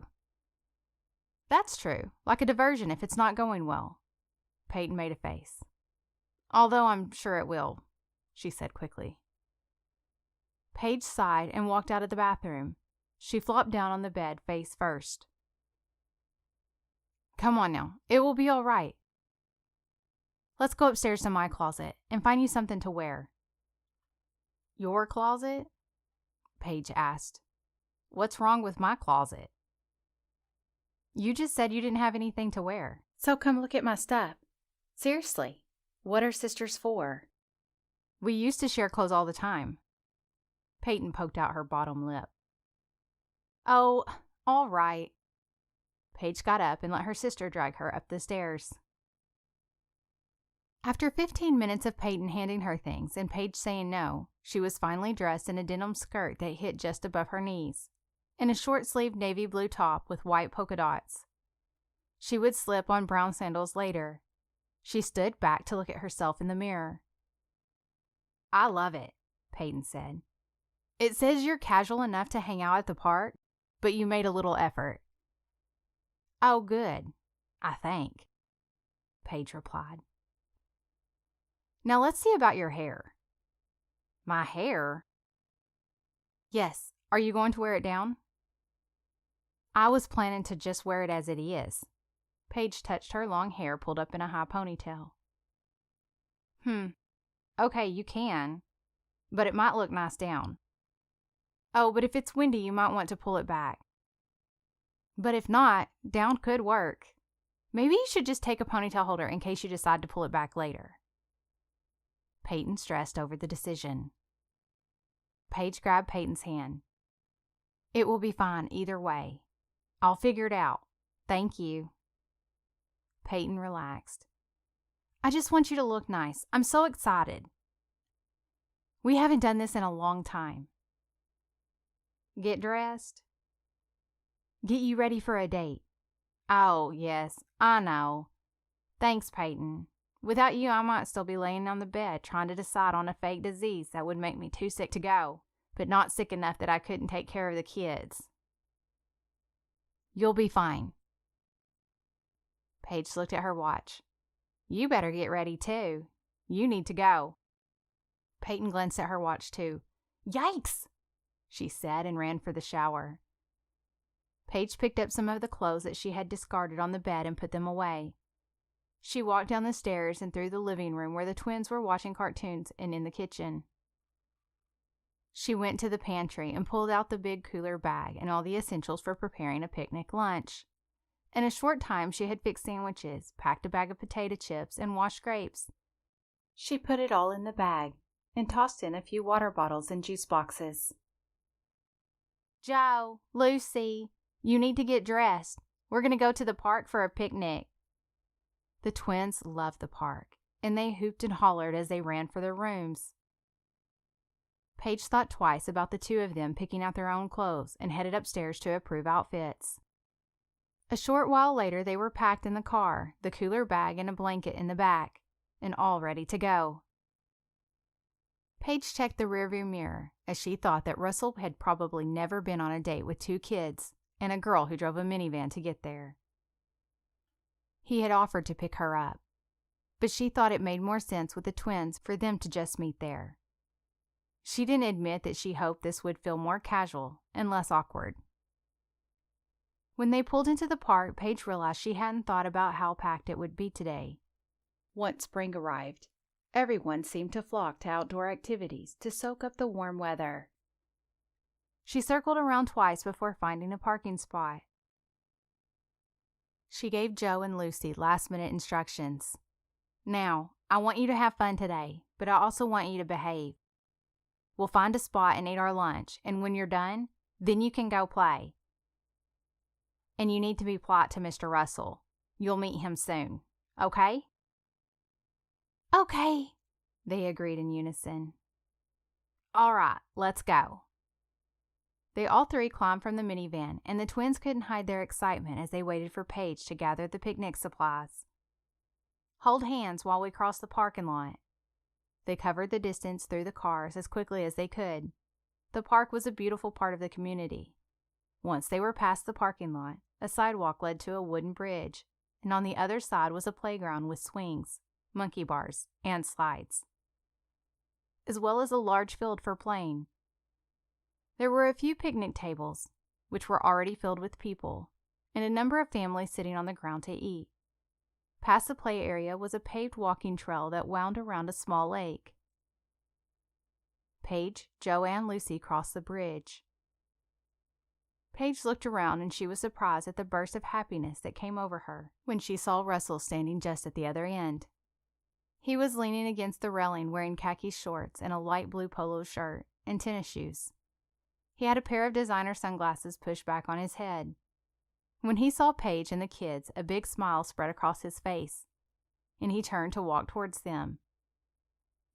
"Hi," Russell said. "Hey, how are you?" "I'm good. How are you?" "I'm fine." She already felt nervous now that they were actually here, and immediately she directed her attention to the kids. "Guys, this is Mr. Russell. Russell, this is Joe and Lucy." "Yeah, we've met, remember? At the church?" Russell said. "Oh," Paige rolled her eyes. "That's right. I forgot." "That's okay. Hey, guys. How's it going?" Joe and Lucy were distracted looking at the playground and mumbled some answers. Russell looked back at Paige and a look of confusion came over him. "What's all this?" He pointed to the cooler bag. Lunch?" Paige said, but it sounded more like a question. Only when he asked did it occur to her that he had asked her to lunch, which probably meant he hadn't expected her to bring it. She was just used to taking care of things herself. "Oh, okay. I had planned to get something from the food trucks. I had heard that they were always here on Saturdays." "Oh, yeah, I'm sorry. I just wanted to be prepared." She mentally kicked herself for not thinking. Of course, she didn't even know how to be on a date. Russell jumped in to say, "Oh no, that's great. This is perfect. I'm sure whatever you have is way better than that greasy food truck." He seemed to be trying to put her at ease. "Sandwiches?" "Perfect. I like sandwiches." Paige gave him a look that said she knew he was patronizing her. "I tell you what. How about after lunch you let me get us all dessert?" Paige gave a small smile. "Yes, that sounds good." "All right then. It's a plan. Let's go find a spot." They fell into step as the four of them walked across the field to the picnic area. The kids ran on ahead, excited to see some friends from school. "Can we go play, Paige?" Joe asked. "After you eat," she responded. They found a spot near a big oak tree, and Russell took the blanket from Paige and began to spread it out. "So, what have you been doing today?" he asked. Paige sat on the blanket and started getting out the food. "Just our usual Saturday stuff. They like to watch cartoons in their PJs for as long as I'll let them." "Oh yeah, I remember doing that as a kid. I love Saturday mornings." "Yeah, me too. It seems like a very long time ago." "Oh, not for me. I think I did that just last week." Russell smiled. Paige smiled back. She handed Joe and Lucy their sandwiches and watched as they started eating them as fast as possible. "Chew it up or you'll choke," she warned. She reached in the bag and handed Russell a sandwich too. "I hope turkey and cheese is all right." "Oh yeah, it's my favorite." "I thought I remembered you ate a turkey sandwich one day at the restaurant, so I was hoping." Russell looked surprised that she remembered, but he simply said, "Thank you." "You're welcome," Paige replied, feeling like she might have admitted she was paying attention to him. "I'm done," Joe announced. "Can I go play now?" "Me too," Lucy said around the last bite of her sandwich. "Can we go?" "All right. Yes, you can. But stay where I can see you, and be nice to the other kids." Paige raised her voice at the end since the two of them were already running towards the playground. They waved their hands in acknowledgement, and Paige could only watch them go. Russell laughed. I guess they're excited. Yes, they have a lot of energy, so they are pretty much always excited when they can run around and climb on things. Do you come here a lot? Russell started eating his sandwich and reached for the bottle of water that Paige offered. Probably not as much as they would like, but sometimes we do. It's nice to give them an outlet, especially when the older kids are off doing their own activities. Oh yeah? What activities are those? Russell asked. Shep plays basketball and baseball, so there are always games and tournaments. Peyton is a cheerleader, so she cheers for whatever sport is going on. And she also goes to cheer competitions. Zoe doesn't compete yet, but she is taking cheer classes, and she stays busy with friends a lot, too. Paige kept looking away to check on the kids as she spoke. Russell watched her for a moment and let the silence hang. He seemed to be trying to take it all in. That seems like a lot to keep up with, he said. Paige turned to him and smiled. Oh, don't worry, I'll keep everything written down. She was trying to sound casual, but it was a true statement. Russell's voice was almost at a whisper. Paige? He waited until her eyes met his. How do you do it? Do what? A slow breath escaped his lips. Everything. She looked away. I mean it. How do you do everything? Take care of your family, work, run a household. All of it. All by yourself. She still wasn't looking at him, and it seemed for a minute like she wasn't going to answer at all.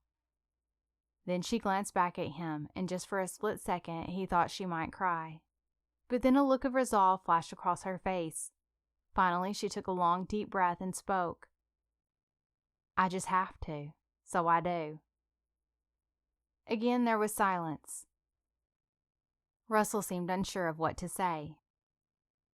I guess you want to know what happened, Paige said. Only if you want to tell me, Russell said, but he leaned forward in anticipation. She sighed. I don't really talk about it much. I guess I feel like the people who need to know already know, and the rest can just fill in the blanks themselves. But we were a normal family, you know? I mean, maybe not totally normal. We're a little bit of a big family.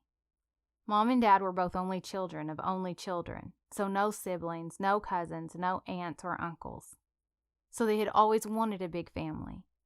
And 4 seemed like a big family to most people. So they had 4. And then Joe and Lucy were a complete surprise. But they were still thrilled, and we basically thought we had real-life baby dolls around. And they were the perfect parents, the ones who go on field trips and attend PTA meetings and never miss a game or a recital. Dad was an attorney, well respected in the community, and Mom stayed home to take care of everything else. And they were the perfect couple, too. They really loved each other, and everybody knew it. They had a standing date night every other weekend. They had done that for as long as I could remember. Then, my freshman year, I was away at school, and they went out for their date night. They were out pretty late, and they were coming home, and a drunk driver came across their lane and hit them head on. It was a horrible accident.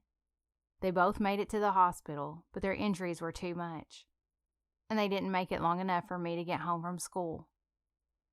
She paused for a moment as if the memory was sinking in. Everything was perfect. Of course, they weren't really perfect, but they were to me, to us, to our family. And then they were just gone. Everything changed. And I just started putting one foot in front of the other. I just had to do what needed to be done. No one else could do it, so I had to. And so you quit school and went to work? Russell asked gently. Yes, I felt like that was the best decision. I had to be at home with everybody, especially Joe and Lucy. They were so little. Did they have life insurance policies? Yes, they did. But I just knew that if I started depending on that regularly, it would be gone too quickly, so I paid off the house and the cars and gave us a monthly allowance for bills, and the rest went into savings. I have some that I can pull from in an emergency, but most of it was put away for all of their college funds. I know that's what Dad would have wanted. He always wanted to take care of school for us. Russell looked at her in awe. That was pretty wise, especially when you're that young. Paige shrugged. And that's how you ended up at the club? Yes, I needed something where I could make decent money to pay some of the bills and for all the extras that would come up. But without a college degree, I didn't think I had many options. The restaurant offered a flexible schedule with ability to work extra hours on occasion, so I decided to take it. I never really intended to stay there long. It just happened. And then it was easy. It's 15 minutes away. I'm usually home before the kids are off the bus. And it works. Russell's look was full of sorrow. But that's so much for one person to do. Paige didn't want pity. Of course, but a lot of people do it. Single parents, even moms who are married, usually still do a lot of those things on their own. But surely there were people who offered to help. The church? Oh, people offered. Wanted me to let them know what they could do. But how do you tell people how they can help after your parents are gone? And you have 5 younger siblings that you need to take care of. People brought meals for a while, and that was helpful. But nobody could help when Zoe wouldn't sleep alone anymore, or when the twins cried because they had to ride the bus instead of being driven to school, or when Peyton started having nightmares, or when Shep wouldn't talk for days. So you just move on and start doing things yourself. I've got pretty good at that. I wake kids up in the morning to go to school. I work, I fix dinner, I clean the house, and I do the laundry. And I don't relax until everybody's safely in the house for the night. I don't know how I do it, but it has to be done. So I just do it. Paige was surprised at the relief she felt by just saying that out loud. It didn't change her situation, but knowing that someone else knew the whole story made her feel a little bit better. She hadn't even planned on sharing all of this with him, but suddenly she felt like she didn't have to tiptoe in the conversation with him, because he already knew. Russell sat speechless for a few moments. He looked helpless, but the look in his eyes said he wished he could help. He reached out and touched her arm. I'm so sorry, Paige. You're so strong. She looked at him and glanced down at his hand on her arm. She let her eyes linger there for a moment. But then she leaned away from him and started to clean up the picnic. It's all right. This is just my life now. She felt like she had told him enough. She didn't want to share too much. Russell stood up and started cleaning up too. Here, let me help. Oh, I've got it. No, really. You prepared the food and brought it. Now you sit there and let me clean this up. But, I mean it. You can't lift a finger to help or no dessert for you. He wagged his finger at her and gave her a wink. She looked as if it would be a difficult chore to sit there and do nothing, but she smiled at him and sat back down on the blanket. Just as Russell put the last items back in the cooler and carried the trash away, Joe and Lucy came running over to them. Paige, the ice cream truck is here. Can we get some? Please, please, Lucy begged. Paige looked at Russell. Yes, he said. Ice cream it is. Whatever you want, it's my treat, he told the kids. Yay! The kids shouted and ran off towards the truck. We better catch up with them, Paige said, and started to stand. Russell offered her his hand and pulled her to her feet. For just a moment they stood facing each other, her chin tilted to look up at his taller frame. For a moment it seemed like he might hug her. But then he dropped his gaze and started walking towards the kids. What's your favorite ice cream? He asked. Paige fell into step beside him. Chocolate chip. What's yours? Coffee, he said. Of course. She smiled, and they continued their walk to the truck.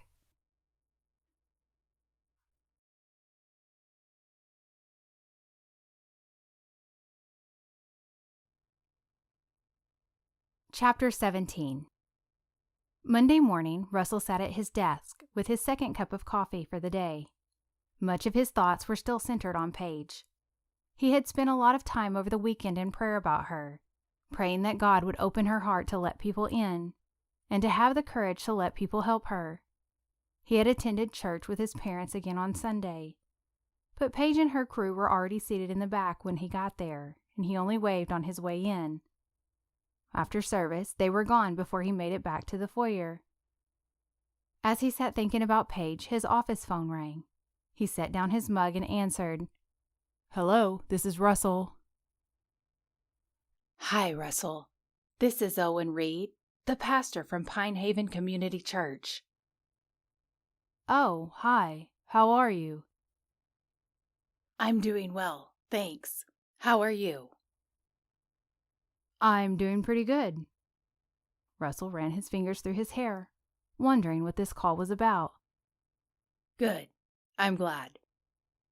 I noticed that you have been at our Sunday morning service a couple of times now with your parents, and I just wanted to call and introduce myself, since we haven't had the chance to meet at church. Oh, yes. My mom practically insisted that I visit the church. The pastor laughed. I'm sure she can be quite persuasive. I've known them a couple of years now, and your parents really are pillars in our church family. We're so blessed to have them. I know. They really love being involved there. Listen, I was wondering if you might be available to have lunch together. I know you're not set on our church, but I would really like to just talk and get to know you, and be of any help that I can in getting settled in the community. Sure. I would like that a lot. Excellent. Are you available anytime this week?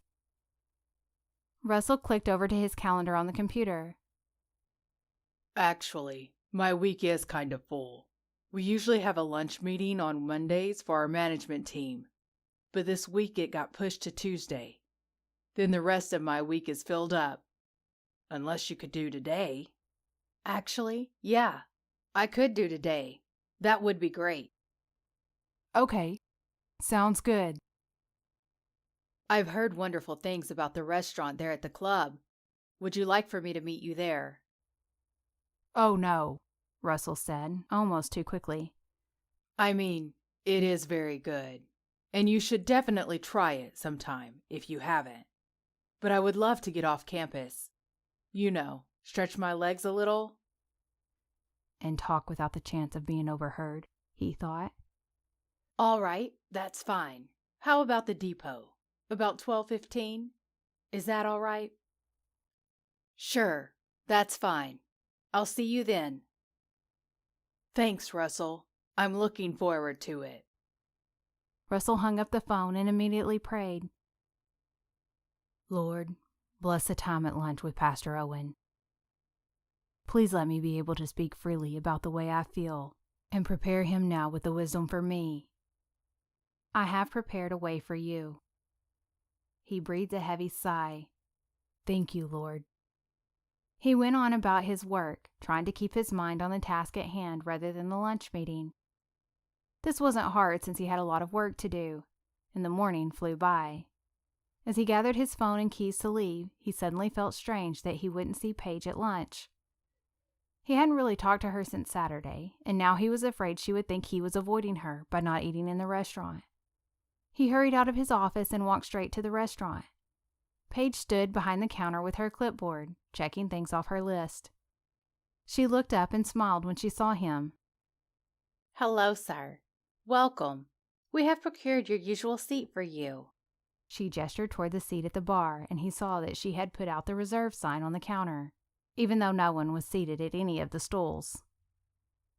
He smiled at her joke, and his heart tugged a little that she was being playful with him, and that he would have to tell her he wasn't staying. He was so glad he had made the decision to stop by. Thank you. I'm so honored to have a permanent spot here. Oh, yes. Nothing but the best for our most loyal guest. I'm so sorry, but I might be just losing my status today. Oh. She lowered her clipboard and her smile faded. Yes, I'm sorry. I'm not staying for lunch. I just came by to say hi. I've got a lunch meeting off campus. Oh. Paige actually looked disappointed. That's all right, she recovered quickly. Just don't expect this kind of royal treatment again. Russell laughed. Of course not, but I'll try to make up for it by stopping for coffee and dessert this afternoon. Do you think that might put me back in good graces? We'll see. Okay, well, I've got to run. All right, see ya. Paige went back to the kitchen. Russell turned to go, and now he was genuinely sad that he couldn't stay and talk with her over lunch. He hadn't realized how much she looked forward to that time. And obviously he had too. He would definitely come by this afternoon. Besides, they needed to discuss some details for their meeting the next day about the breakfast plan. With that thought on his mind, he left the club happy to have an excuse to see her later. The Depot was a well-known and well-loved restaurant in town, a few miles from the country club in a strip of shops on Main Street in the middle of town. It was filled with pictures of trains and railroad memorabilia. They were known for having the best burgers in town. Russell parked on the street out front and went in to find Pastor Owen waiting for him. The place was already starting to fill up for lunch, so Owen had grabbed a table early. Russell approached and greeted him. Hi, Pastor Owen. The pastor stood to shake hands with him. Hey, Russell. So good to see you. And please, just Owen. I'm not much for titles. He was dressed in a button-down collared shirt and khaki pants. Me either. I'm still trying to get used to being called Mr. Pierce at work. Oh, yes, I'm sure that takes some getting used to. Yes, it does. Have you ordered yet? No, just wanted to go ahead and get a table. Russell nodded. It can get pretty packed in here. Glad you got here early. So we don't lose the table, why don't you stay here and I'll go order for us? What would you like? And please, it's my treat. Oh, that's really not necessary, Owen started to say. You don't know what I want to ask you yet, Russell smiled. Owen smiled back with a curious look. All right, then. I'll have a cheeseburger with everything, and water to drink. And fries. You have to have fries. Absolutely. Fries are a must at the Depot. All right, I'll be back. Russell went to the counter and placed their orders. He returned to the table with a stand holding a number for their order. He was glad they had come to a place where they would mostly be left alone once their food arrived. Should just be a few minutes, he told Owen. Okay, thank you. So, tell me about yourself. Like I said, I've known your parents for a few years, so I've heard your name mentioned, and I've met your brothers. But that's about all I know. For starters, don't believe anything my brothers say about me. They can be pretty tough on a guy. Owen laughed. And also, probably don't believe too much of what my mom says about me either. She's way too generous to her baby boy. He smiled. But really, I feel like I'm still getting started with being an adult. I grew up here my whole life and went off to college to study business. After I graduated, I was fortunate to get a job right away in sales, and I really loved it for a while. I traveled, basically did what I wanted, had a lot of fun, made good money, that sort of thing. And even though I never expected to be back here, I'm really glad to be home, settling in here in a town that I feel like I could stay for quite a while. Plus, I love golf. So that's really all they had to say was included in the job to get me to come. I hear all the Pierce men are golfers. That's right. Dad started us out young just so he could have an excuse to spend all day out on the course or at the driving range. Do you play? Not as much as I would like, but yes, I do. You'll have to come out and play with us sometime. I can get you in. I kinda know a guy. Thanks, I'll have to take you up on that. Please do. So what about you? How long have you been at Pine Haven Community Church? Whew. Let's see. I guess it's about 8 years now.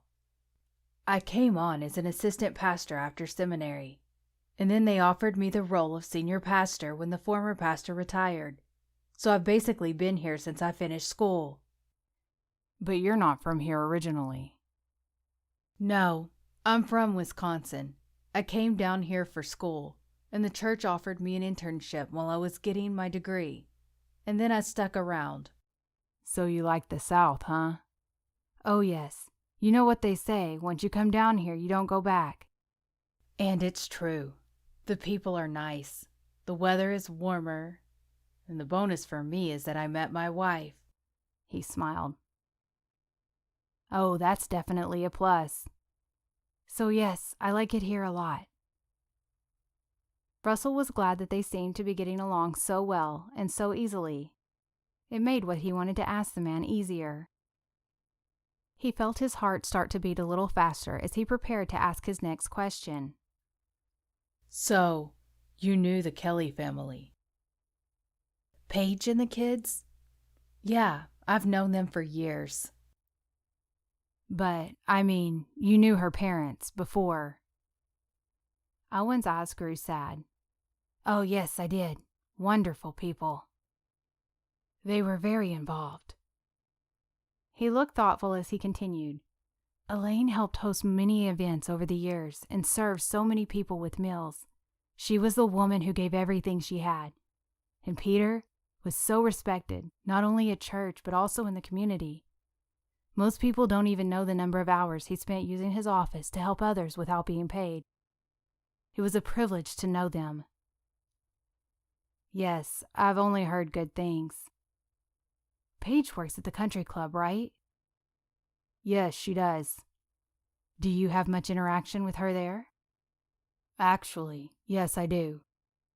She was recently promoted to be the manager of the restaurant, so technically she's her own boss, but I oversee all operations, so her area falls under my responsibility too. I'm not exactly her boss, but we work together a good bit. I see. That's great for her. She hasn't had an easy time of it, so I'm sure a promotion like that helps her tremendously. Yes. Did you know her well then? At the time of the accident, I mean. I did. She was away at college, but I had been there since she was in high school, so I knew her a bit. I helped her plan the funeral and did the service. It was such a tough time. I remember trying to talk with her a few times, and my wife went to the house once a week for a month or so. But she seemed so determined to handle everything herself. She had always been a fun, energetic girl, but when her parents died, it quite frankly seemed to take the life out of her. I think about her from time to time. Her family was always so involved, but it just wasn't their actions that mattered. They truly loved being involved in whatever the Lord led them to do, and they served from the heart. Since they've been gone, Paige seems more like she's just going through the motions of going to church and checking it off her list. I've tried to reach out, but she's very closed off. An event like that can be detrimental to a person's faith. Russell knew exactly what he meant. Yes, I agree. He stared at his hands, lost in his own thoughts. Owen looked at him, and only then did it dawn on it. Russell, are you and Paige, are you close? I don't know if I would say we were close, but we're definitely becoming good friends. Are you hoping for more? Russell half laughed, half sighed. Have you ever had God so heavily place someone on your heart that you can't stop thinking about them? Yes, I have. And have you ever thought that he was totally crazy for it? Owen smiled.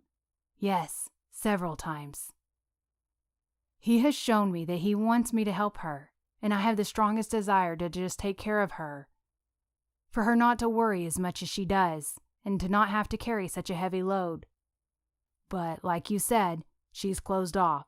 She seems to just go through the motions of life. Every time she starts to open up to me, it's like something switches off and she realizes she's letting me in, and she runs from it. I don't know how to approach her, and I definitely don't think she will let me help her. Are these romantic feelings? Honestly, I don't know. They didn't start out that way. But I think they are beginning to turn into that. Russell put his face in his hands. I just don't know what to do, or how to approach it. You want my advice? Yes, please, anything. Owen sat thoughtfully for a moment. Keep praying. Keep praying? Yes. You said the Lord showed you that He wanted you to help her. So keep talking to Him and asking Him what He wants you to do next. Russell had to admit to himself that he hadn't been doing much asking lately. I guess I can do that. And don't give up. In fact, I think you should be bold. If He wants you to help her, then be bold about helping her. And if He shows you that He wants you to pursue her romantically, be bold about your feelings. Russell nodded. I guess I've got nothing to lose. Absolutely, and with God on your side, you've got everything to gain. Russell smiled. He felt a confidence about the situation that he hadn't before now. Thank you, Owen. You don't know how much that helps. I'm glad. Just be her friend. See if she opens up to you, then see what happens. They continued talking while they finished their meals and then parted ways, promising to do this again soon. As Russell left the restaurant, he felt encouraged, and as Owen had said, he felt bold. He only hoped that his boldness would last, and that he wouldn't frighten away the girl he was starting to really care for. Chapter 18. Paige walked down the hall of the country club, writing notes on her clipboard. Ideas about the new breakfast menu that she wanted to remember for the meeting the next day. She realized she wasn't paying attention to where she was going and looked up just as she almost walked into a decorative side table. She laughed as she thought about another time walking with something in front of her face had caused an accident. She stood at the table and finished writing her notes. A minute later, she looked out the window facing the driveway to the club. She just happened to see Russell pulling in on his way back from his lunch. Her heart skipped a beat when she recognized him. The feeling was so strange. She placed her hand over her heart, and she couldn't help but smile. What is going on with me? She thought. I wasn't expecting this. She tried to think about what her feelings really were for Russell. She had to admit that they were starting to develop a friendship, and she had even surprised herself by opening up to him. Is that what I want? She wondered. She thought about how her feelings might be starting to grow. Then she thought about the kids, and the house, and her work, and her parents. She shook her head and picked up her clipboard with a sense of finality. No, she said out loud. I won't do that. She looked around to make sure no one was hearing her. I won't do this to him, and I won't do it to myself. I have to let him know there's no future there. With that, she walked straight back to the restaurant and tried to push thoughts of Russell Pierce out of her mind. Once back in the kitchen, Shannon came to say hello. She had an early class that day, so she was working the afternoon shift and had just arrived at work. So, Shannon's eyes lit up excitedly. Tell me about Saturday. So much for not thinking about it, Paige thought. There's really not much to tell. We went to the park and ate sandwiches. The kids ran around. Then we had ice cream and left. Shannon stared at her. That's it. No conversation? Of course we had conversation. It would be rude not to. So, what did you talk about? Oh, just usual stuff, you know? What's your favorite ice cream? What are your hobbies? What's it like to raise your younger siblings? Shannon's eyes were wide. He asked you that? Yeah, basically. And what did you say? I said that, yeah, it's tough, but I just do it. People do it. And I just make it work. I guess that's true. So what did he say? Oh, he feels bad for me. Oh, Paige, he's just being nice, Shannon said, since Paige was always defensive about people pitying her. I know, it's fine. So, do you think he'll ask you out again? No, I don't think so. Actually, that wasn't true at all. Paige thought that he definitely would ask her out again. She just had no intention of saying yes. Why not? I just don't think there's a future there. Oh, Paige, come on. Why not? You know why. Girl, when are you going to stop making excuses? It's always the kids or work or that a guy wouldn't want to walk into that life. You've got to get past all that and move on with your life as it is. Don't you want to plan anything for the future? I'm planning a lot for the future. Paige tried not to yell, but her anger was rising. I plan for the kids' school, and for Peyton and Shep to go to college. And I plan for everybody to eat and be clothed and to make it through the day alive. But what about you, Paige? You used to have plans for you. You were going to school, and surely you thought about being married one day. What about plans for you? Paige didn't have an answer for her friend. She looked away for a moment, and finally she spoke. I don't know, okay? I don't have plans for me. Maybe someday, but right now I have a lot of other people to worry about.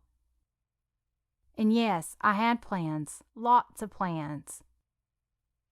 And in one moment, they all went out the window. So what's the point? She blinked quickly to push away the tears that tried to surface. Shannon teared up too. I know, Paige. I'm so sorry. And I know you're right. It seems like all your plans are gone, but that doesn't mean you stop living. You know that's not what your parents would have wanted for you. They would still want you to make plans. Paige wiped her eyes quickly since the other staff members were beginning to come in for the afternoon. Well, yes, but I don't have time to think about that right now. I've got a restaurant to run. She patted her clipboard and tried to smile. She patted Shannon on the shoulder and walked past on the way to her desk. Paige sat down at her desk and tried to focus on the menu.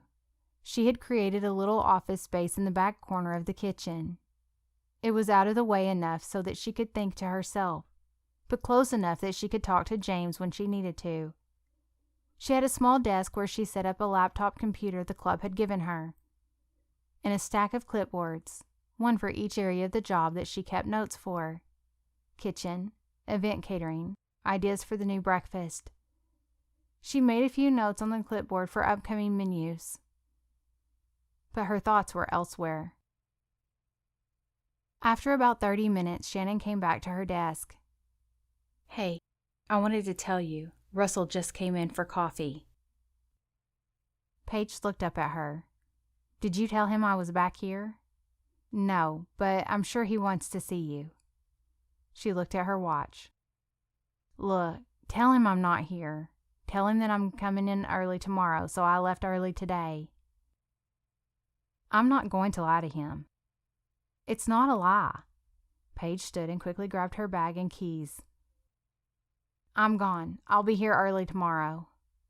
Shannon gave her friend a look that said she knew she was running away.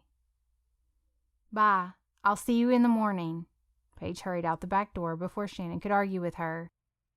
She made her way to the employee parking lot and nearly ran to her car. Once she climbed behind the wheel, she let the emotion she had been holding at bay come out full force. The tears flowed quickly. She cried for the loss of her parents, for the loss of her future.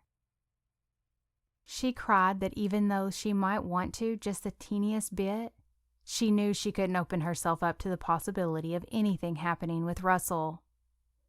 "I can't get attached to him," she said to the empty space in the car.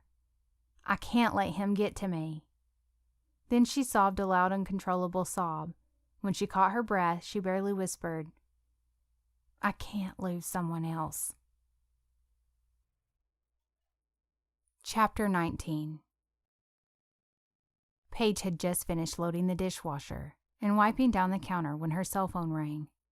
She called out to remind Joe, Lucy, and Zoe that they could only watch one show on TV. Then she grabbed the phone and answered it. "Hello?" She didn't recognize the number. "Hey, Paige, it's Russell." She stopped dead in her tracks. "Oh, hey." She glanced in on the kids and then headed back into her bedroom for some privacy. "How are you?" "Oh, I'm fine. Just a little disappointed, that's all." She tried to think if there was something at work that she forgot to do. She had left in a rush. Maybe something slipped her mind. "Did I miss something at the club?" "Oh, no, nothing like that. I'm just disappointed that I didn't get to talk to you today." I must have just missed you this afternoon. "Yeah, I wanted to get home before the kids. I'll be there early tomorrow to make up for it." "I'm not worried about that, Paige. I don't keep track of your hours." She knew he was trying to say this was a personal call, not professional. She still tried to keep him at a distance. "Did you need something?" "Nope, not for work. I just wanted to talk to you. How was the rest of your weekend?" "It was fine." "Good. Did the kids have a good day at school? Joe said they had some kind of outdoor day coming up." Oh, yeah. Field day. It's on Friday. I always loved that. Signals that the end of the school year is coming. Plus, the weather is so great outside. Makes me just want to move my office out on the course. You would have to move it right back in during the spring rains. That's true. You certainly have an eye for details. I should probably keep you around to keep me from making illogical decisions. He was teasing her. Yep, that's me, Miss Logic. Her tone was dry. He changed the subject. What are you up to tonight? Just the usual. Dinner, watching the kids, a little bit of laundry. Sounds exciting. Oh, you know it. What if I come by and take you out for ice cream? I can't leave. She sounded like she couldn't believe he would suggest something like that. The kids can't stay home by themselves. Shep and Peyton aren't home? No, they both had things tonight. Things? He asked. Yes, things. They're not here. She didn't offer more details. What about if I pick up ice cream and bring it to you? The sound of his smile came through the phone line. He was determined. Paige sighed. She had hoped she could push him away without actually telling him that that's what she was doing. I don't think so. Oh, why not? I know you like ice cream. And you just told me all you have to do is laundry. Believe it or not, I know how to fold clothes. Paige almost laughed at the thought of him folding the kids' socks and underwear. She couldn't help but joke back with him. I don't think laundry and ice cream go together. Oh, yeah, you're probably right. Everything would probably get sticky, which would defeat the purpose of just having washed them. All right, then. I'll come over and bring ice cream for me to eat while you fold the laundry. What a great offer. So, what do you say? Russell. She trailed off, not really sure what to say next. When she didn't continue, he said, Yes, Paige? She squeezed her eyes shut and tried to say it. I can't do this. Do what? This. With you. I can't. Russell paused. Okay. Well, that's not really a complete sentence, but what do you mean? What do you think I'm asking for? Oh, come on. Don't make me spell it out. I need you to be clear. I can't be in a relationship with you. Russell paused again, wanting to be bold, but not wanting to frighten her away. Paige, I'm not asking you for any kind of commitment. I want to spend some time with you because I always enjoy talking to you. I want to get to know you, because I don't really know you that well. I would really like to be your friend. Are you really saying you can't be my friend? Paige didn't have an answer. Of course, we can be friends. I just don't want you to think I can be anything more. I'm not worried about the future, Paige. I like you. I like your family. At least what I know of them. Oh yeah? Wait until you do their laundry. Russell laughed. Okay. He grew serious again. Come on, Paige. Let me be your friend. Let me be your family's friend. Can you do that? Paige took a long, deep breath. I guess. Excellent. Paige could hear his smile over the phone. I would sure hate for you to miss out on having me as a friend. I'm a pretty good one. She smiled despite herself. Oh, I'm sure you are. You're the kind of friend that talks people into things, aren't you? Only things that are good for them. Oh, really? For example? Well, for example, like eating ice cream. You know it's made of milk, and milk is good for you. Paige gave a little laugh. I guess I'll just have to take your word for it. She sensed that he wanted to ask again to come over, but he didn't. Instead, they talked for another half hour, laughing and joking. No more serious conversation. But then Paige needed to go. Oh, I forgot. I told the kids they could only watch one TV show, but it's probably led on to the next show by now. I better check on them, she said. All right, I guess I'll see you tomorrow, Russell said. Yes, I'll be there. See you then. Good night, Paige. Good night. Paige ended the call and sat on the edge of the bed for a few moments. She thought about the phone call and the way she had laughed. She had caught sight of herself in the mirror once during the conversation, and she couldn't help but see the way she looked very happy. The look surprised her. She almost didn't recognize herself, laughing and smiling. She stood to leave and said to herself, I can be a friend. She thought about that for a second, too, trying to decide if she believed herself or not. I can do that, she said with finality and walked from the room.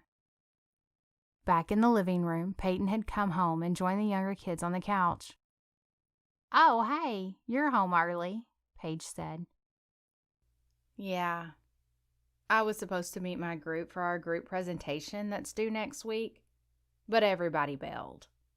Don't worry, we rescheduled for Thursday, and if nobody shows up, I'll do the whole thing myself. Oh, all right.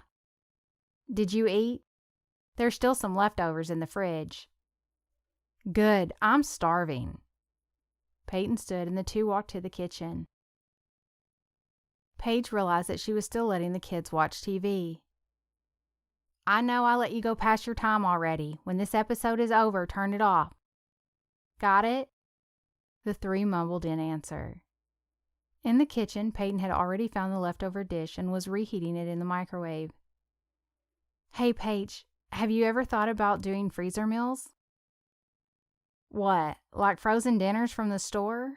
Paige was confused. No. Part of our group project is like planning a household budget, and I'm in charge of the food part.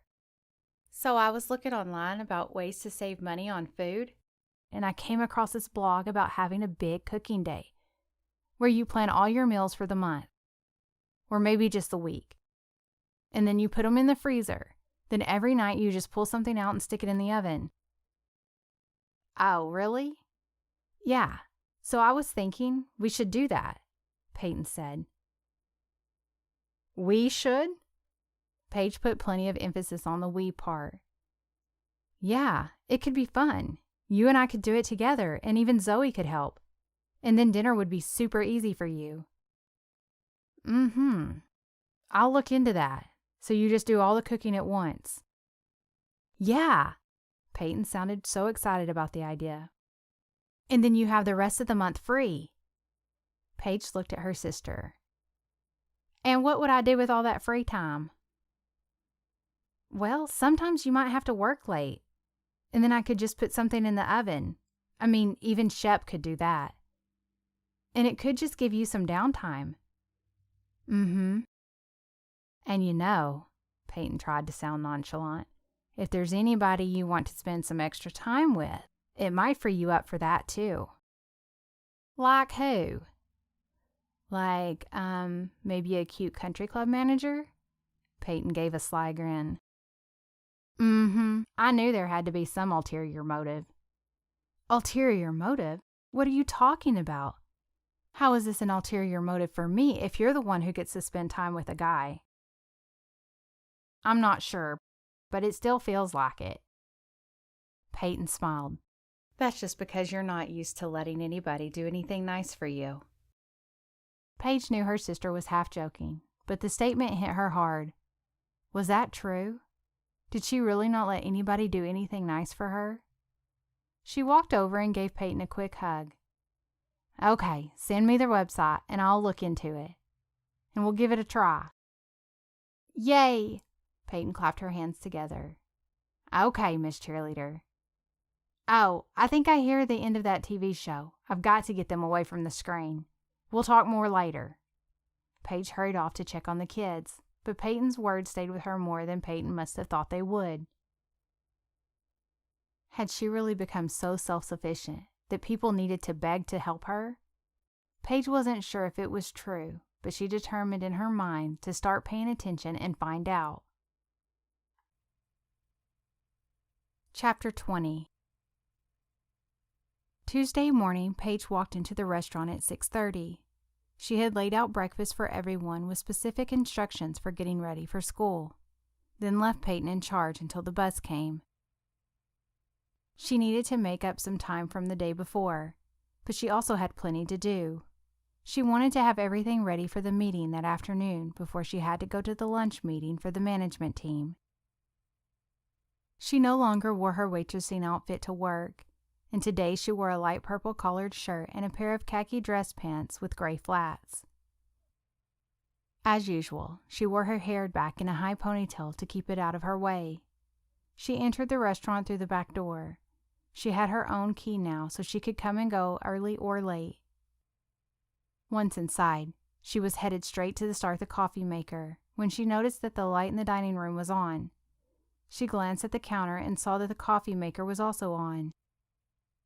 Cautiously, she set down her keys and bag on her desk and crept towards the door to the dining room, unsure of who or what she would find. There sat Russell in his usual seat at the bar with 2 fresh cups of coffee. He hadn't noticed her yet, and he was leaning over the counter reading his Bible. She stood staring at him a moment until he looked up and saw her in the doorway.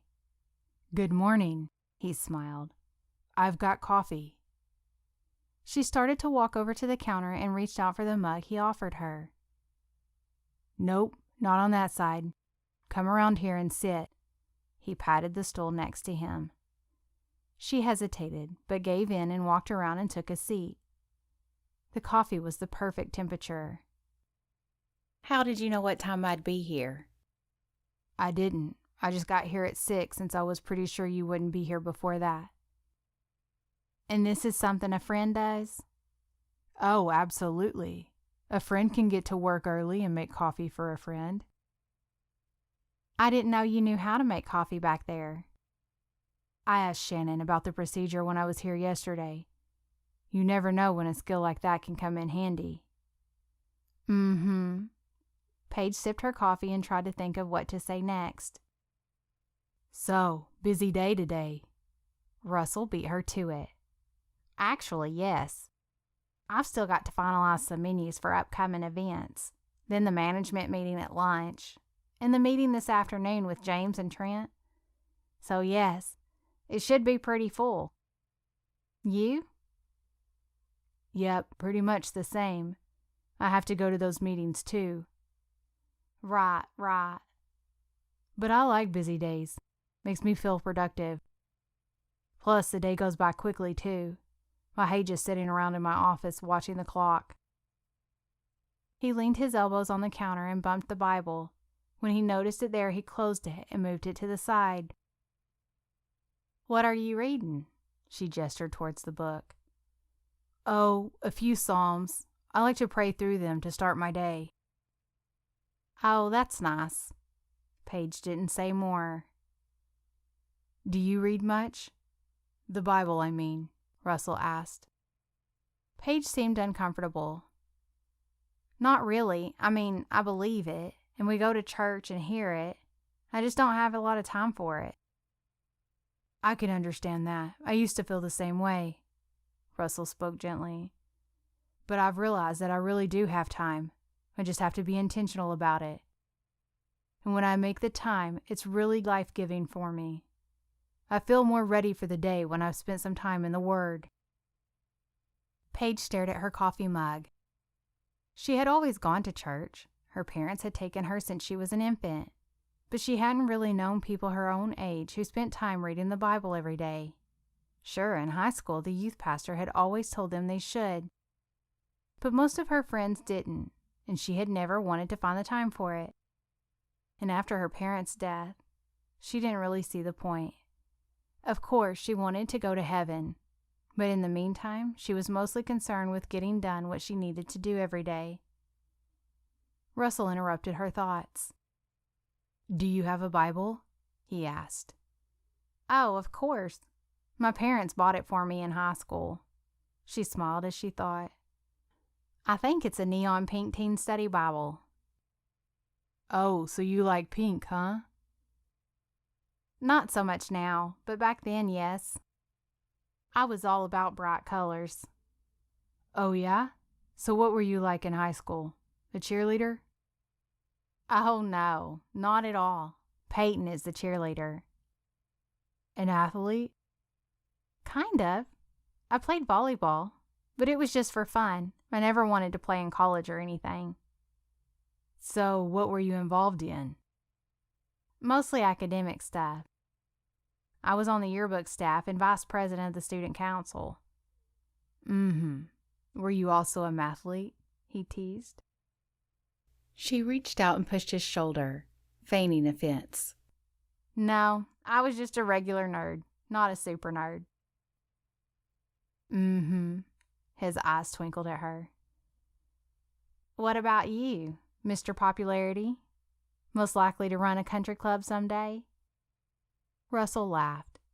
"Mostly I was a dumb jock, basketball in the winter, golf in the spring. But I wasn't really a standout, just a member of the team." "I bet you weren't dumb, though." "Okay, you caught me. No, not really. I was on the honor roll." "Aha. So you're a nerd, too." "Mostly because my parents expected it. A lot of guys on the basketball team would barely make the grades to try out. But at the Pierce house, we had our own minimum GPA to be able to play sports." "I see. Sounds like a good idea." You know, it really was. Of course, I didn't like it at the time, but it makes sense. It made me learn to work hard in both areas. If I wanted to play, I had to work hard at studying. And then, because I had had to work to earn the right to play, it made me want to be a better player. So it was worth the effort. They sound like great parents.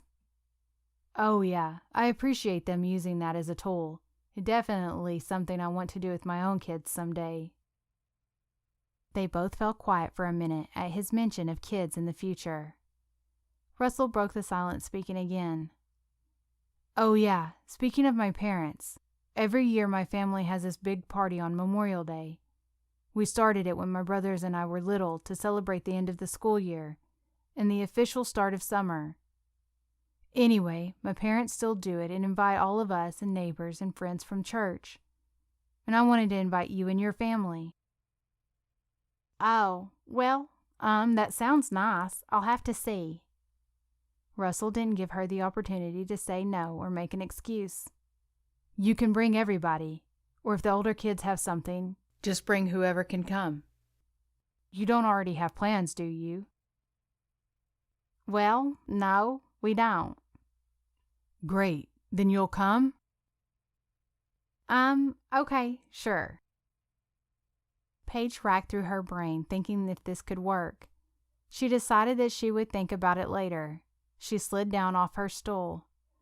Well, Mr. Honor Roll, I need to get to work if I'm going to get everything done this morning. Yeah, me too. This was nice. Paige looked at him and honestly agreed. Yeah. Yes, it was. Thanks for making the coffee. Anytime, he said. See you later. He stood and gathered his things, and the two went to their separate workspaces. Paige walked to her desk and turned on her computer. She sat and looked over her notes for the upcoming menu and tried to focus. But suddenly all she could think about was what she would wear to a Memorial Day party. Wow, I sound like Peyton, she thought to herself. But she knew that she couldn't deny that she actually wanted to go to the party. After all, Russell would be there, and she was beginning to see that she genuinely enjoyed spending time with him. That afternoon, Paige and James left the restaurant together to go to a small conference room for their meeting. James carried a small tray of desserts, and Paige had a stack of cups and a carafe of coffee. When they got to the conference room, Russell and Trent were already seated at the table. Ah, yes, Russell said when he saw them. It's always nice to have meetings with the restaurant staff. They bring food. He smiled. He stood to walk over and took the coffee from Paige and set it on the table. Thank you, Paige said. She sat down at the table and pulled the bag from her shoulder that held her clipboard and pen. Are we ready to get started? We are if you are. It's your meeting, Russell said. Oh, yes. Well, all right then. Trent, do you know James? The two men stood and shook hands. Oh, yes. I've eaten his food plenty of times. Some of the best meals I've ever eaten. Thank you, James said. I don't want to take up too much of anyone's time, so let's jump right in, said Paige. Russell, James, and Trent listened intently while she spoke. Russell couldn't help but notice how her eyes lit up. I think you all know that we are starting a new breakfast to help promote the restaurant and bring in more members during the morning hours. James has already had some great ideas about specials for the menu. So the biggest thing I wanted to talk about today is preparing to get it started and planning how to promote it and let all the members know it's coming. But James, would you like to quickly tell us about your menu ideas? Oh, yes. I want to start out by continuing to offer some of the basic things we already have, especially since that will give an idea how much of the specials people are ordering versus the new specials. So you can still order eggs, bacon, bagel, etc. But then, just like we do for lunch, we'll have a daily special. I'm thinking crepes with choices of fruit, topped with chocolate and cream, specialty omelets, cinnamon roll pancakes, country breakfast bowls, blueberry croissant puffs. James trailed off. You get the point. Delicious specialty breakfast. Something out of the ordinary. Trent spoke up. Man, I wasn't going to eat one of the desserts you brought, but now my mouth is watering. I'm going to need one. He laughed. Of course, please do. James pushed the tray towards him. Thanks, James, Paige said. So that kind of gives you an idea. We have planned out a full list of a different special every day for 2 weeks so we can reevaluate and see which ones were popular before planning further. Which brings me to my next point. We would like to set a date for starting, and we want to introduce it right as summer begins, so it's happening at a fresh season in time for the club. Plus, summertime is when a lot of people are vacationing, or have a lot of friends and family visiting from out of town. So we want to encourage them to bring their guests here for a special breakfast, and to eat here before they head out for a round of golf or a game of tennis. That sounds perfect, Russell said around his bite of chocolate pie. So what's the exact date? June 1st, the Monday after Memorial Day.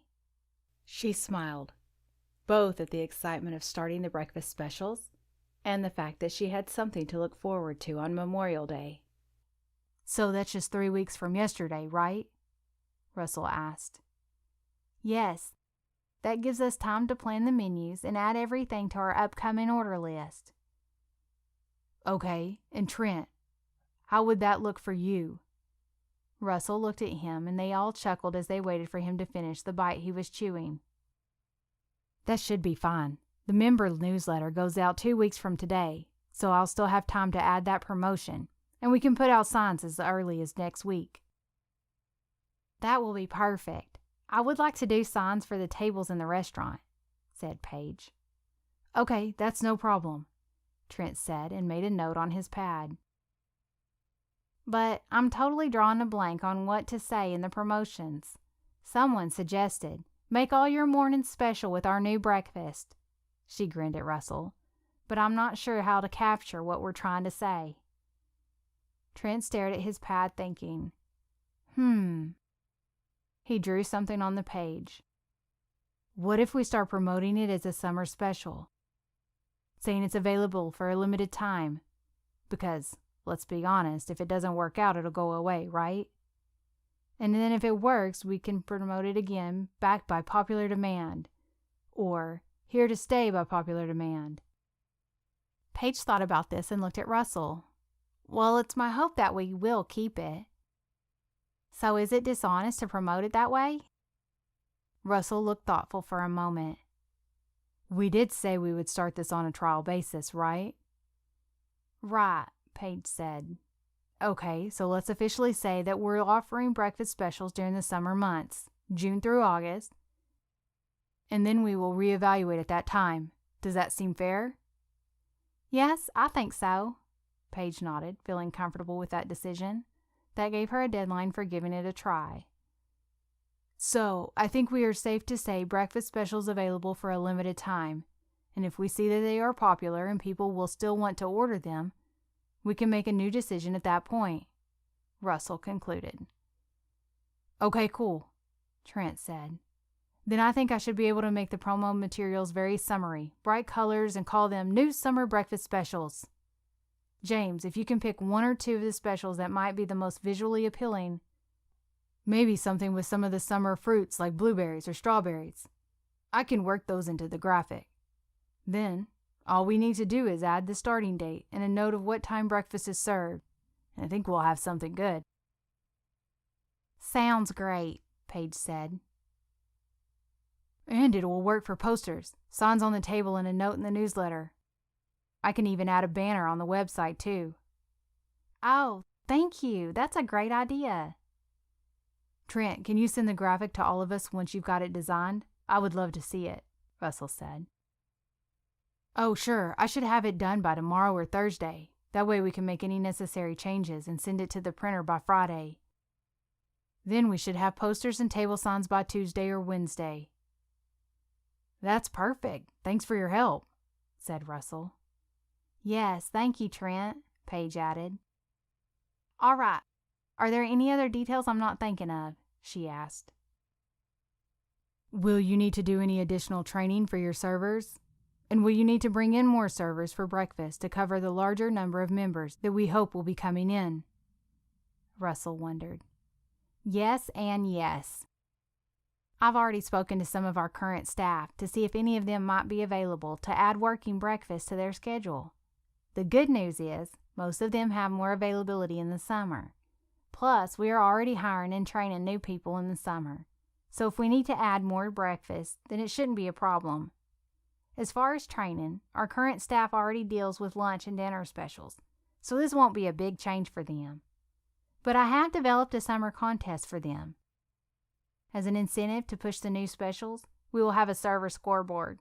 I won't go into the details, but it should be fun for them. That's great, Russell said. Sounds like you've got everything covered. Thank you for all your hard work on this, Paige. Paige slightly blushed.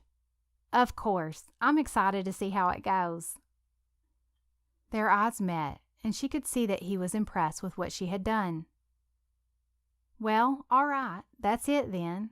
Thank you everybody for being here and for all your help. Please let me know if you have more questions. or if you think of anything I've missed." The group broke up quickly. James gathered the empty tray and the coffee and headed to the kitchen. Trent gathered his things and left too. Paige and Russell stood up, but remained at the table talking. "You know it really is amazing," Russell said. "What, the food James makes?" Paige asked, knowing that wasn't the answer. "No, the fact that you were overlooked for so long when it was so clear how perfect you are for this job."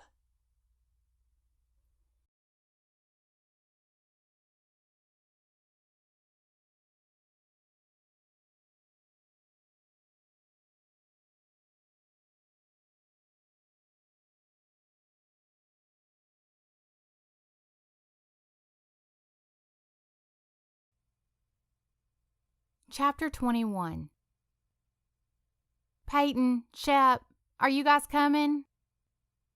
The weeks had flown by for Paige with all the work in the restaurant.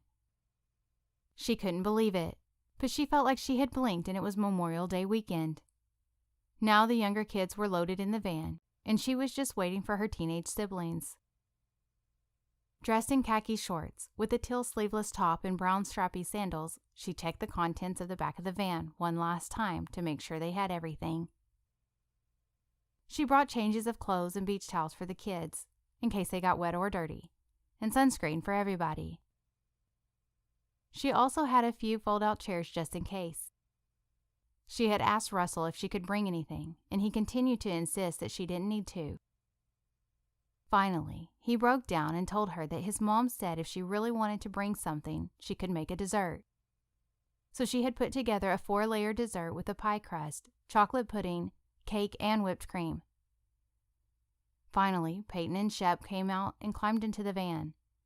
Shep crawled over the little kids to get to the back seat, and Peyton took the front seat next to Paige. "Sorry," she said. "All right, let's go." The drive to the Pierce's house was full of the kids talking and arguing over which radio station to play, and Peyton and Zoe discussing an upcoming concert they were hoping to attend. Paige said very little. Despite the fact that she had been, and still was, excited about going to the party today she was very nervous.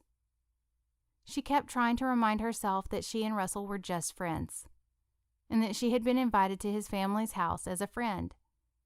But she felt as though there would be pressure to admit they were more. Before she knew it, they were in the driveway and it was too late to back out. They all piled out of the van and walked to the door. Paige carried the dessert.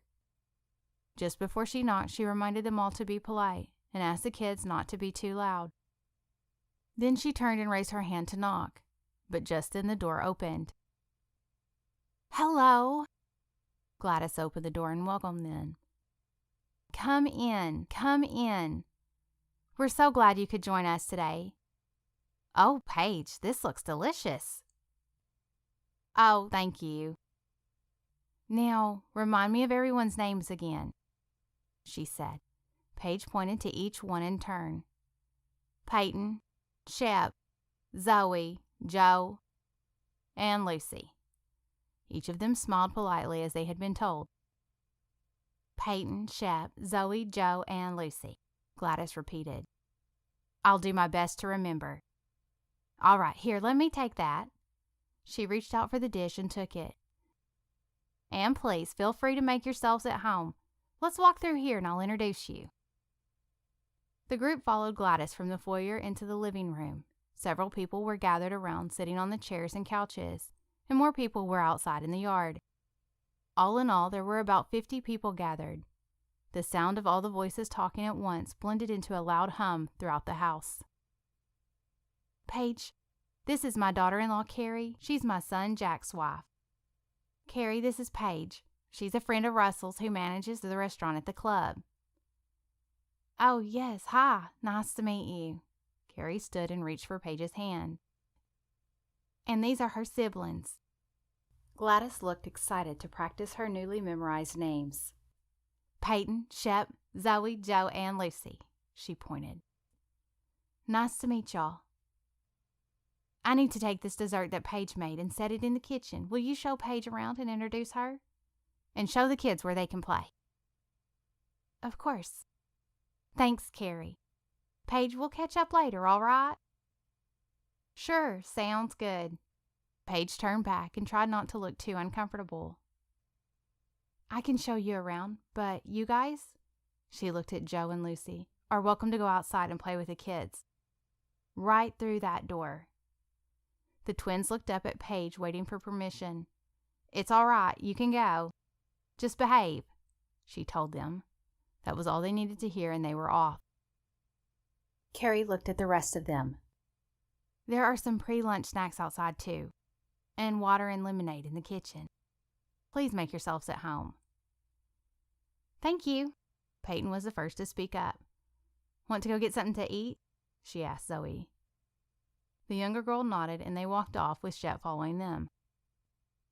I think that takes care of everybody, Carrie smiled. And I really do want to talk to you since I've heard so much about you. But I think I'll be in trouble if I introduce you around without taking you to see a certain someone. She smiled as if she was holding a big secret that Paige wanted to know. Paige smiled back and only hoped that her face wasn't red. Carrie smiled even bigger at Paige. Russell's outside. Come on. She led the way through the living room and out the French doors that led to the patio. They were greeted by the smell of meat cooking, and the air had a tint of smoke from the grill. At the edge of the patio, a large, lush green lawn stretched way out to a tall wooden fence. Kids were running around the yard, kicking balls and playing with large bubble wands. A number of adults stood or sat in lawn chairs throughout the yard, some holding plates of appetizers and cups of lemonade or soft drinks. Just to the side of the yard was a paved spot with a basketball goal. A group of men were standing just on the edge of the basketball court, and Russell was with them. He wore a dark green t-shirt, gray basketball shorts, and tennis shoes. When he saw Paige, he stopped mid-conversation to greet her. Hey! He exited the circle and jogged over to her and Carrie. He approached her and wrapped her in a hug. Paige was taken aback. He had never hugged her before. She noticed the smell of his laundry detergent, mixed with a little bit of sweat. But the hug didn't last long, and when he pulled away, she felt her cheeks turn red again. But she smiled at him. Hey! I'm so glad you guys could come. Have you met everybody? Just Carrie. Paige gestured towards his sister-in-law, and then pushed both of her hands into her pockets. Well, then, come on, let me introduce you to some people. Paige followed him over to the group of men who were still talking, but most of their gazes had followed Russell while he went to Paige. Hey guys, I want y'all to meet Paige. Paige Kelly, these are my brothers, Jack and Sam. Each of them reached out to shake her hand. Hey, nice to meet you, Jack said. Nice to meet you too, said Paige. I'm sure you've heard a lot about us, Sam said. She looked at Russell and laughed. Maybe a little. Probably most of it isn't true, just so you know. Sam winked. Okay, I'll remember that, Paige said. Yeah, Russell gave Sam a look. Anyway, these are our friends, Mike and Dave. Paige waved. Hi. So we were thinking about playing some 3-on-3 basketball, but we need one more guy. Is Shep here? Will he play? Oh yeah, he's here, and I'm sure he will. Paige looked around trying to find her brother and saw him standing near the drink table. Oh, there he is. Hey, Shep, come here. He walked over. You remember Russell, right? Yeah, hey, Shep said. They want to know if you'll play basketball so the teams will be even. Oh, sure. That seemed to put Shep at ease. He hadn't really wanted to come today, but he would play basketball with anybody, anywhere, anytime. Great.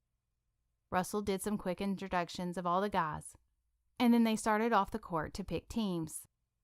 As the others walked away, Russell hung back for a second to say something to Paige. Will you be all right? Oh, yeah. She was surprised he asked. I can watch, or I might go see if I can help in the kitchen. Russell smiled at her. Oh, you don't have to do that. But if you want to go in, I'm sure my mom would love your company. Or you can stay and watch me dominate out here. He twirled the basketball on one finger. Paige laughed. I'll be fine either way. Okay. He stopped and held the ball still. By the way, you look really nice today. Paige blushed again. Thank you. Peyton had helped her out again and loaned her something from her closet. Now go on. With one last grin at her, Russell jogged away to join the game. Paige stood and watched for a few minutes as they started playing. She glanced around to make sure she could lay eyes on each of the other kids. Peyton and Zoe were sitting together on a long fold-out lawn chair, eating and talking with each other. Joe and Lucy were in the thick of it with all the other kids. Paige watched a few points as a team of 3 dribbled the ball up and down the half-court of concrete. After each point, Russell would look over to see her. A few minutes went by, and after one more point, Russell looked at her again. She smiled and waved, then motioned that she was going in the house. He waved back and kept playing. She walked into the kitchen and glanced around at all the food on the counters and the table. She saw Gladys standing in the door to the pantry, so she walked over and waited until she came out. Oh, hey, Paige. How's everything going? Over her clothes, Gladys had put on a ruffled flower print apron. Great. The kids are all playing, and Shep is playing basketball with the guys. Oh, that's wonderful. Can I help with anything? Oh, I think I've just about got it covered here. But I'm going to chop up these vegetables to go on the grill. I would love it if you just sat here at the counter so we can talk. I can do that. Gladys set up her cutting board and a dish to put the vegetables in and went to work while she spoke. So, Russell told me you're starting a new breakfast menu at the club. Yes, we are. It's been a lot of work and a lot of fun. We're very excited to get it started. It opens a week from today. That's great. Maybe Russell can get us in for breakfast one day soon.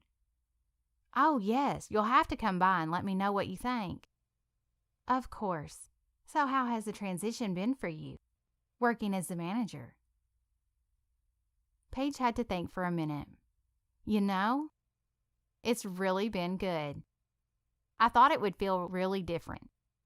And in some ways it does. But I guess in a lot of ways I was already doing a lot of the job. She laughed quietly to herself. I guess Russell was right. Right about what? Gladys asked. Well, he said I was already doing the job, and that's why he recommended me for the promotion. At first, I thought it was just because he felt really sorry for me. Paige realized she had said more than she meant to. She tried to cover quickly. But I guess he was right after all, about the job. I see. Gladys looked at Paige as if she was trying to decide whether or not to push the question of why Russell would feel sorry for her. Ultimately, she must have decided not to, because she changed the subject. Your hair is really lovely. Have you always worn it long like that? Paige twisted the end of the ponytail and thought to when she wore her hair down more, and kept it trim and fixed all of the time. Oh no, not always. But it's definitely been long for a while. I just don't think I've ever seen you with it down. Oh yes, it's just easier to pull it back, especially working in the restaurant. Oh yes, I'm sure it is. There was a quiet lull as the mumbled voices outside mixed with the sound of Gladys chopping vegetables. Then she stopped, laid down the knife, and leaned on the counter as she looked Paige in the eye. So, Paige, just between us girls, tell me what's going on with you and Russell. Paige looked away and chewed her bottom lip. She was sure these questions would come eventually. She had tried to prepare herself for them, but sitting here she didn't know what to say. Nothing, really. We're friends. She knew the words didn't sound believable, even to her. Oh, really?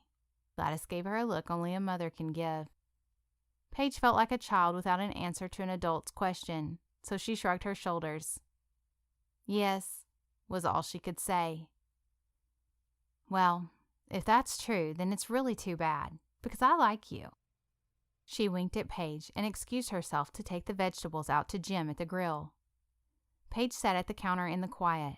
Everyone else had gone outside. Just then, Carrie came down the stairs from feeding baby Caroline and putting her down for a nap. "Phew," she said. "Caroline is asleep and Luke is outside playing with his cousins. So I'll take a short break." She smiled and sat down on the stool next to Paige. "So I heard Gladys go outside. Did she ask you about Russell?" Yes, she did. So don't you start too." Paige tried not to sound embarrassed. Carrie laughed. "Listen, I've been in this family for quite a while now, so it's no surprise." "Yeah, I guess I should have expected it, but really we're just friends. Between me and you, I think he wants more. But I've told him that's not happening." "Oh, really?" Carrie asked. "Yes," Paige said with certainty. "So why is that?" "Well," Paige paused to take a deep breath. She tried to think of how to explain it without going into too much detail. But suddenly she felt like she could really talk to this woman that she had only just met. "My family situation is obviously very different." "Yes, Russell told us about your parents. Well, he told Jack, and Jack told me. I'm so sorry for your loss. I can't imagine what that must have been like." "Thank you. It was quite a shock for a while, but now we're settled in, you know? We're used to things the way they are now, and I don't really want to rock the boat. Plus, I just don't think a relationship is a good idea for me right now. I don't think a guy would really want to take on all the baggage that I come with." Carrie looked thoughtful before speaking again. "Don't you think a guy who is interested in you deserves the chance to decide for himself if he wants to take that on?" Paige didn't have an answer. "And so what does that mean for you? You need to wait until the kids go off to college to have a relationship? How old will that make you? Like 35? Paige mumbled, and the answer was more for herself than Carrie. Something like that. "Paige, you can't do that. I'm not saying that you have to date Russell, and honestly, you don't have to be in a rush to dive into a relationship and get married. But your plan can't just be to put it off forever. If the right person comes along, you just have to be open. Maybe I'm just never going to get married. Maybe this is what I'm supposed to do." "You're right. Maybe it is. And if you're happy and serving your family in this way is joyful for you, then that's good. And if you never meet someone who you want to spend the rest of your life with, then you have been a part of a wonderful family and raised kids. But if you're just doing this because you think you should, and you're actually pushing away someone that could potentially be the person for you, then that's wrong. That's not what God wants for you." I guess I never really thought about it that way. Paige was genuinely trying to take it in and think about what Carrie was saying. "I don't want to lecture you or tell you a bunch of things you already know, but I have to tell you about my own story. I knew Jack all through college, and I had even been to his parents' house for a gathering like this one a few times, but I was so determined that I didn't want to get bogged down in a relationship. I wanted to be single and graduate and start my career. I wanted to be a pediatric doctor and take care of kids. So I shied away from any kind of serious attention from guys. I had plans, but Jack wouldn't quit asking. So I finally went out with him just to shut him up. But I had fun. So when he asked again, I said yes, and we had fun again. So we kept going out. And the next thing I knew, we were a couple. Once I realized that, I broke up with him immediately. I didn't want anything interfering with my plans, so I didn't see him or talk to him or take any of his phone calls. And then something would happen, and I would think, I can't wait to tell Jack. Or I would see something funny on TV and think about how Jack would laugh at that. Just 100 tiny things throughout the day that made me think of him. I started to miss him so much, and so one night I sat down and thought really hard about my life. Did I really want to achieve all my goals and then not have someone to share it with? I knew I didn't, and I knew that Jack was the first person that I wanted to tell everything to, for forever. Paige sat enraptured in the story. She could see herself in it. Not in the same way, but she could imagine herself sending the twins off for the last time and then standing in an empty house. Was that really what she was working towards? She wasn't sure what else to say. I guess you're pretty happy you made that choice. I wouldn't change a thing. I have the best life, and it's something that I could never have planned or even thought of.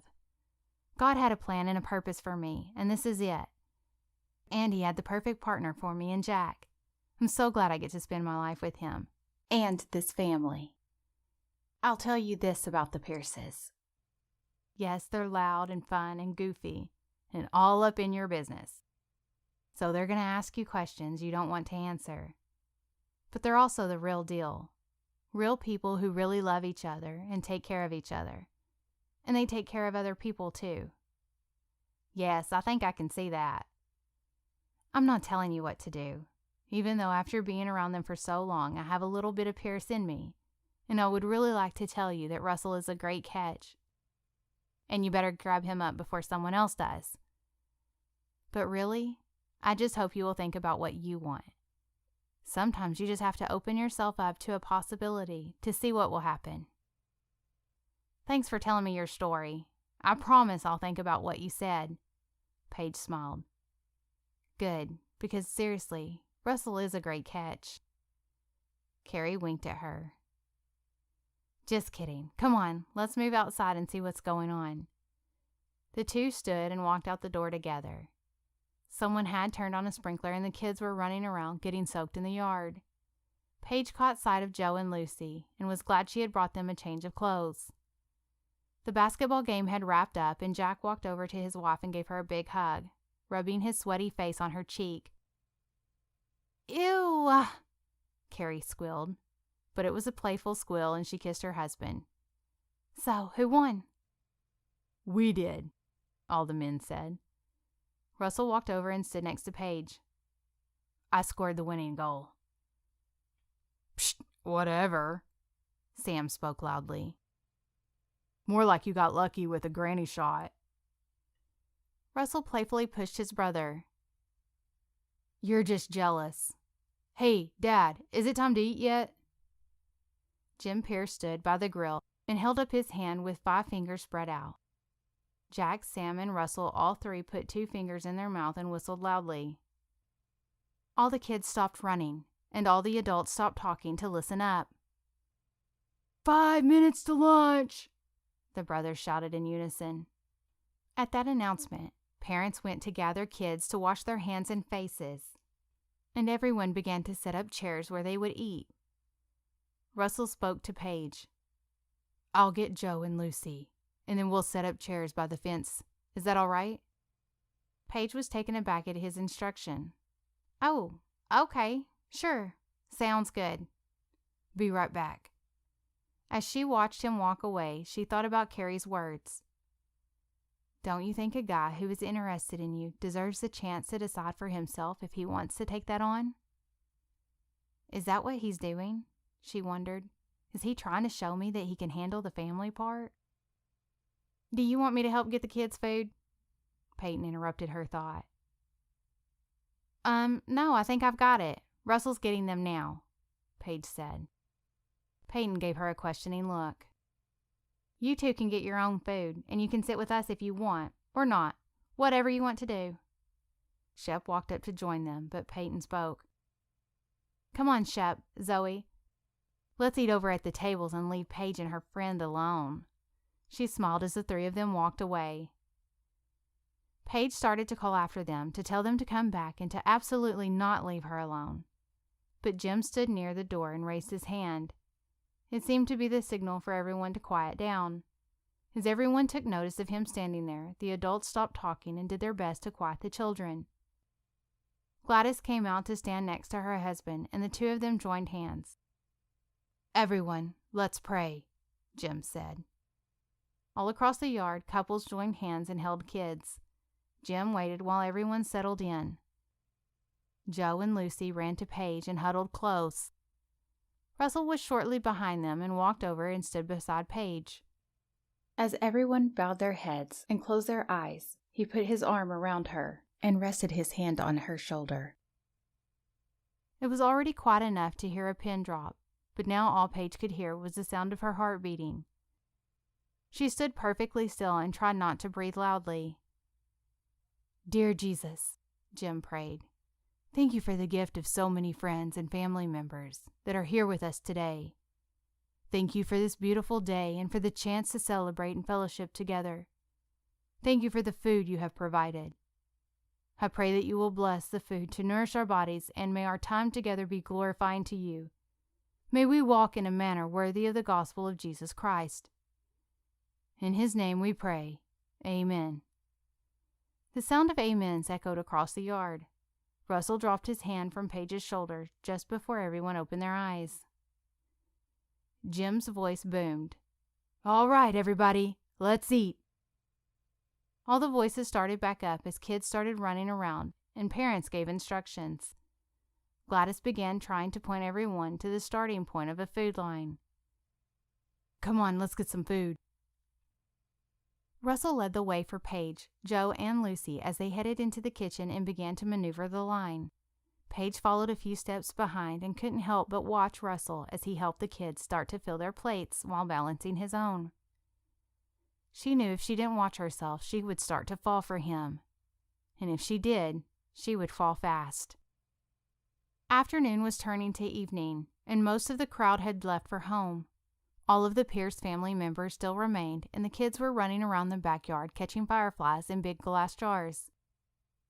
Paige and Russell sat next to each other in lawn chairs near the edge of the patio. The other adults were either inside or playing with the kids.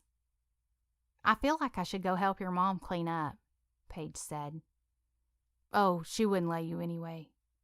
Russell leaned his head back on the chair, looking totally relaxed. "She would say, 'It's your first time here, and you're a guest. Guests don't help clean up. But next time you come, you won't be a guest anymore, and you can help then. It's a house rule. One time here, you're a guest. The next time, you're family.'" "What makes you think I'll be coming back here again?" Paige asked teasingly. "Oh, I think you'll be back. We're the kind of people who get under your skin, and you just can't get rid of us." "Yes, I'm learning that." "Really, though, did you have a good time?" Russell looked her in the eyes and saw that she looked happy. "Oh, yes, your family really is great. I might be a guest today, but they made me feel very welcomed. I talked to Carrie for a while." "Oh, yeah? Did she tell you any embarrassing stories about me?" "Oh, yes, all kinds." "She's heard them all by now, so I wouldn't be surprised." "No, really, she was very sweet. She seems to think you're pretty great, too." "I will take that compliment for sure. Oh, I almost forgot." Russell stood up quickly. "Come on, I've got something for you." "For me? What is it?" "You'll have to come and see." "I should watch the kids." Paige glanced over and her eyes searched the yard for Joe and Lucy. "Oh, they're fine, and Peyton is just over there. If they need something, they will find her." "Okay," Paige said cautiously. "Come on." Russell walked towards the door, and she followed him inside and across the living room to the stairs. Upstairs, he walked to the second door and opened it. "Don't judge me by the decor, but this used to be my room." He walked through and stood by the dresser. It was still decorated like a high schooler's bedroom, with band posters and basketball trophies lining the walls. "In fact, if my mom had gotten her way, it still would be. She actually wanted me to move back in here when I came back to town." He laughed. Paige stood in the doorway and leaned against the frame. "You wanted to show me your room from when you were a teenager?" "No," he said. "I wanted to give you this." He reached to the top of the dresser and picked up a rectangular box. "I just put it up here so it would be out of the way during the party." Paige hesitated in the doorway, so he walked to her and handed her the box. Cautiously, she took it in both hands and slowly lifted the lid. Inside was a leather-bound Bible with her name engraved in gold lettering. She drew in a quick breath. "Oh, you didn't have to do that," she whispered. "You said the only one you have is neon pink and designed for a teenager, but you're not a teenager anymore. I thought you might like to have a grown-up Bible." He smiled. "It's beautiful," she said. "Thank you." "You're welcome. I hope it'll be an encouragement to you." "Thanks." Paige could barely speak. No one had given her a gift that meant this much to her since her parents. Without thinking or talking herself out of it, she set the box down and hugged him. It wasn't a long hug, but one that showed him she was grateful. "Thank you, Paige." "For what?" "For letting me be your friend." He looked her directly into her eyes and tried to hold her gaze. "I'm still surprised that you want to be my friend." She looked at the floor, but he moved to look her in the face again. "You need to get used to it, because I'm not going anywhere." "Is that so?" "Yes, it is so." "Even after Joe sprayed you with the ketchup and Lucy cried because the boys wouldn't let her play tag with him?" "Even still." "What about when our conversation gets interrupted in a few minutes because Peyton wants to know if she can go somewhere with a boy, or Shep has put another dent in the car?" "What do I need to do to show you that none of that is going to scare me away?" "I'm here, Paige. Right here. I know that those things might happen, but that's part of your life. And if that's part of your life, then I'll get used to it. Because I want to be a part of your life." "You mean you want us to be friends, right?" "Friends. Yes, Paige. I want us to be very best friends." His gaze was intense as he looked straight into her eyes. She couldn't break eye contact with him for a second.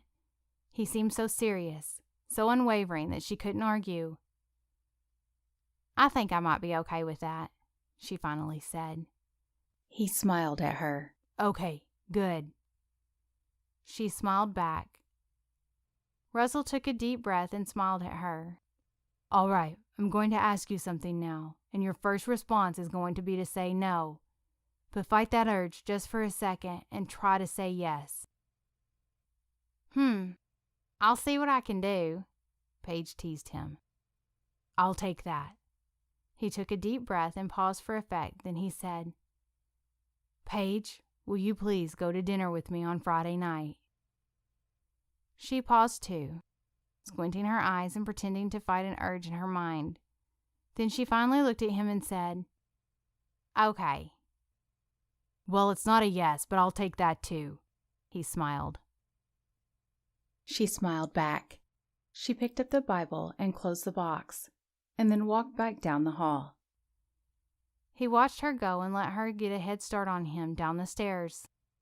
He wasn't sure exactly what had made a change in her, but he knew it was a start, and in his heart he knew it was the start of something very great. Chapter 22. Russell put on his watch and checked himself in the mirror one more time. He had told Paige they were going somewhere nice, so she should dress up.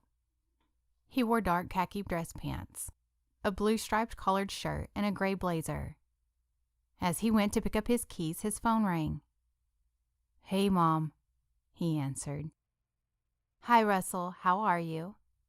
"I'm great, Mom. I'm headed out the door to go pick up Paige." He had already told her they were going to dinner. In fact, she had recommended the restaurant where they were going. "Oh, good. I'm glad I caught you. I've been praying for you today." "Oh, thanks. I appreciate it." "I've been praying for her too, Russell. I'm concerned for her." "I know, Mom. I have been too. I told you ever since I met her, I have just wanted to help her." "I know, son. And I'm thankful that you have that desire, but I just want you to think about how you help her. I talked to her the other day at the house. She is in such a struggle. I can see the pain and heaviness in her eyes. It's still there. Losing her parents, taking on such a huge responsibility, she has struggled and she's still struggling. I don't think she has leaned on anyone for help. Not even Jesus. I know, he said sadly. She's very independent. She doesn't want anyone to think she can't do it by herself. I want to help her. I want to help her let go of that. Show her that people can help and it doesn't make her incapable. Yes, but even if she lets you in, you can't bear all her burdens for her. Only Jesus can do that. Point her back to him. You're right, Mom. Thanks. I think I needed to hear that. I will keep that in mind and keep praying for her. Good. I know you have the best intentions. You taught me well, I guess, he laughed. We tried. He could hear the smile in her voice. All right, then. I'll let you go have fun. Thanks, Mom. I'll talk to you later. They said goodbye, and when Russell hung up, he felt a heaviness again. Knowing who couldn't take all her pain away was hard. Lord, guide me in how to help. Let me show her the way to you. He didn't hear an answer, but his heart was filled with peace and joy. He hurried out the door. When he arrived at the Kellys' house and walked to the door, he could hear the sound of voices inside. He knocked and Peyton opened the door. Hey, come on in, she said. Paige will be down in a minute. Sorry the kids are wild right now. Oh, that's all right. He stepped through the foyer into the living room and stood near the wall watching as Joe and Lucy jumped on a stack of pillows they had piled on the floor. Then he heard the sound of footsteps coming down the stairs. He turned to see, and his breath caught in his throat at the sight. Paige was dressed in a sleeveless navy blue knee-length dress. The neckline was high, and the bodice was ruffled cascading down to a flowing skirt. She carried a small clasp purse and wore silver high heels with thin straps. The ensemble was complete with dangling silver earrings and a single bracelet. Her hair hung around her shoulders in soft curls. She came down the stairs and stood before Russell. All she said was, "Hi." In that moment, with one look, Russell knew he was a goner. He couldn't think about his desire to help her or about God placing a burden on his heart anymore. All he saw was a beautiful woman who he knew he was about to fall hard for. He couldn't speak for a full 5 seconds, but then he cleared his throat and said the only clear thought in his mind. "You look beautiful." Paige brushed a hair behind her ear to hide her blush. "Thank you. You look nice too," she said. I like your hair down. I've never seen it like that. Russell was unaware of anyone else in the room. "I haven't worn it like this in a very long time," she said. At that moment, the noise of the kids reminded them that there were other people there. Paige turned her attention to them and spoke. "Guys, listen. Now, Peyton is in charge tonight. Mind her. She's got pizza ready for you to eat, and then you can watch a movie. And then it's bedtime. No arguing." "I've got it." Peyton started to push her towards the door. "Go. Don't worry about us." "All right. I have my phone if you need me." "Okay, but I won't. Just have fun." "All right, bye," Paige said. Russell opened the door and ushered her out. They walked down the sidewalk and Russell walked to her side of the car to open her door. During the car ride, they made small talk. The drive wound around a curvy road up the side of a mountain into a wooded path leading to the restaurant. The place was a well-known spot, and as they headed down the path, Paige realized where they were going. "Really? Are we eating here?"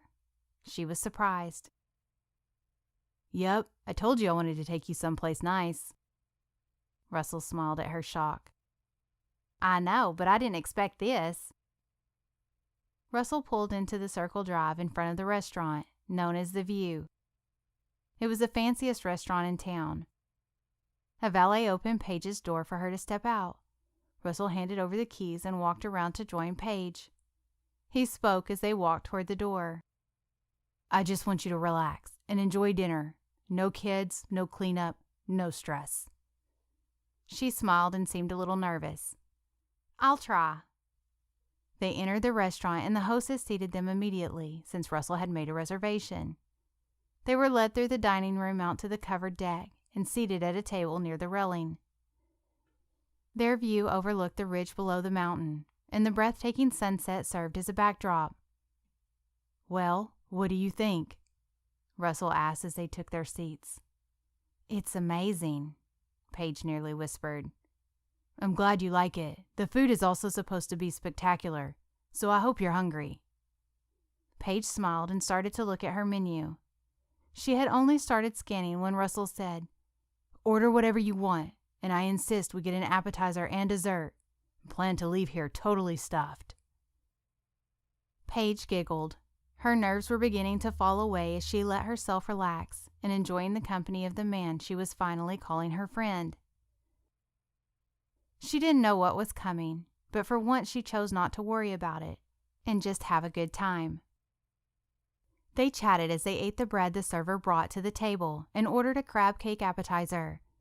The server told them the specials for the night, and they each chose one instead of ordering off the menu. "James says always order the special at dinner," Paige had said earlier in the car. The server thanked them and took their menus and left them to talk. "So, you know all about my family, and even though I've met them now, I don't really know that much about yours. Tell me about 'em," Paige said. So, growing up as the youngest of 3 brothers is a bit challenging. I was the little kid to them when they were paired off, so I also became the brunt of the jokes and the punching bag. So, sometimes it's hard for me to take them seriously. But my brothers are really great guys. Jack went to school at Auburn, and he works as a financial advisor at a firm in town. He met Carrie while they were in school, and they got married after graduation. He's the more serious one, most of the time. Works hard, provides for his family. Pretty straightforward guy. And of course they have Luke, who's 4, and baby Caroline. "Yes, I talked with Carrie a little bit at the party." Salt of the earth. She's the sweetest person. She's really been the sister that I never had. "And what about Sam?" Russell chuckled. Sam is kind of a loose cannon, but he's got a great heart. He lives to entertain anybody and everybody, and he's usually the center of attention wherever he goes. He went to school and did all right, and he had a couple of different jobs at first, but he's been at the technology company for a long time now. But Izzy, his wife, just rolls with the punches. She's great too. They are a very fun family, and they have the 4 boys. "I don't think I met her at your parents'." No, one of the kids was sick, so she stayed home, and Sam brought the others. "Oh, gotcha. And how did they meet?" High school. One thing Sam has always been committed to is Izzy. Once they started dating, he never looked at another girl. They were together all through high school and got married their freshman year of college. A lot of people couldn't handle that, but they've made it work. "And what does your dad do?" He's semi-retired, but he does financial advising, the same as Jack does, in the same firm. In fact, he's already passed on a lot of his clients to Jack, and eventually he'll fully retire and leave the rest of his business to him too. "Oh, that's nice." You said your dad was an attorney, right? "Yes, he was. And he spent most of his career here.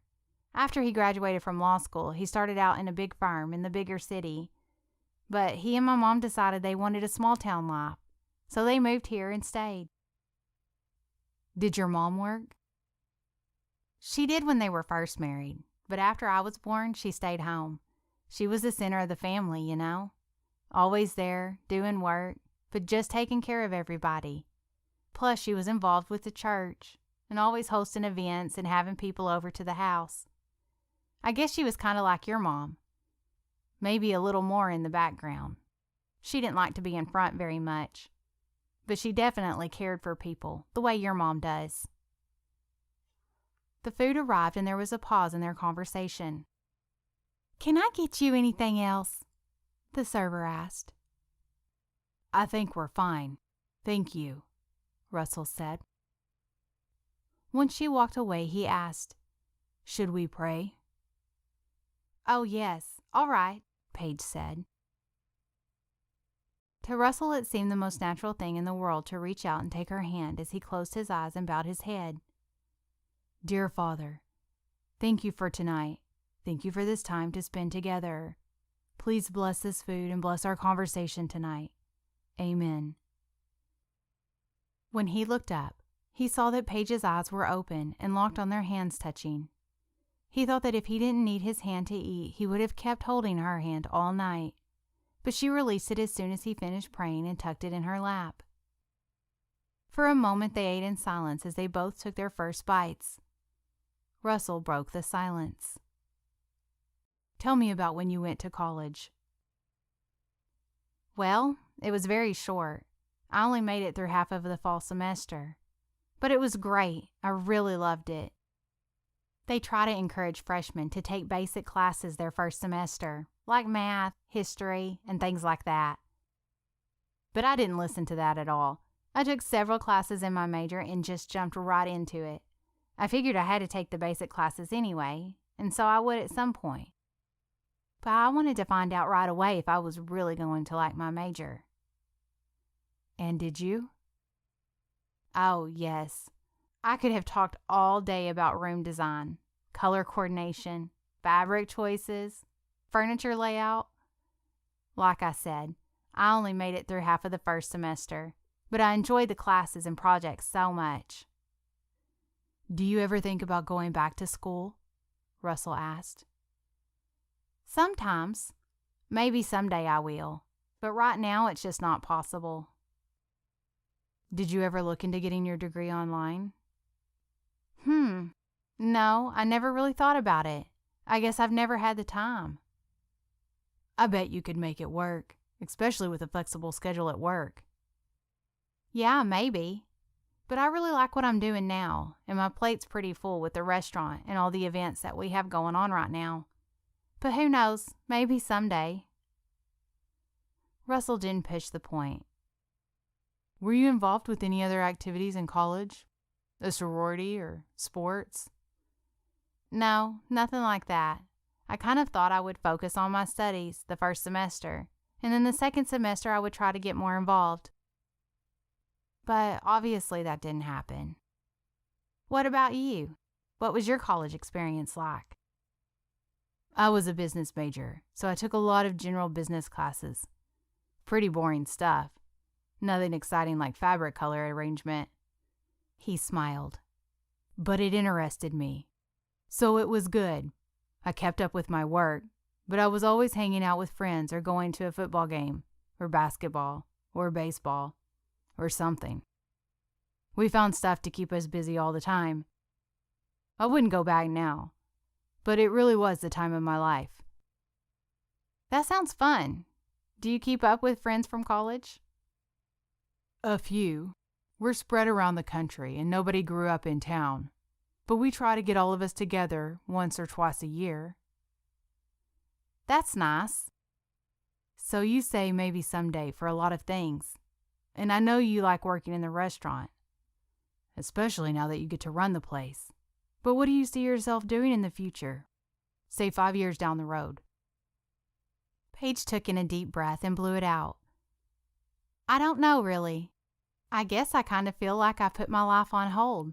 In 5 years, I guess Peyton will be graduating college, and Shep will be in college, and Zoe about to start. But the twins will be in middle school. So I'll still be at home with them, I guess. It's weird, you know.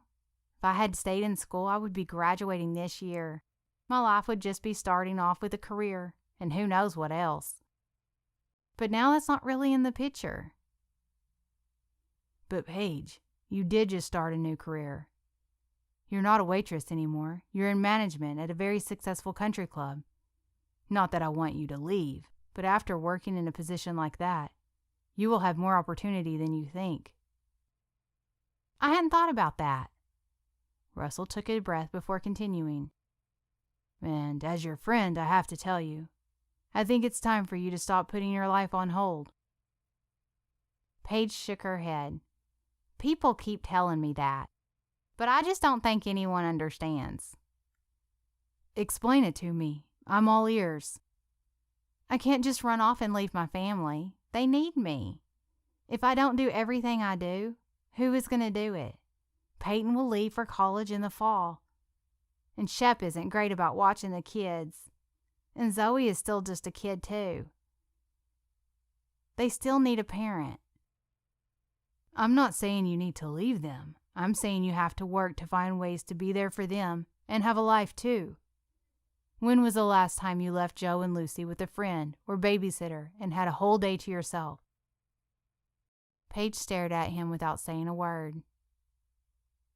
Have you ever done that? Well, Paige, really? You've never taken a Saturday for yourself?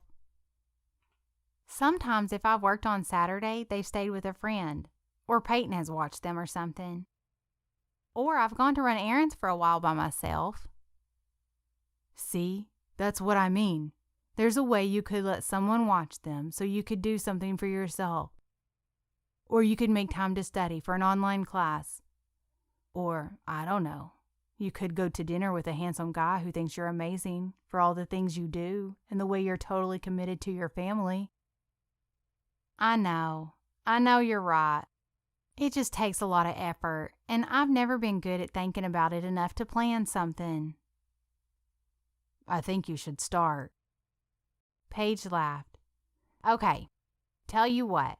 Tomorrow morning you take Joe and Lucy, and maybe even Zoe, and I'll just go shopping, and then take a nice long nap.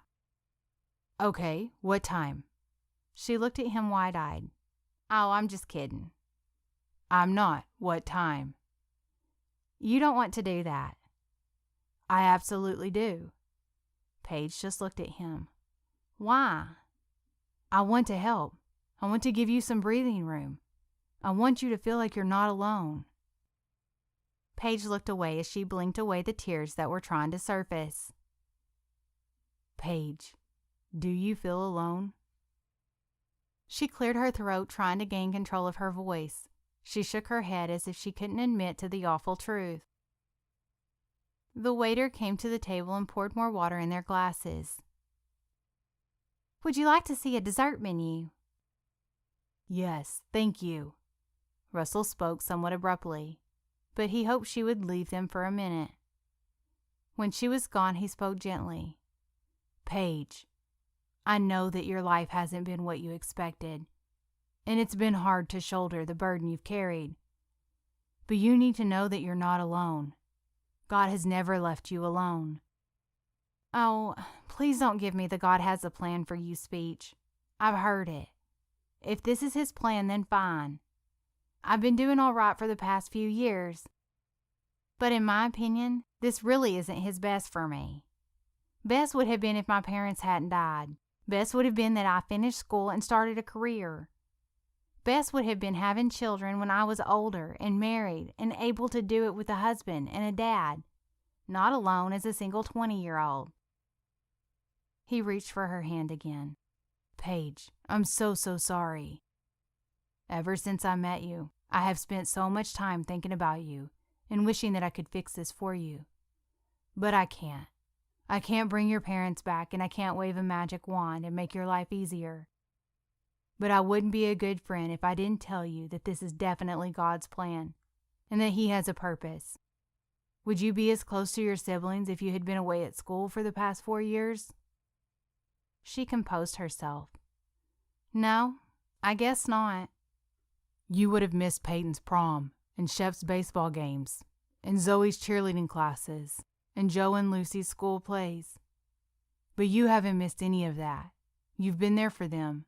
And even though it doesn't seem best, it's been for good. And maybe now God is ready for you to have someone to walk through life with.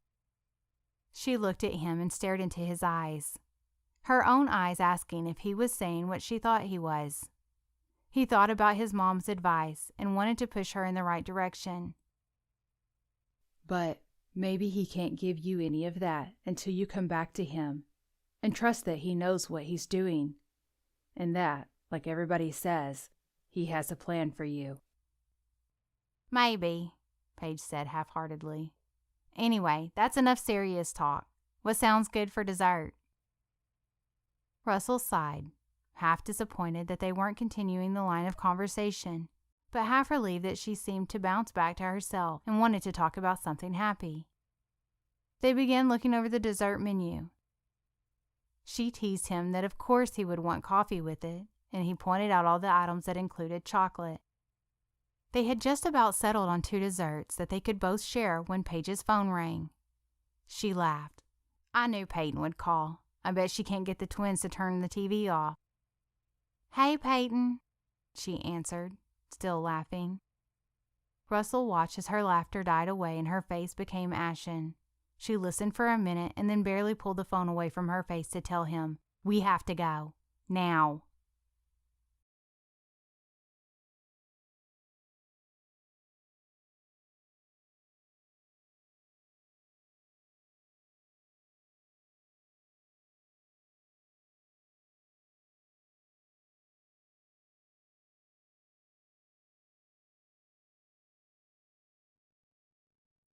Chapter 23.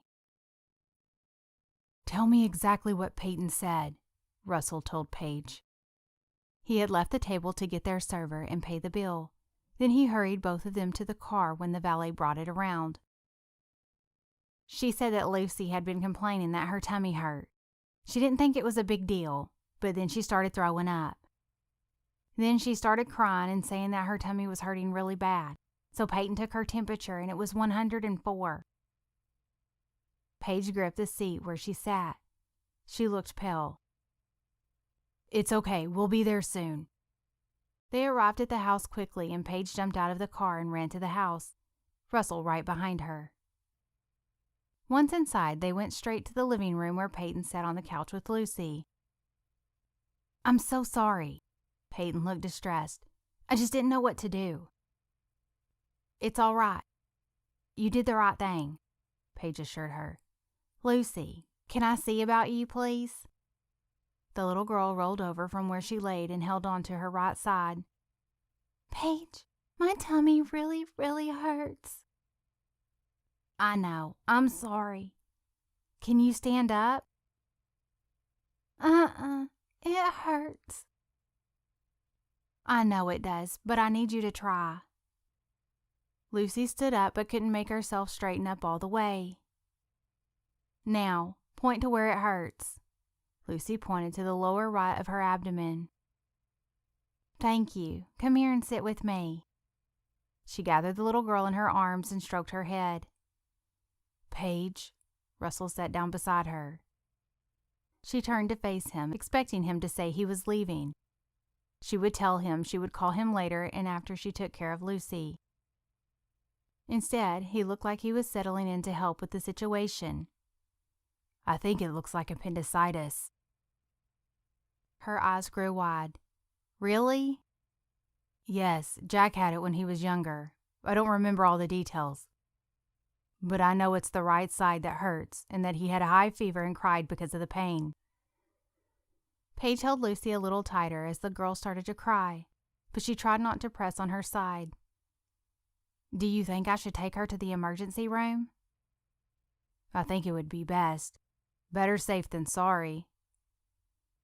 "Okay." She turned to Peyton. "Can you stay here?" "Is Joe asleep?" "Yes, he's fine. I'll stay here. We'll be fine." "Thanks." Paige felt numb going through the motions of taking care of everything. "Come on," Russell said. "I'll drive." "Oh no, you don't have to do that. I can take her. You should go. I'll call you later when I know something." "No way. I'm going. Want me to carry her? She looks a little heavy for you." Paige looked down at her sister. "Lou, we're going to take you to the doctor so they can take a look at your tummy and see what's wrong. Do you want me to carry you to the car or do you want Russell to carry you?" "Russell," she said. Paige looked at him. "All right, I guess you win." She gently handed her off to him, secretly glad to be relieved. "But I'm sitting in the back with her. You can't stop me." "No arguments," he said as he turned toward the door. Paige turned back to hug Peyton. It will be all right. I'll call you as soon as we know anything. Try not to worry. Peyton's eyes filled with tears. Okay. Paige followed Russell to the car, and they settled Lucy in the back seat. Then Paige climbed in and sat in the seat beside her, as promised. During the drive to the hospital, Paige let every terrible possibility run through her mind. Russell tried to distract her, but there wasn't much he could say. When they arrived at the hospital, Russell pulled up to the emergency entrance and let Paige and Lucy out while he went to park the car. Paige was sitting in a chair with Lucy in her lap when he walked into the waiting room.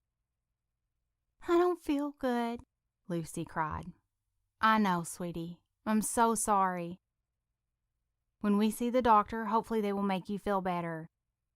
Russell took a seat beside Paige. "Hey," she said. She felt herself start to lean into him until a nurse came out and called Lucy's name. "All right, here we go." The three of them stood and followed the nurse through the door and into the triage area. Beds lined the wall and were separated by curtains. Paige was thankful it seemed like a quiet night with only a couple of people in the ER. They were shown to one of the beds and Paige sat Lucy down. She stood holding her hand and Russell stood on the other side of the bed while the nurse asked a few questions. When she finished collecting information, she said, "The doctor will be in here in just a minute," and then pulled the curtain closed and walked away. Paige dreaded the waiting, so she was glad when it really was only a couple of minutes before the doctor pulled back the curtain and greeted them. "Hi there, Lucy. Are you not feeling well?" Lucy held on to her side as she tried to sit up. "Hi, everybody. I'm Dr. Hooper." Paige reached out her hand. "Hi, I'm Paige." "Let's take a look here. Lucy, can you lay on your back for me?" "Okay," Lucy complied. "And it looks like she's had a fever and some vomiting." "Yes," Paige answered. "Her temperature was 104 last time we checked." The doctor pressed gently on Lucy's abdomen and had her try to sit up and stand. Then he let her lay back down on the bed. "I'm sorry to say, I think it might be appendicitis." Paige felt as she might be sick. "So, that means surgery." "We will do a few tests to confirm. We'll run a blood test and do a CT scan. But if it proves that I'm correct, then yes, it will mean surgery." Paige gripped the side of the bed tightly. She felt a little lightheaded. "They'll come back and get a blood sample, and then take her down to CT. Mom and Dad, you guys can walk with her down the hall." "Oh, we're not, I'm her sister, but I'm her legal guardian." "Oh, all right. Well, you can walk with her to the scan, but I'm going to have someone bring you permission forms to sign. So we're all ready to go once we get the test results. We won't want to waste any time." "Okay, thank you." "All right, see you in a few minutes." Paige looked at Russell as soon as the doctor was gone. He tried to give her a reassuring look. All within a few minutes, a nurse came and took Lucy's blood, prepped her for the scan, and was ready to wheel her down the hall. All three of them went to the radiology area, and Paige and Russell sat in the chairs in the hallway while they took Lucy in. "Paige, I'm scared." It was the first time Lucy had expressed anything other than pain. "I know, sweetie. It will be all right, just like having your picture taken while you lay down, okay? I'll be right here waiting for you." Okay. While they waited, another nurse came in and sat with Paige to fill out the necessary paperwork and get all the needed signatures. Paige wanted to argue in hopes that they wouldn't need the surgery, but she knew that they wouldn't want to put it off any longer if the test confirmed the doctor's suspicions. After Lucy came out of the scan, they were taken back to their room in the ER. Lucy laid in the bed and almost drifted off to sleep. They had put in IV with some pain medication, so she was starting to feel a little better. Paige and Russell sat trying to pass the time.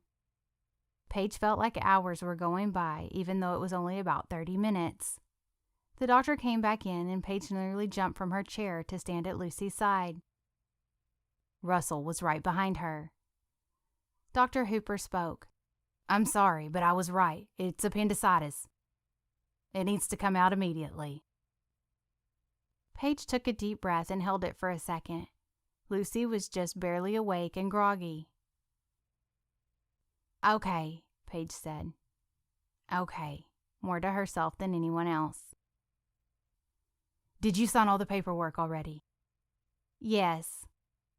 All right then. Someone will be here in a few minutes to take her down to surgery. A nurse can show you the way to the waiting room. And I'll come and let you know how everything goes. Try not to worry. This is all very routine. Okay, thank you, Paige said. Paige? Lucy was waking up. Are they going to make my tummy better? Yes, Lou. But they're going to do something called surgery so they can take out the boo-boo. They are going to take you down the hall, and you'll just have a little nap while they make it better, all right? Can you stay with me? Paige braced herself and tried not to cry. I'll stay with you as long as I can, but I can't go in the room with you. Just like the scan where they took your picture, remember? But I promise, I will be waiting for you. And I'll be here when you wake up. And you can just sleep all the way through it. Okay. Lucy yawned and laid back down on the bed. A nurse came in and said hello as she checked her clipboard. All right, we have Lucy here, right? Yes, Paige answered. And it looks like we're going to take out your appendix. The nurse spoke a little too cheerily.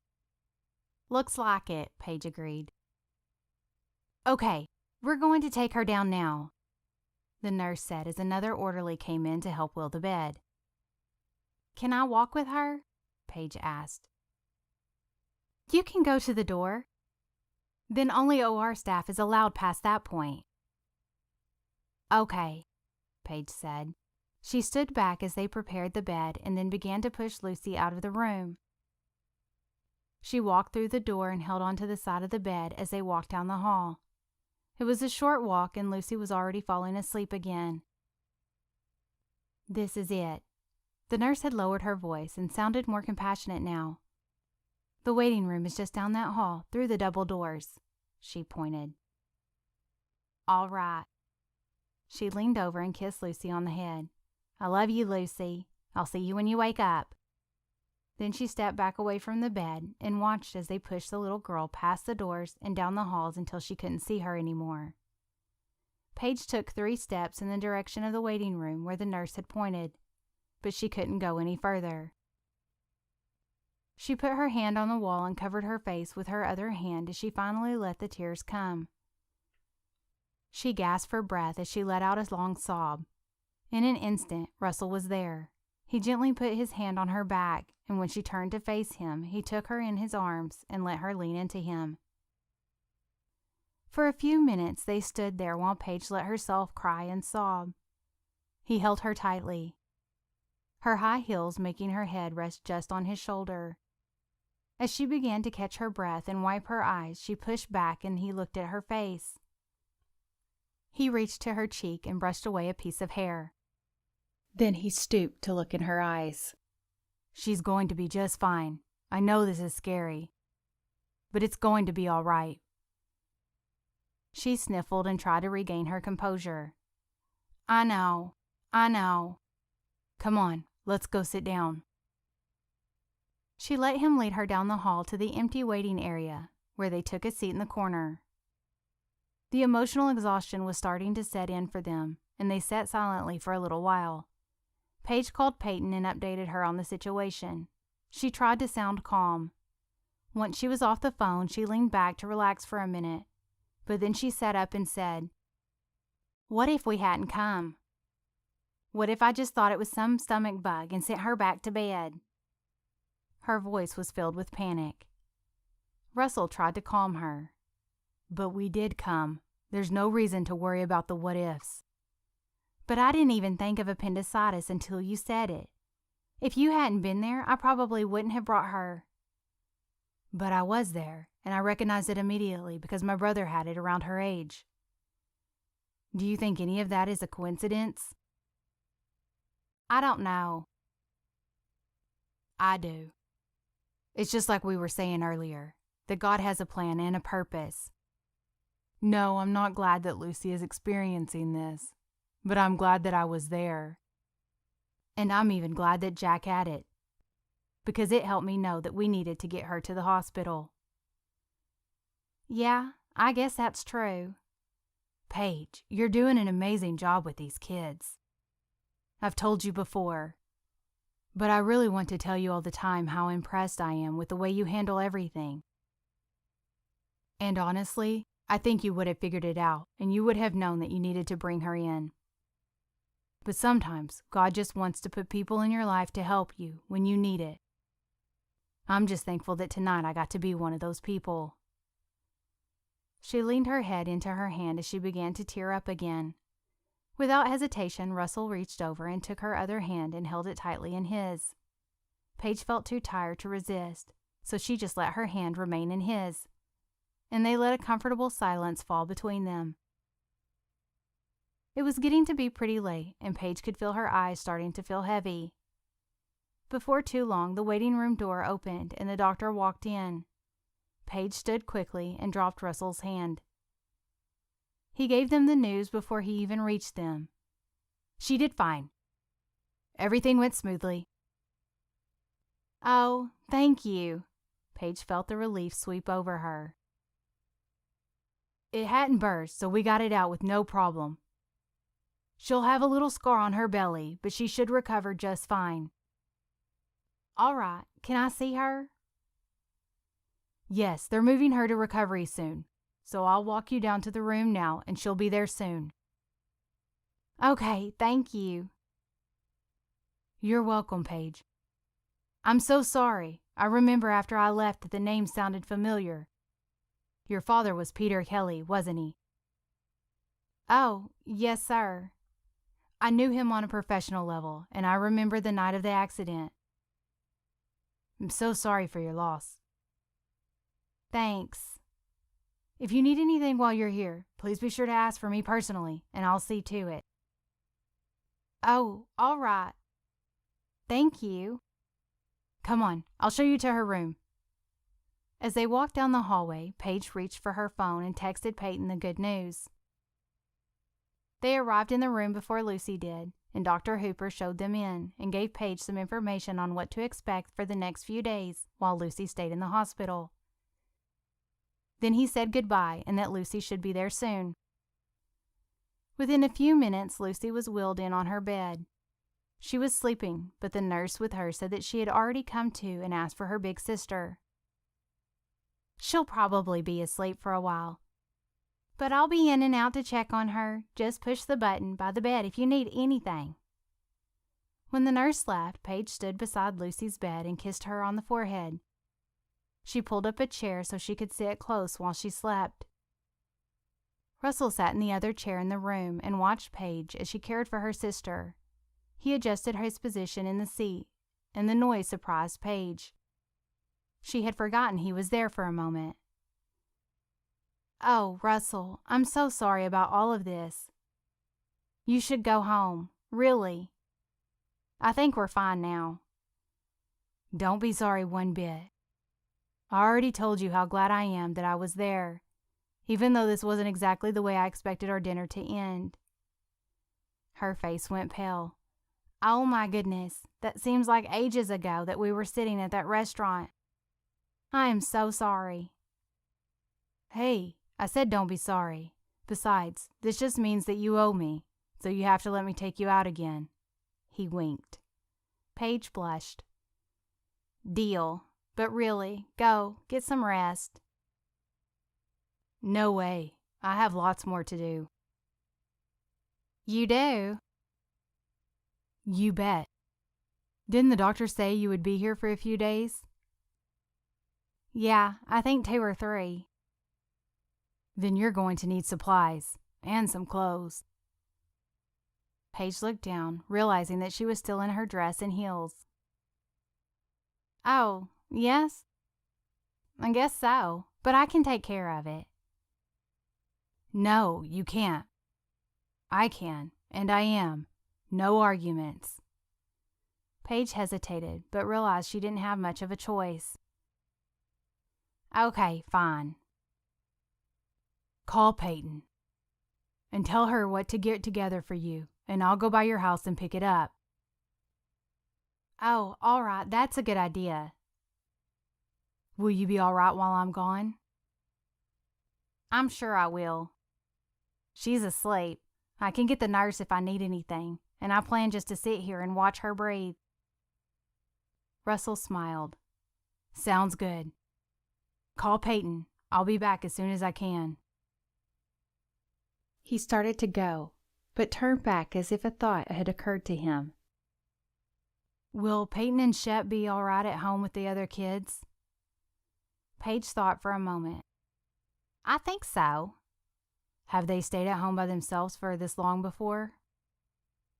Well, no, I've never left them overnight. Russell winced just briefly, but recovered quickly. That's all right. They'll be okay. Peyton can handle it. It's just Zoe and Joe. Right. They should be fine. Paige bit her bottom lip. Don't worry. I'm sorry. I shouldn't have brought it up. No, it's fine. I'm calling Peyton, so I'll talk with her and make sure everything's all right. That sounds good. All right, I'm going. Russell turned and gave Paige a hug, one she didn't resist, before he turned and walked from the room. Paige sank back down in the chair and stared at Lucy. The day had not ended the way she expected either. In many ways, she just wanted to lay her head down on the bed and cry. But she kept thinking about what Russell had said. Maybe he was right. Maybe this was all part of God's plan. Maybe he did have a purpose after all. There was one thing for sure she knew she could agree with Russell on. She was glad he had been there with her. Chapter 24. Russell woke suddenly and immediately felt a crick in his neck. He sat up and rubbed the back of his neck while taking in his surroundings. It took a moment for him to remember what had happened and why he woke up in a chair in a hospital room. When he had arrived back at the hospital late the night before, he found Paige asleep in the chair next to Lucy's bed. He hadn't wanted to disturb her, but he didn't want to leave her alone either. He had taken a seat, only planning to stay until she woke up, and he could let her know to call him if she needed anything. But he must have fallen asleep himself, because here he was, and he could see the sun streaming in through the window. He looked to the bed and saw Lucy was sound asleep, but Paige wasn't in sight.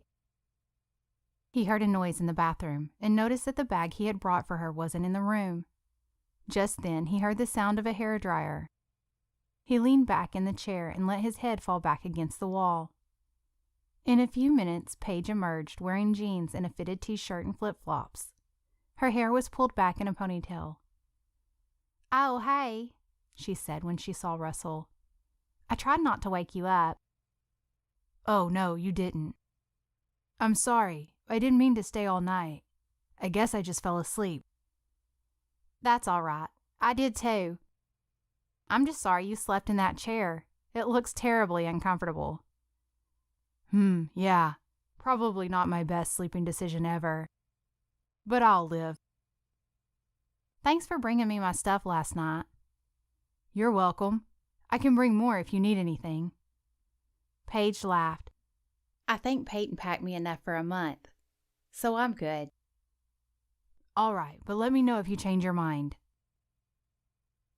Just then, there was a knock on the door. Paige had gotten used to nurses coming and going every few hours to check on Lucy, so she casually said, "Come in."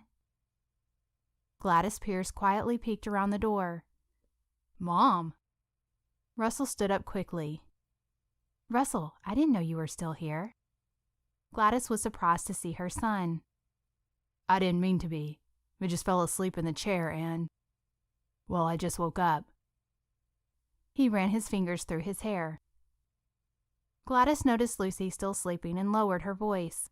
"Hi, Paige. I just wanted to come by and check on you. I brought breakfast." She held up a bag from the bagel and coffee shop. "Oh, thank you.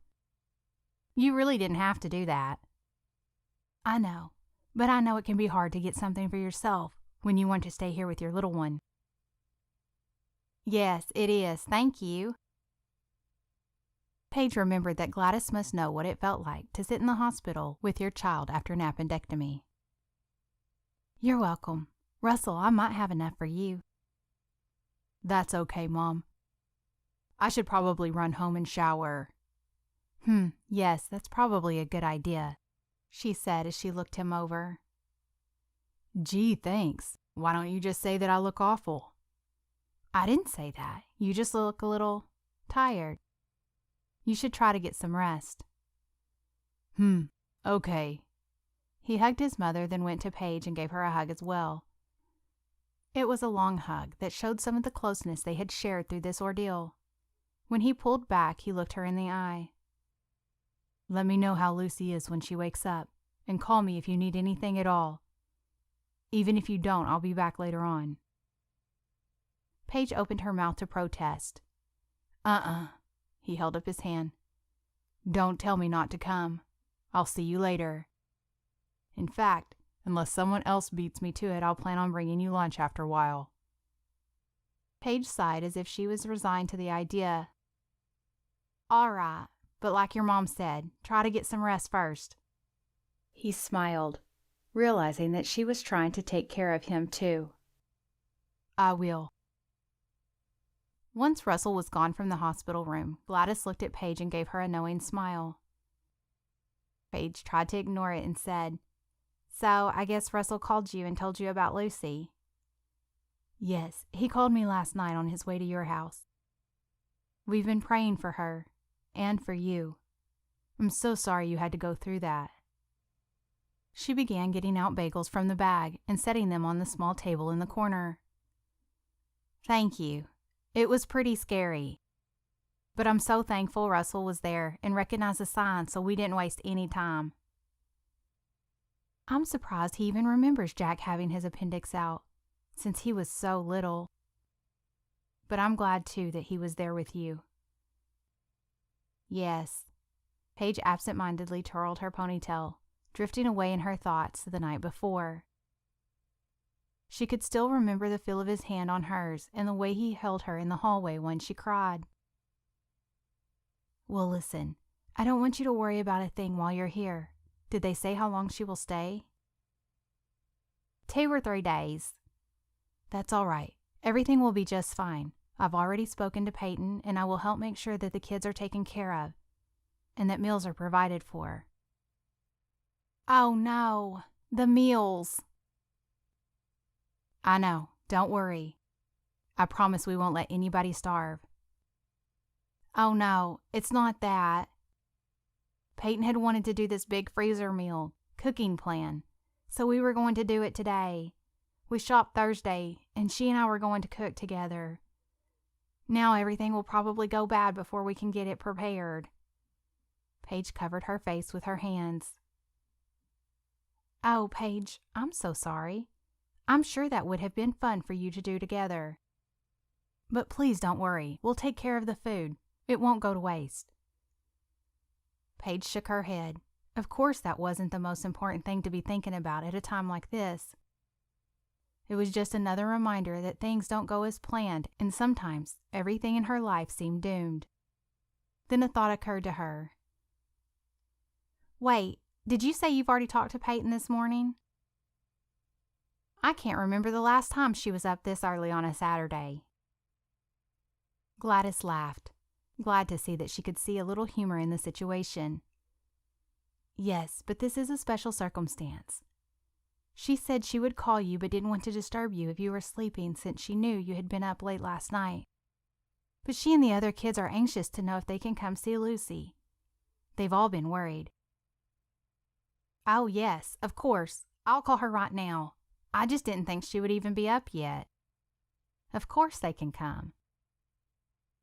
"All right, well, I won't stay. I just wanted to make sure you had something to eat. But here's my number." She handed Paige a card.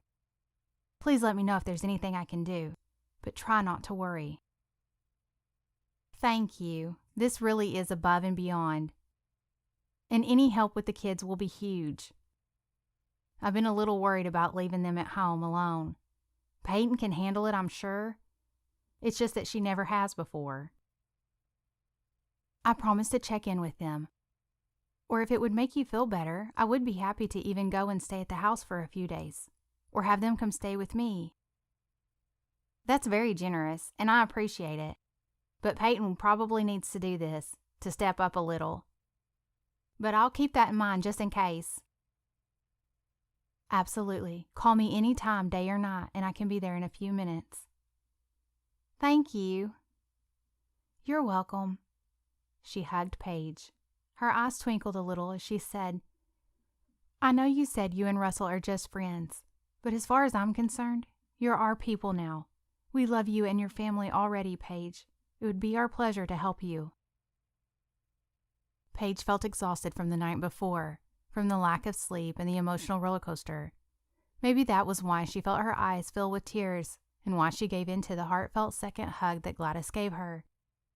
She pulled back and wiped her eyes. Thank you. That means a lot, she said.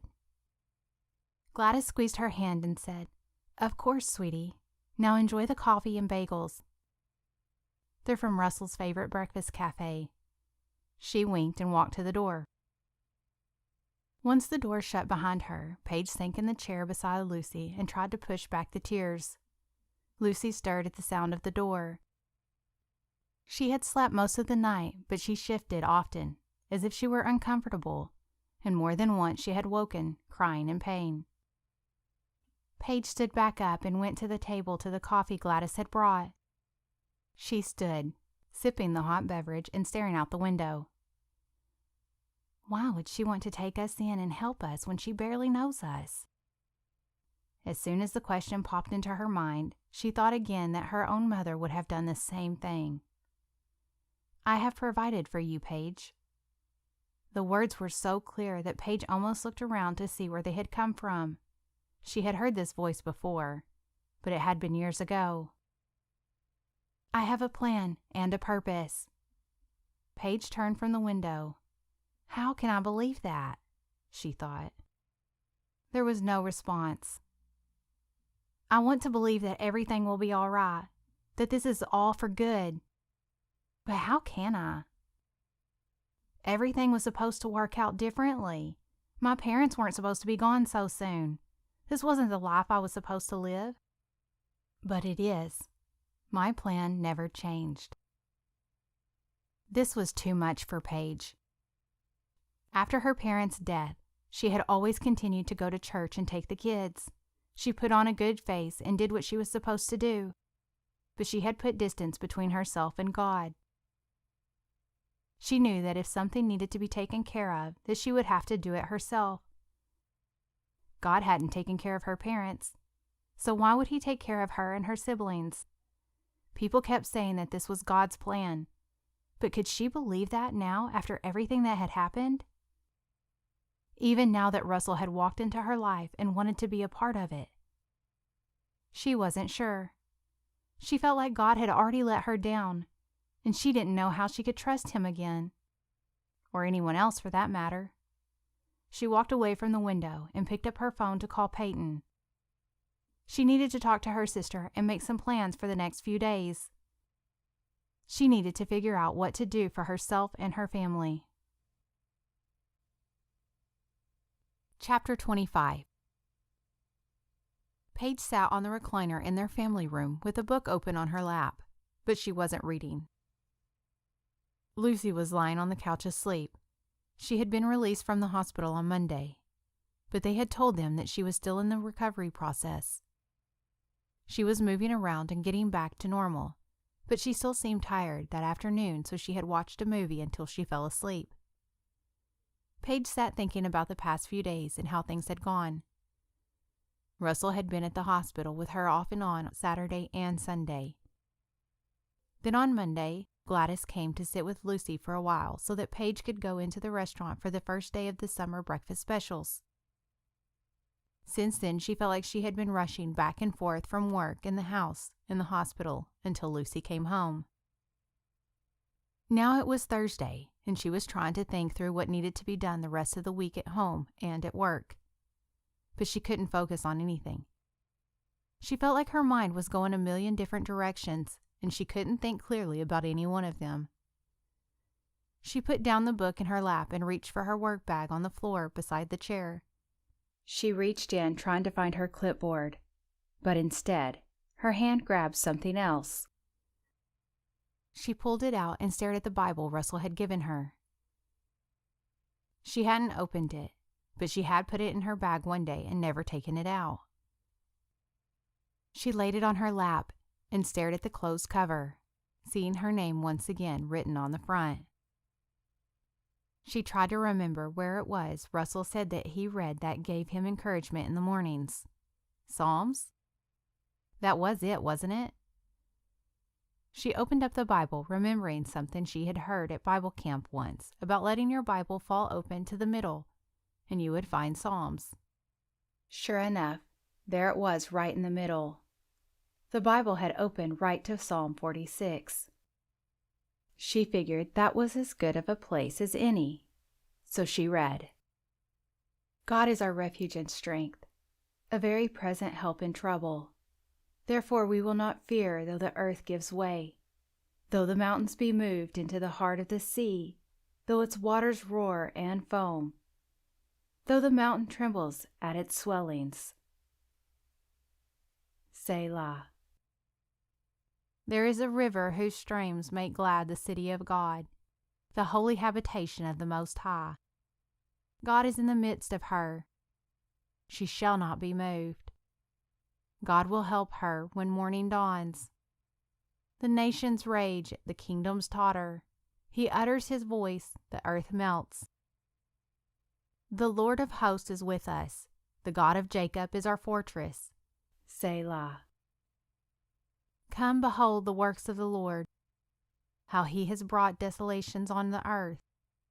He makes war cease to the end of the earth. He breaks the bow and shatters the spear. He burns the chariots with fire. Be still and know that I am God. I will be exalted among the nations. I will be exalted in the earth. The Lord of hosts is with us. The God of Jacob is our fortress. Selah. Paige read the words and sat as she let them sink in. It had been so long since she actually read the Bible on her own that she wasn't even sure how to do it. But those words struck a chord. God is our refuge, help in trouble. God will help her when morning dawns. Paige thought about all the things she tried to handle on her own, things for her family, taking care of the house, doing things at work. She didn't like asking people for help. Then it would look like she couldn't take care of herself and her family, and she was certainly capable of that. But God wants to help me, she wondered. Is that true? Be still and know that I am God. Paige looked back down at the words on the page, but she felt as if she could hear them in a small whisper.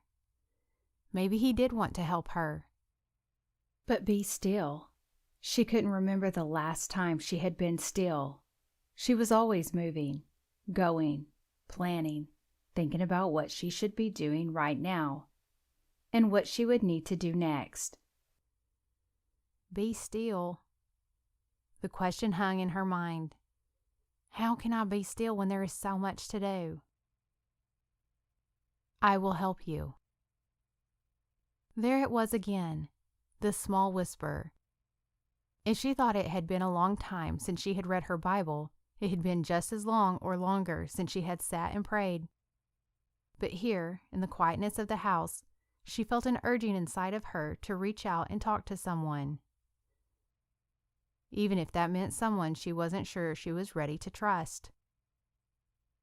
Well, I guess that won't hurt. She cleared her throat and closed her eyes as she began. Dear Lord, Jesus, I don't really know how to pray anymore.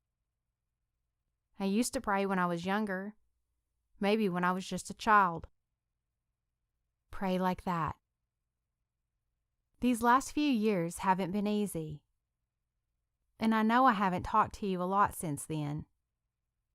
Honestly, I wasn't sure I would wanted to.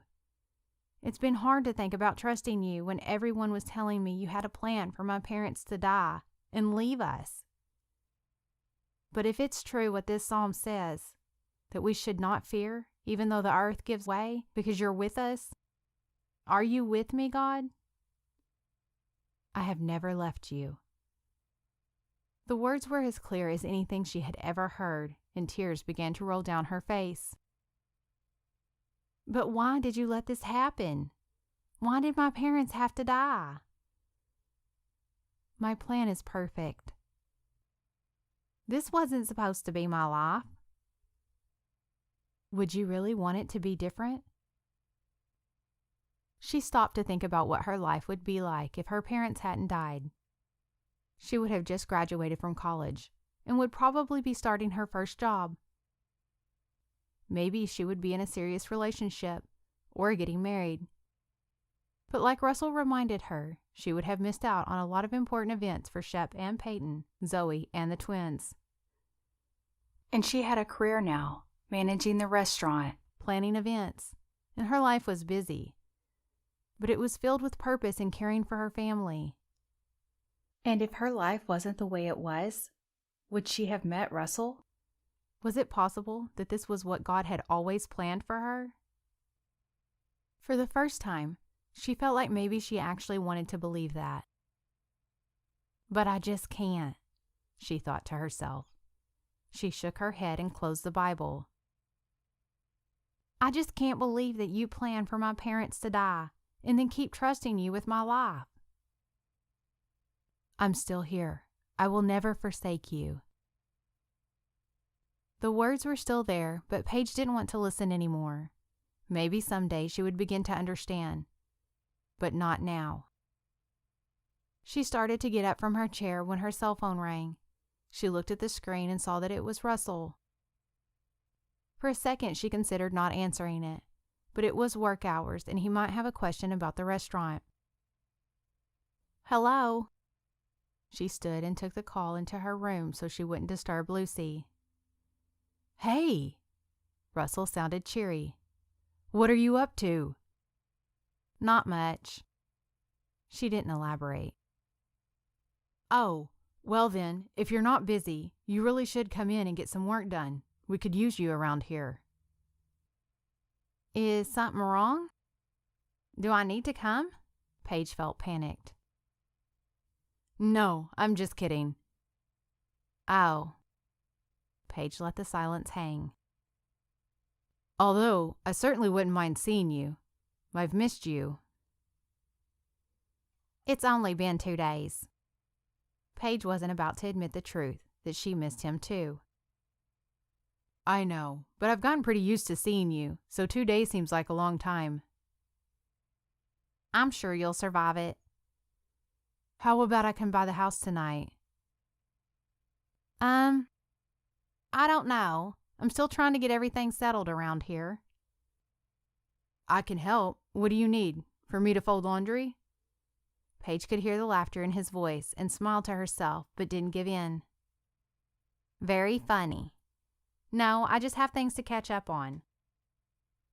I can bring ice cream, he offered. Not tonight, Russell. All right. He decided to let her be. How's Lucy? She's doing better. She still says her tummy hurts sometimes, but she's up and moving around for the most part. She's taking a nap right now. She's been asking if she can go back to day camp tomorrow. I think she's actually a little bored. But I'm still thinking one more day off and then she'll have the weekend before she goes back. I'll feel more comfortable with it by then. Yeah, I can understand that. But either way, I'm sure she'll be all right. You could always let her go, and if she's not feeling well, you could go get her, couldn't you? I hadn't thought about that, but yeah, I guess so. You're still off tomorrow? Planning to be. But I might come in if she goes to school. I'm so sorry that I've missed this week with the new breakfast and everything. That's all right. I've been by and checked in with James throughout the week. He says you took care of everything, and that you've been available on the phone if he needed you. I actually wanted to be the one to call you and tell you what a success breakfast has been, but he said he had already told you. Paige could feel herself blush even on the phone. Yes, he said the dining room has been filled every morning, and the contest I set up for the servers is practically ridiculous since every guest is ordering the special. But we'll see how it goes as the newness wears off over the next few weeks. Right, but I don't think that's something we'll have to worry about. I don't want to count my chickens yet, but it's going well, Paige. Really. You should be very proud. Paige did feel proud. It was the first time in her job that she had seen an idea from conception to practice, and it was an exciting thing to see. Thank you, she said. Well, I better go. Lucy will probably wake up soon, and I need to see about dinner. I'll talk to you later. All right, have a good night. Bye, Paige. Bye. Paige sat on the couch again, staring off once more. She started thinking about dinner options when her phone rang again. She thought it must be Russell calling back, but she didn't recognize the number. Hello? Hi, Paige. It's Carrie Pierce. Oh, hey, Carrie. How are you? I'm doing fine. How is everything with you? I heard about Lucy, poor thing. Yes, it's been kind of a rough week. But we're doing all right. Lucy is recovering well.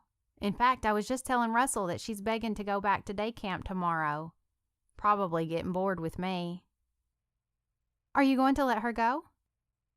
I'm not sure. I'm still thinking about it. Well, I don't want to push you to send her back if she's not ready, but I have a proposition for you. Oh? If you decide to send her, will you still be off work tomorrow? I'm not sure. I might go in. Okay. Obviously that's fine, but let me tell you what I was thinking. Tomorrow, both of my kids go to Mother's Day out for a few hours, and I was wondering if you're off work. Would you like to do something with me? We could do a little shopping and get lunch. You know, have a little girl time. What do you think? Paige wasn't sure what to think. She hadn't done something like that in a very long time. Well, that sounds fun. I'm just not sure about Lucy. I have an idea about that too. If you send her to camp, it would be no problem. But I'm thinking that if she stays home, I know a certain someone who would be willing to come and sit with her for a while. Might even be fun for her to be around someone else. Really? Yes, I mentioned it to Gladys, and she said she would be happy to do it. She's free all morning. Oh, wow. That's really nice of both of you. Oh, not really. It's a little selfish, actually. I just asked Gladys so we could spend some time together. I haven't had girl time in forever. Paige felt certain that she had other friends she could spend time with, but she didn't want to be rude and say no when they had already made all the arrangements. Okay, I can do that. And I guess we could just wait and see if Lucy goes or stays home. Would that be all right? Absolutely. I'll tell Gladys to be on standby, but either way, how about I pick you up at 9:15? Sounds great. Great. I'll see you tomorrow then. All right, thanks. Paige hung up and felt overwhelmed at the thought of the next day. Instead of thinking about it any longer, she finally got up and moved around the house to try to get some things done. She laughed when she turned from the chair and saw a pile of laundry in the floor that needed to be folded.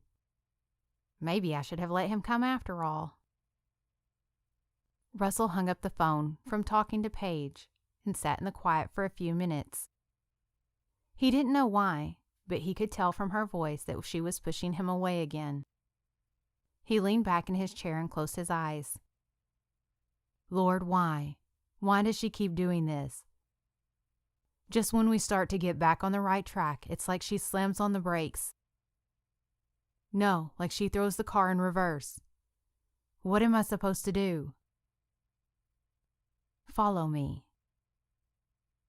I do want to follow you. Show me how. Show me what to do. I've already shown you. You just want me to keep pursuing her? Don't give up. Press on. Okay, Lord, I guess. She needs to know that you're never going away. Those words hit Russell hard. He realized that he didn't want to go away. Not now, and not any time in the future. In following the call that God gave him, and just trying to get to know Paige and help her, she had found her way into his heart. And he knew now that she would never leave. She needed to know that he wasn't going away, because he never was. Now he had to convince her of that. Already a plan was forming in his mind. He wanted to continue to pray about it, but he knew that the Lord was directing his every step. Chapter 26. Paige opened the door Friday morning to find Gladys and Carrie had arrived together. "Good morning," she said. "Good morning." Gladys hugged her as she came into the house. Carrie stepped in behind her and closed the door. "Lucy is in the living room. I was surprised that she wanted to stay home. But when I told her you would come stay with her, she lost interest in going to day camp." "I'm so glad. We will have some fun." Gladys went on through to see the little girl. "Can I get you anything? Coffee or water? Have you eaten?" Paige asked Carrie. "No thanks, and yes, I have. I'm all good to go if you are." "Sure. Let me just tell Lucy I'm going and I'll grab my purse." She walked into the living room and Lucy and Gladys were already chatting away. Gladys was saying something about a surprise in her bag. "Lou, I'm about to head out." "Okay, see you later," Lucy called out.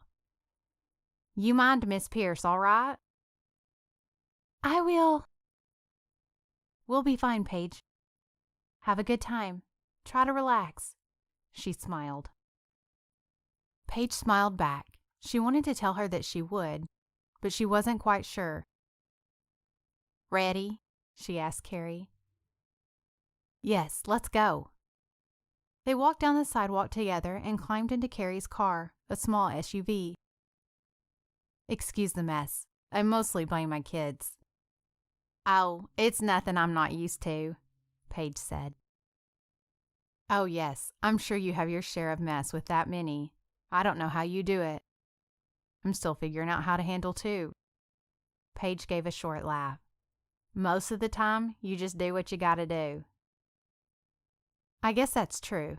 Well, actually, yeah, I know it is. Going from 1 to 2 was a challenge, but we just made it work. So I guess it's the same with more." "Yeah. So, let's talk about what we're going to do." Carrie couldn't hide the excitement in her voice. "Okay, whatever you want to do is fine." Carrie pulled into the parking lot of a shopping center and put the car in park before answering.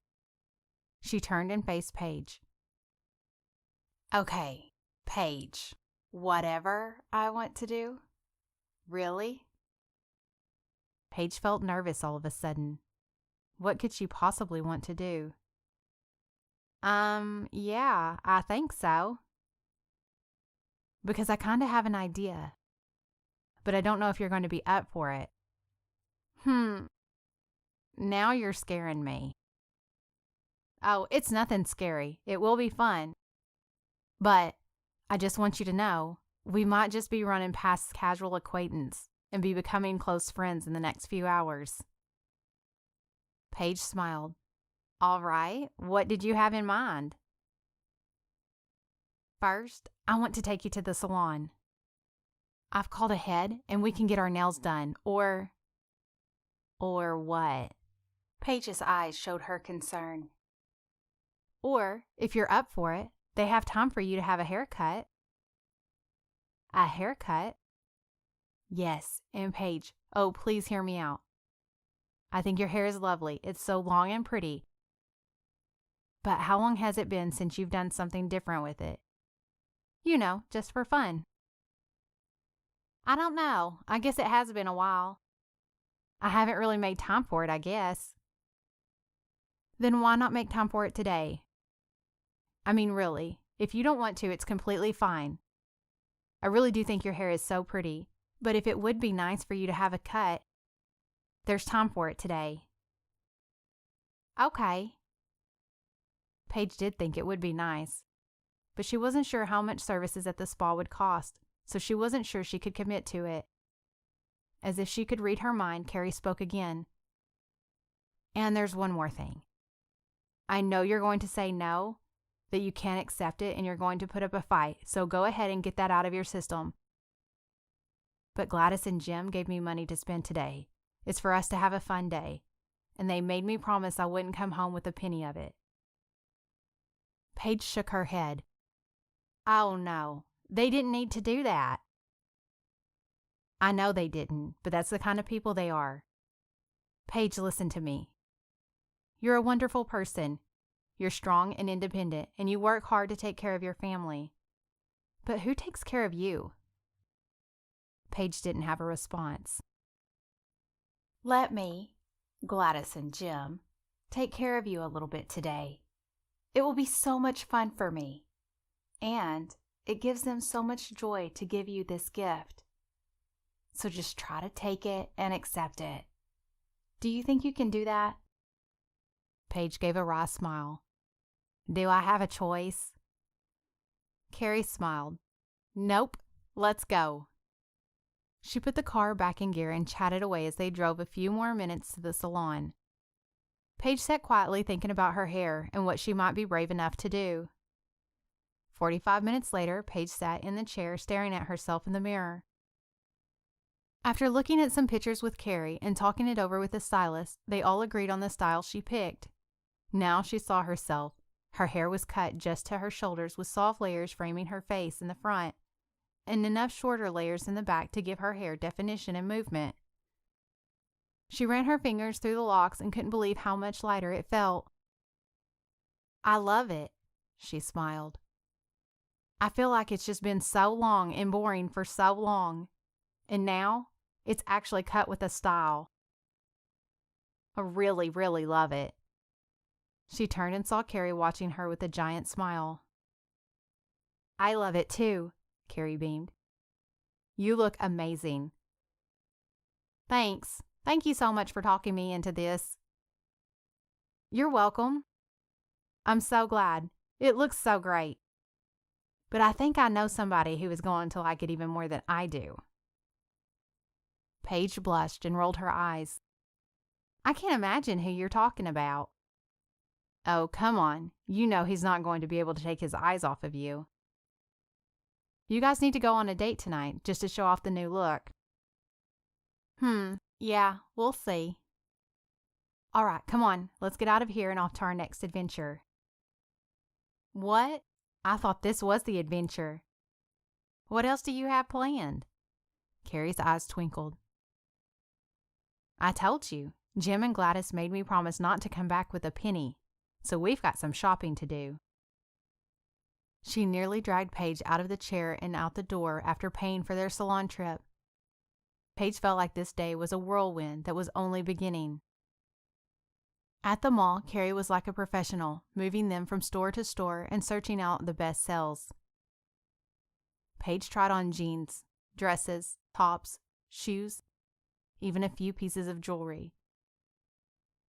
And Carrie even found time for her to sit in the makeup counter and try out new beauty products.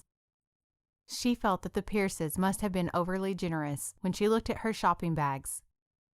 Carrie had prodded and pushed along the way, reminding her about items of clothing she owned that were worn or that didn't fit properly. She left the mall with 2 pairs of jeans that fit better than any pants she had worn in years, a pair of shorts, a skirt, 3 new tops, 2 dresses, a pair of shoes, and a few beauty products. This really is too much. She tried to argue with Carrie. Paige, when was the last time you shopped and bought new clothes for yourself? I'm not really sure. This is stuff you really need. I know, but I could pay for some of it. Nope, today is a gift. You just have to accept it. Now, we still have time for a quick lunch before I need to get back to pick up the kids. Okay, but can I pay for my own lunch? Nope, Carrie smiled. But surely we spent all the money that they gave you by now. Paige was worried that Carrie would really be committed to spending the entire amount, even if that meant they kept going. Oh, well, yes, we have. Don't worry about that. Lunch is my treat. Carrie turned and walked quickly away from Paige before she could argue. Come on, we'll put this stuff in the car, and then we can go to this great little cafe close by. Paige realized that she had given up at this point, so she followed after her and hurried to the car.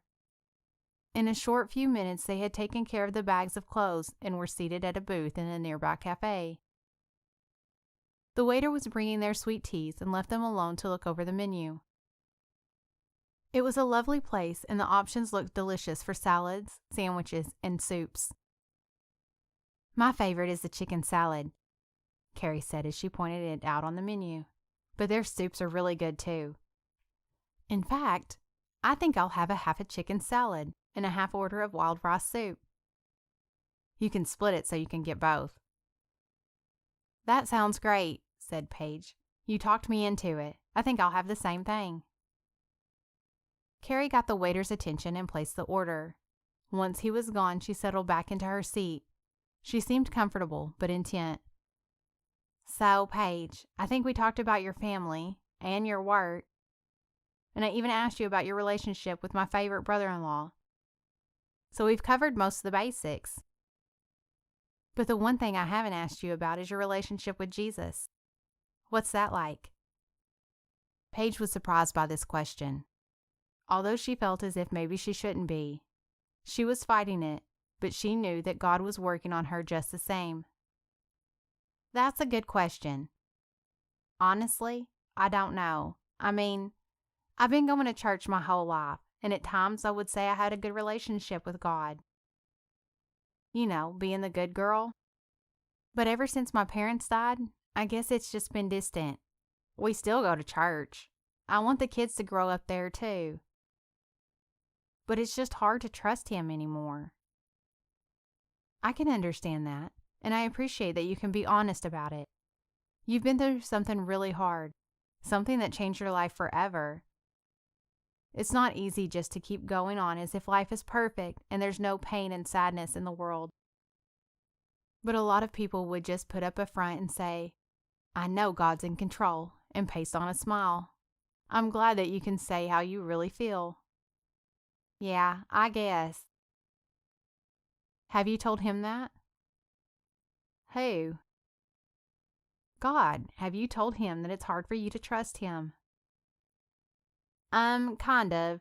Not really straight out, I guess. You should tell Him. Pray and tell Him that you find it hard to trust Him, and ask Him to give you the faith to believe in Him. And I promise you, if you really want it and ask Him, He will give you the strength to trust Him. Paige thought about that as the waiter came back and delivered their food. Can we pray before we eat? Carrie asked. Oh, sure, go ahead. Lord Jesus, thank you for this food that you have provided. Thank you for the time we've had together today, and bless our conversation here. And Lord, please help Paige to see you and believe in you. Show her how to trust you. Amen. They started eating and fell silent for a few minutes. You know, Paige, I think sometimes it's hard to trust God because we only see this one little part of His plan. Our lives are part of a much bigger story, from the beginning of time until the end of time. Everything works together to fulfill His purpose. I know it's hard to see, but sometimes He just wants us to walk with Him and get through the tough parts so that He can show us the gifts that He has in store. Yeah, Russell said something like that. Like I should think about what I have because my parents are gone. Exactly. He's right. And you know, so many people, if they were in your situation, wouldn't have handled it as well as you have. Think about what would have happened if you were younger, or if you had decided you couldn't take on the responsibilities, and your siblings got taken away and separated into foster homes. Paige shivered. I don't even want to think about that. I know, it sounds so sad. But just think about that. Yes, it was horrible that they died. But what if the timing of it was the only thing that kept your younger siblings all together? You were old enough to be their guardian. You found the job at the club that allowed you to work and take care of them. Even those details worked out in his plan. I've never thought about that. I know. I don't want to make you think of the worst possibilities, but I just think as sad as it was, it still worked out the best it could have. Carrie paused and sipped her tea. Paige, I can't sit here today and convince you to trust God. That's something that has to happen in your heart. But if you believe in Jesus and believe that God sent his son to die on the cross for our sins so that we could be forgiven, that's pretty crazy to believe if you think about it, right? Yeah, I guess it is. Right, but if you believe that, then it's not too much of a stretch to believe that God has a plan and is in control of all the details, even when bad things happen. It was a terribly sad thing for his son to die, and he allowed that for our good. So maybe in the grand scheme of things, it's for good that you are where you are. Your parents were believers, right? Yes. Paige's eyes were tearing up. Then they are in a much better place than we are. We should be jealous that they already got to meet Jesus. They aren't hurting or toiling in life.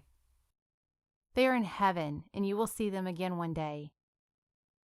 Yes, I know, Paige sniffled. I don't want to badger you. But will you think about what I've said? Paige nodded to assure Carrie that she would. Okay, there's one more thing I need to tell you. I know I told you that when I met Jack I wasn't looking for a relationship, and I fought it for a while, right? Yes.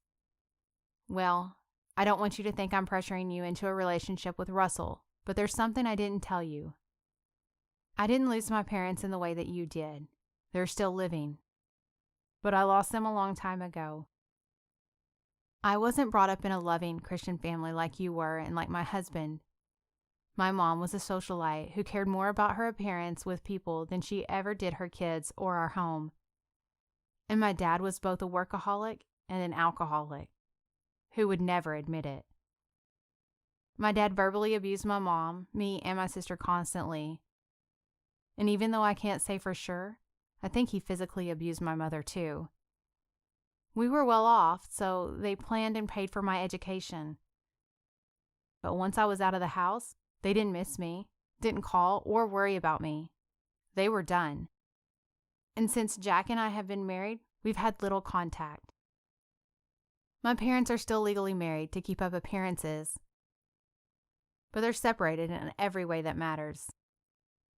I'm so sorry, Paige said. Thank you.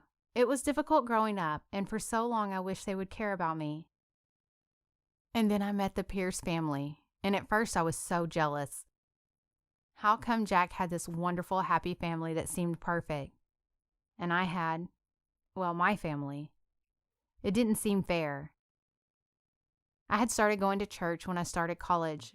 It was something new for me, and I kept hearing how God was like a father. But I didn't want something to do with a God who was like a father because my father was not so good. And if God could give Jack this family and me that family, I didn't know if I wanted a God who would do that either. But the more I was around Jim and Gladys, the more I wanted a God who was like a father like Jim was. He was loving and supportive. He spoke kindly to his wife and kids. And he provided for them. And I knew that's what God was like. And once Jack and I were together, I became part of their family too. They took me in without any questions, and they loved me like I was their own. Suddenly, I realized it. I had grown up in a family that I wasn't proud of, but God had always planned to give me a wonderful, loving family, and it was the Pierces. Paige sniffled again.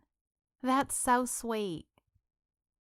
Today I've called them Jim and Gladys around you so that you knew who I was talking about. But to me, one of the greatest gifts in the world is actually to call them Mom and Dad. Paige swallowed hard to push back the tears. She knew that she would think about all that Carrie had said. She realized that she was often so preoccupied with her family and their struggles that she didn't take time to realize that other people had struggles of their own. She didn't want to be selfish. I know it's hard to trust God when it doesn't seem like He has given you the best, Carrie said. But we just have to keep walking along with Him and letting Him show us His plan a little bit at a time. And most of the time, we learn that the real best is yet to come. Chapter 27. Paige managed to fill the weekend with activity and avoid for a little while thinking about all the things going on in her life. Saturday, she and Peyton spent the morning in the kitchen preparing the freezer meals that they had planned. Gladys had helped Peyton the week before by freezing a lot of the items ahead of time so they wouldn't spoil, and writing instructions for modifying the recipes. Russell had called a couple of times, but she didn't feel ready to talk to him. She felt like she needed to process everything that was happening. On Sunday morning, she hurried the kids in at the last minute before the service started and took a seat in the back. She could see Russell down front with his parents, but he was facing the front and didn't see her. After the music started, she could see him glance around as if he was looking for her. The pastor approached the stage and asked everyone to open to 1 Thessalonians. Today is our last Sunday in 1 Thessalonians, Owen said. Please stand with me as we read chapter 5, starting in verse 16. He paused while the congregation stood. Then he began. Rejoice always, pray without ceasing, give thanks in all circumstances, for this is the will of God in Christ Jesus for you. Do not quench the Spirit. Do not despise prophecies, but test everything. Hold fast to what is good. Abstain from every form of evil. Now may the God of peace Himself sanctify you completely, and may your whole spirit and soul and body be kept blameless at the coming of our Lord Jesus Christ. He who calls you is faithful. He will surely do it. He motioned for the congregation to be seated. Paul has just finished giving instructions to the Thessalonians, and he is closing out his letter to them. Of course, Paul doesn't know whether he will ever see them again or if he will write another letter to them.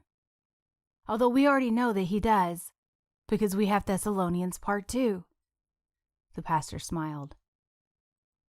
But as far as he knows, this may be the last thing he is able to say to them. So he is leaving them with a challenge and a bit of encouragement. Pastor Reed counted on his fingers as he spoke. Rejoice always. Pray without ceasing.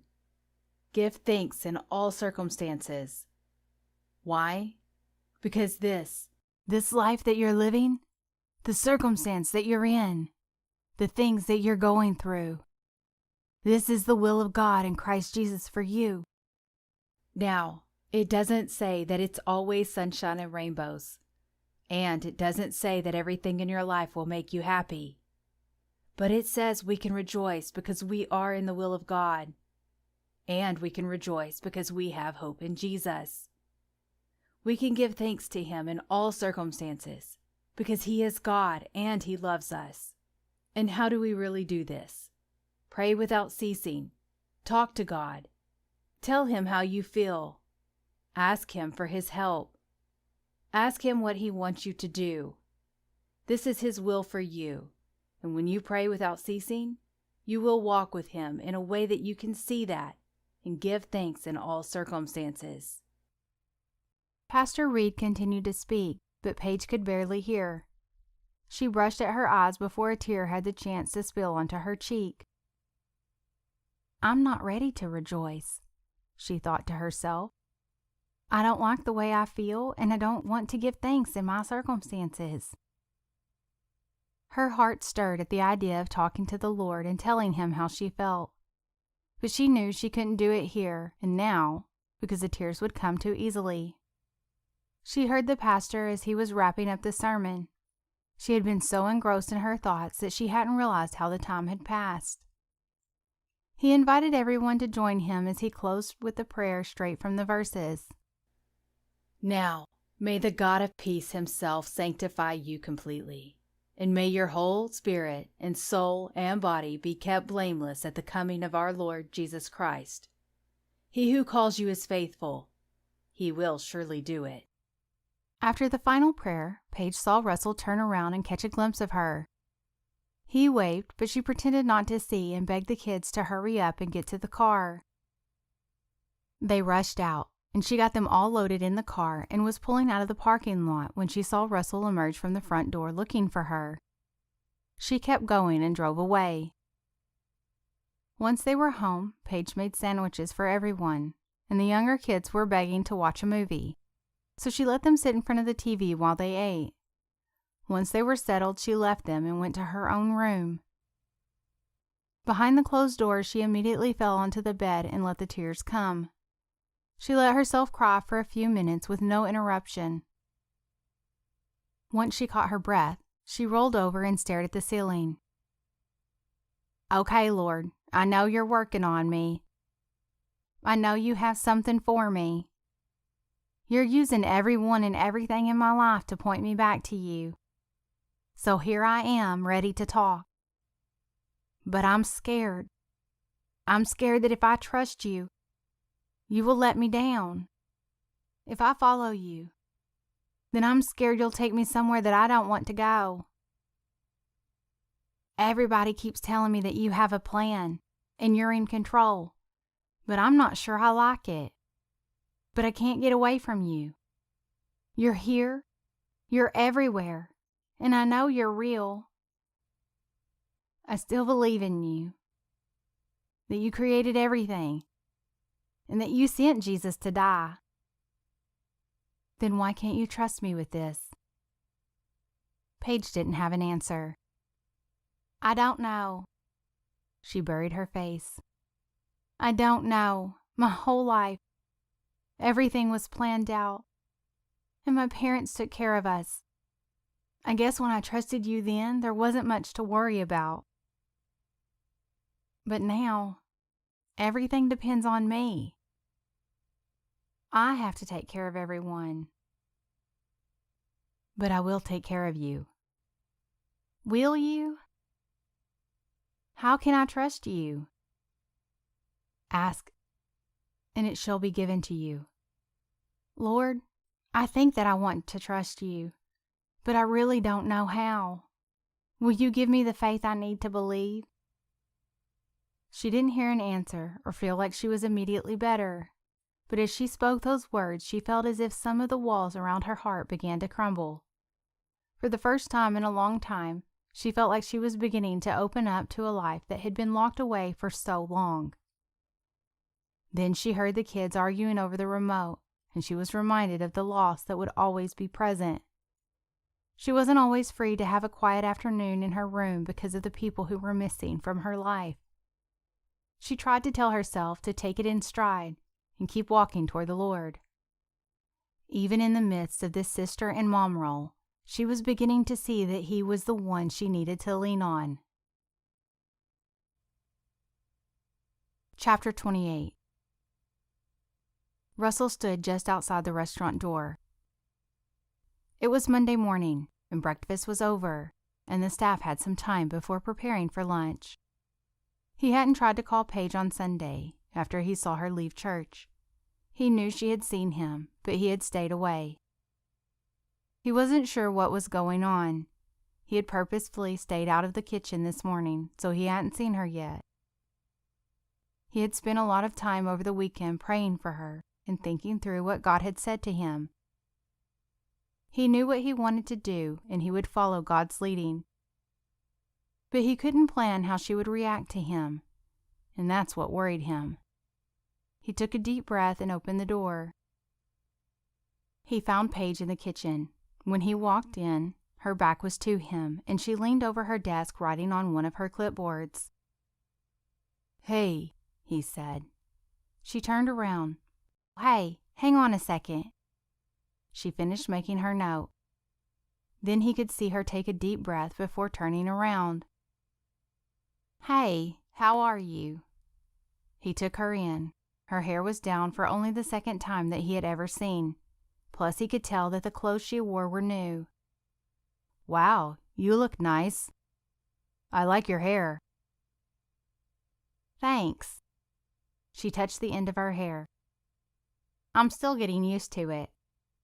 "I like it, especially if it means you'll be wearing it down more often.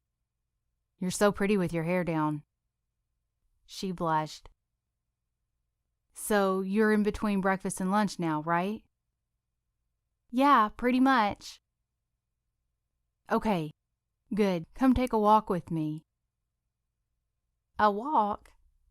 "Yeah, outside. Let's take a walk." "Oh, I don't know. I might get in trouble with the boss." She smiled. "That's all right. I checked with him and told him it was fine. He agreed with me." "Oh, all right. I guess I can spare a few minutes. You know, I'm still catching up from last week." "I know. Come on." He ushered her out of the kitchen through the back door. They talked about work as they walked towards the wooded trail that wound around the golf course. "How was the breakfast crowd this morning?" Paige beamed. "Great. It has been such a success so far. I walked around checking on tables, and everyone was saying how good the food was and how they hope we keep doing breakfast like this." "Sounds like it will really stick around by popular demand after all." "I hope so. We'll still have to see how it goes for a little while longer." "Yeah, I'm just glad it's going well." "Me too." They had reached the edge of the trail, and the shade was a welcome relief from the hot June sun. "I missed you last week. It was so strange not to see you every day." Russell fell in step beside her and casually reached for her hand as they walked. He was glad she didn't pull away as he wrapped his fingers around hers. "Yes, it was strange. I guess I've gotten used to it." "And you miss me too?" He sounded hopeful. She laughed. "Yes, I guess so." "You guess so? I guess I'll take that." He let the silence hang before he spoke again. "Paige, I'm really very sorry for what happened to Lucy, although I know she's all right. I wouldn't have wished for it to happen. But I can't say I'm sorry that we got to spend the time together and that I was there with you." Paige looked away. "I appreciate all your help. You know, I hate to think about how it might have gone if you hadn't been there and suggested we go on to the hospital." "I know, but everything is all right." He rubbed his thumb gently over hers. "It was all in the hands of God, and He took care of her." "Yes, He did." "But I want you to know something." He stopped her and turned to face her. He took her other hand so they were standing face to face with her hands in his. "Paige, I want to be there for you, for all of those life experiences, for the fun times like at the Memorial Day party and at the park, and for the scary ones like Lucy's surgery, and everything in between. I want to be there and be a part of your life." She shifted her feet and tried to look away, but he held her gaze. "And I want to be there for your family too, for Lucy when she needs to be carried, because she's still a little girl, but too big for you to carry, and for Joe to teach him how to swing a baseball bat or a golf club. I want to help Peyton when she moves into her college dorm, and I want to be the one that Shep calls late at night because he locked his keys in his car." Paige's eyes filled with tears, but she didn't wipe them away. "Paige," Russell looked into her eyes and spoke directly to her heart. "It's not just about your family. You are the most beautiful woman I have ever met, inside and out. You care about people and you're kind to everyone you meet. I love to hear you laugh, and I love the way your eyes light up when you're talking about something you are interested in. And I think it's cute when you bite your lip when you're not sure what to say next. I just get excited about the possibility of spending time with you or talking to you, and I never want that to go away. I want you, Paige. I want to be with you always. She stared back into his eyes and felt the nearness of him. They were so close, she felt like he could hear her heart pounding. She could feel the warmth of him. He pulled her hand to his chest. When I first met you, I wanted to be your friend, to help you if I could. But now, I care so much for you. You've made your place here in my heart, and I know that will never go away. I want to be there and to take care of you always. His eyes never left hers. He only paused a moment to see that she had heard him before he slowly lowered his head until their lips met. He kissed her gently and briefly. She barely moved, like she was afraid that the moment would burst if she flinched. He pulled back and looked her full in the face, searching her eyes for her feelings. Can you let me do that? For a full 10 seconds, it seemed like she wanted to say yes, to let him be in her life and not leave. But then she closed her eyes, and when she opened them again, she looked at him and said, simply, "No." What? The shock showed in his voice and on his face. She realized he was still holding her hands. She dropped them and stepped backwards away from him. "No, I can't. I can't do this." "Paige, what do you mean?" "Stop, Russell. Just stop." She held up her hand to keep him back. "You can't talk like that. We can't talk like that. I'm sorry that I've let you go down this road. But there is no us. There is no future. There can't be." Russell felt desperate.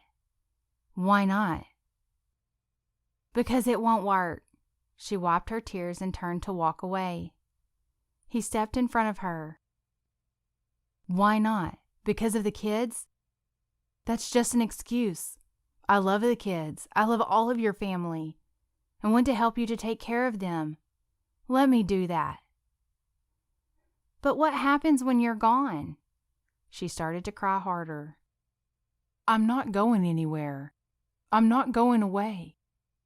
This is what I'm trying to tell you, Paige. I want the future. I want forever with you. I won't leave you. Her body shook with sobs, and she took a gasping breath, and it seemed to take everything in her as she nearly yelled, "But what if you die?" The full weight of her sorrow hit Russell in the chest. He felt as if his heart stopped beating. He couldn't believe he had missed this. But she was actually pushing him away because she was afraid to lose him. He was too shocked to speak. Sadness filled him. He reached out and pulled her to himself, squeezing her tight as she cried. He wanted to promise her that that wouldn't happen, that she would never go through another loss like she experienced before. But he couldn't do that. He didn't know the future. He could do his best, but he couldn't make that promise. She began to breathe more slowly and calm down. She pushed back and wiped her face. "I have to go," she said. "Please don't follow me." She walked away, leaving Russell standing on the trail alone and lost.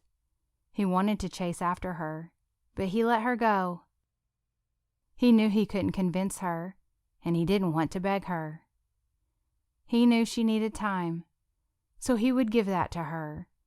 But he couldn't stop the hurt he felt. Hurt that she didn't immediately agree, and hurt that he had been so bold and she ran away.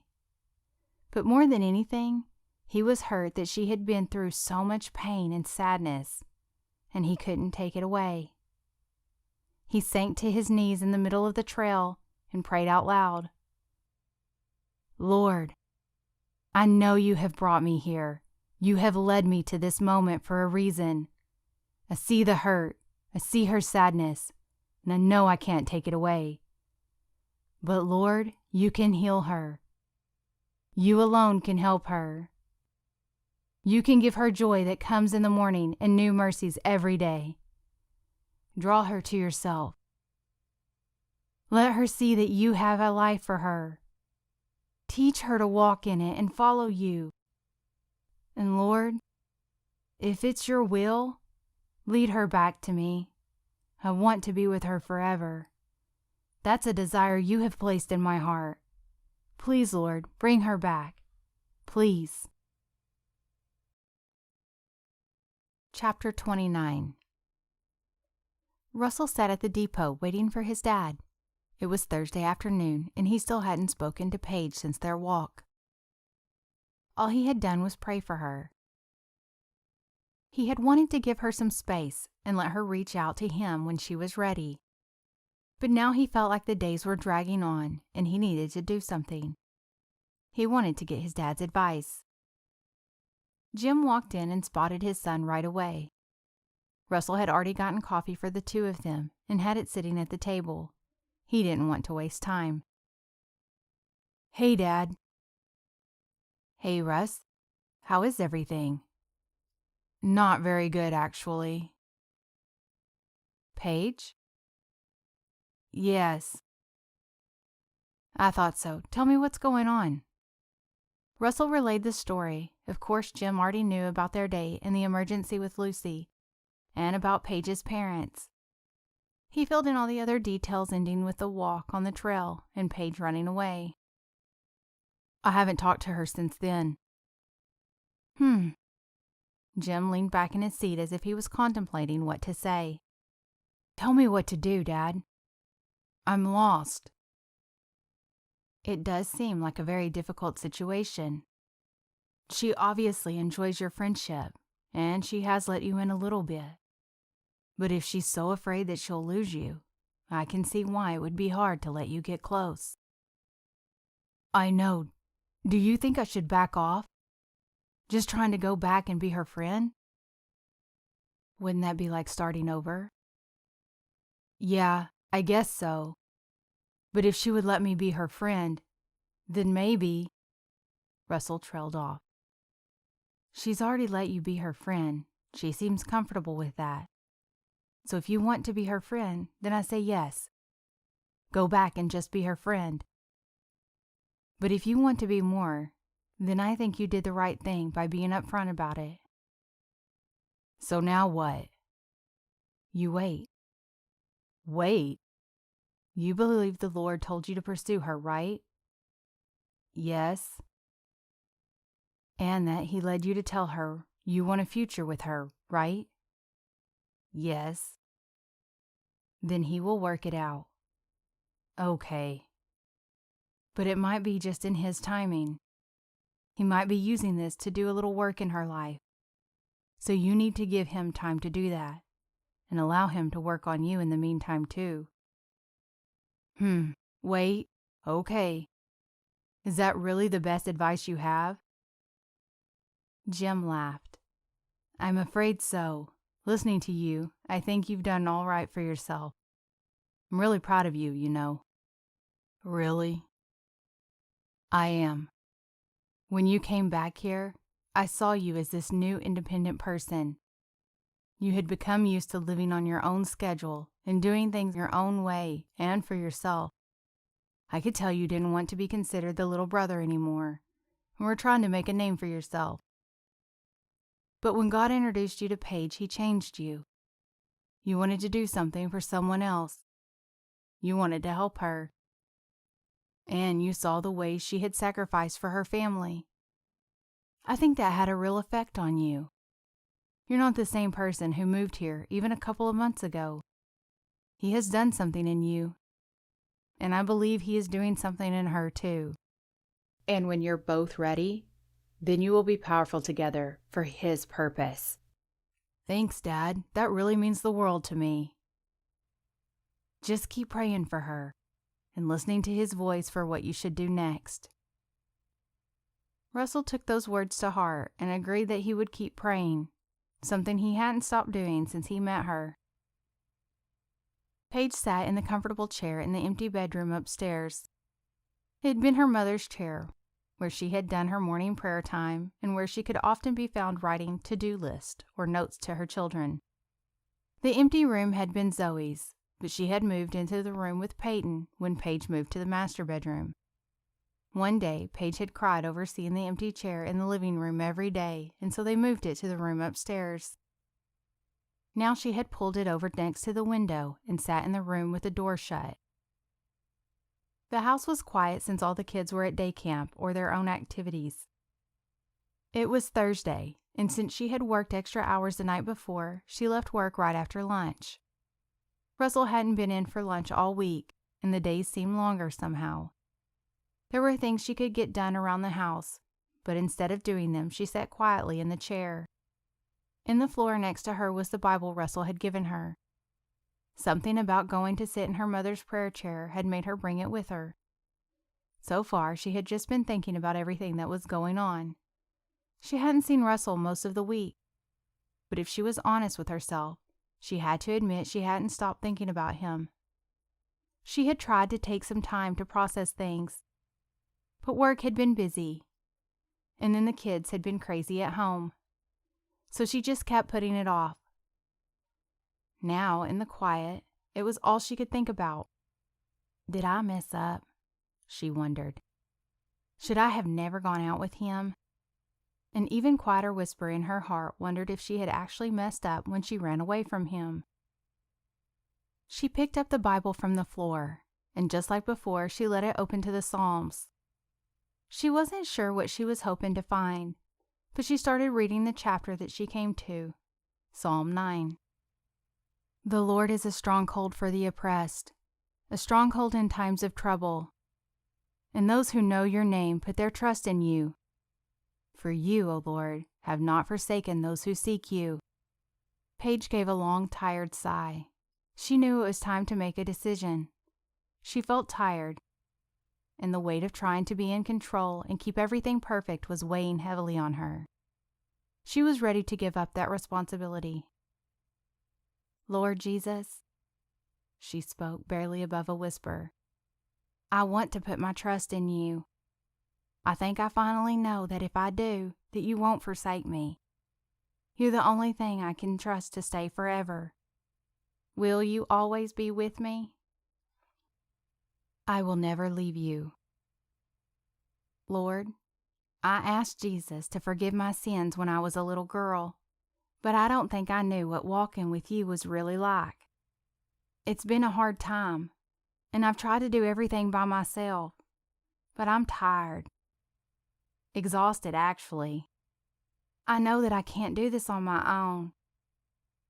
Jesus, I give you my life. Will you be my Lord and Savior? I know your word already says that you will. Thank you for forgiving me of my sins.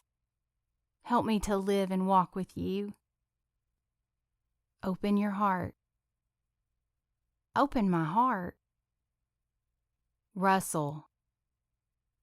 It was as if his name had been shouted. The tears came, fresh. Open my heart to Russell. But what if something happens? What if he leaves or dies? Trust me. A peace began to wash over her, and for the first time since her parents' death, she felt like she could breathe. It was then that Paige realized that trusting meant not worrying. If she really trusted God, then she didn't need to worry. She didn't have to worry about the kids all the time, and she didn't have to worry that something would happen to Russell. She could trust that things would be all right. And even if something happened, she had to trust that the Lord would take care of her anyway. She sat quietly, but then a laugh started in her throat. It grew and grew until she laughed out loud. She laughed and laughed until her stomach hurt. She felt giddy with excitement and joy. Because if she could trust God with her life and her siblings, then she could trust God with Russell, and that would mean one very important thing. She could finally admit to Russell how she felt about him without fear. Chapter 30. It was Friday night, and Russell could hardly contain himself, he was so excited. But at the same time, he was more nervous than he had ever been in his life. Paige had called and said she wanted to see him, that she wanted to talk. She wouldn't say more on the phone, but said she wanted to talk in person. He told her he would be at her house and pick her up that night. He pulled in the driveway and looked at his watch. He was 5 minutes early. He thought about how much had happened in the 2 weeks since he had been there to pick her up for their date. He hoped this night would end differently than that one had. He decided he couldn't wait even 5 more minutes. When he got to the door, Paige answered before he even had a chance to knock. He stood there with his hand raised as she appeared. She laughed. "Sorry, I was kind of watching for you to get here." "Oh, good. Then I'm glad I didn't sit in my car waiting 5 minutes for it to be the right time." "Me too," she smiled. "Everybody's settled, so we're good to go." She stepped out and pulled the door shut behind her. Russell was surprised at her. She looked lovely as always, but she looked different somehow. She wore her hair down, and she had on knee-length khaki-colored skirt and a pink sleeveless top. She looked young and carefree. That was different. He hoped this was a good sign, and not just something he was imagining, because he wanted tonight to go well. As they pulled away, she asked where they were going. "Why don't we just see when we get there?" "Sounds good, but I really want to talk." "I know, we will. In fact, you know the talk we were having the other day? I would kind of like to start over." Russell's heart soared at those words.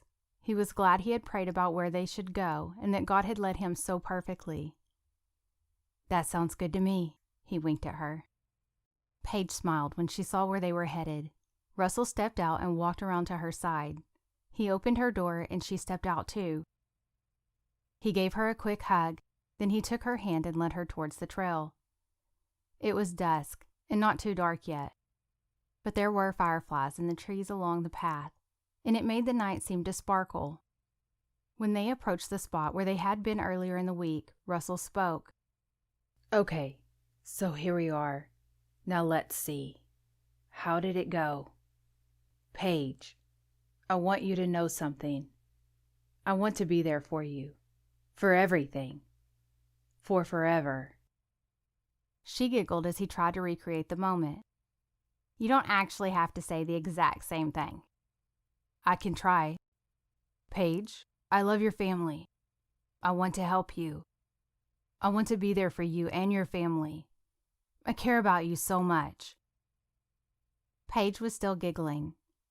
He stopped and turned a little more serious. "If I'm saying all this, is there a hope that your response is going to be different this time?" "Yes, I think so. In fact, let me talk a little bit now." "All right." Russell gave her his full attention. "I think by now you know me pretty well, which was something I was trying very hard to avoid. I didn't want to be friends with you or for you to work your way into my heart. But despite all my best efforts, you have. You've made me care for you, and you've made me feel like the most special girl in the world, that you care for me despite everything in my life. But I was afraid. I didn't want to let you get too close if it meant that I might get hurt by losing you. I know it seems a little silly, but I've lost people close to me, and I didn't think I could go through that again." She paused and let out a big breath before continuing. "But God has really been working on me. He's used you and my sister and your mom and your sister-in-law to show me that it's really time for me to open up my heart and to trust Him. And I finally realized that if I want to live life, I really have to trust Him. And if I trust Him, it means I have to stop worrying so much and be willing to risk something to gain something." She paused and then went on. "So I can finally admit to myself, and I can tell you that you found a place in my heart too. You always take time to listen to me and share with me, and I love watching you around the little kids. You are funny and smart, and obviously you are very determined when you set your mind on something." She smiled. "But more than any of that, you have made sure to point me to Jesus. You knew that I needed to trust him when I didn't even know. I will always be grateful for that. And I know that you're not going anywhere." She took a deep breath. "Okay, so this is the part where you ask me again if I can let you be in my life." Russell's smile lit up his face. "Okay." He cleared his throat. I think that it went something like this. He took her in his arms like before, then he leaned his head down and kissed her, fuller and longer than before. Finally, Russell leaned back and looked into her eyes. "Can you let me be a part of your life and take care of you?" She beamed. "Yes, I can." He kissed her again, and this time he put his arms around her waist and lifted her into the air as he spun in a circle. "I'm so glad to hear that." He set her back down on her feet and took both of her hands in his. "Paige, Kelly, ever since I saw you in that church gym and asked if I could help you get Shep, and you said, 'No thanks, I can handle it,' all I've wanted to do is take care of you." "I can't believe you remember that. Is that really what I said?" Paige took one hand away and covered her face. He pulled her hand back. "Of course I remember it. You were unforgettable." She blushed. "Paige, I am so thankful for you to trust God with your life and future. That is the most important thing in the world to me, and I'm grateful for the way it changed our relationship. I want you to know this. I love you, Paige." Tears filled her eyes. "I love you too, Russell," she gasped as he knelt down on one knee. "I can't promise that everything will be perfect, and I can't promise that nothing will happen to me, but I can promise you that every day that I'm alive, I will love you, provide for you, and take care of you, if you'll just let me." He reached into his pocket and pulled out a small box. When he opened it, she saw a beautiful solitaire diamond ring. "Will you marry me?" This was more than Paige could bear. She covered her face with her hands as the tears rolled down her cheeks. She took a deep breath and shouted, "Yes, yes, of course I will." He stood and hugged her tightly. He took her hand and placed the ring on her finger. Then he took her face in his hands and kissed her. When they finally pulled away, she was breathless. "Oh my goodness," Paige said. "Is this really happening? Are we crazy?" "Yes. And maybe, yes," he said. "But I don't care. I have prayed so much for you and about this, and I have absolutely no doubt in my mind that you're supposed to be my wife." "I can't believe this is happening to me. This is about the last thing I would have thought would be my life right now. I can honestly say that I know God is so good." "Yes, he is. He has been good to us, and we can trust that he has great things for us in the future." She kissed him again. "Yes, I'm just glad that you'll be here by my side." "Yep, you're never getting rid of me now. And you know what else?" "What?" "You just gained a whole new family, too." She laughed. "Well, I hate to tell you, but I think they have already taken me in. They didn't want to wait to see what would happen with you and me." "That's all right. I already knew this would happen, and I think they did too. We were all just waiting for you to figure it out." "Well, I'm glad I did." He kissed her once more, then took her hand and they walked down the trail. It was the first steps of their new journey together, and together was the way they both wanted it. This has been Walk With Me, Faith and Love Book 1. Written by Hannah Jo Abbott. Copyright 2017 by Hannah Jo Abbott. Narrated by Bailey Armstrong.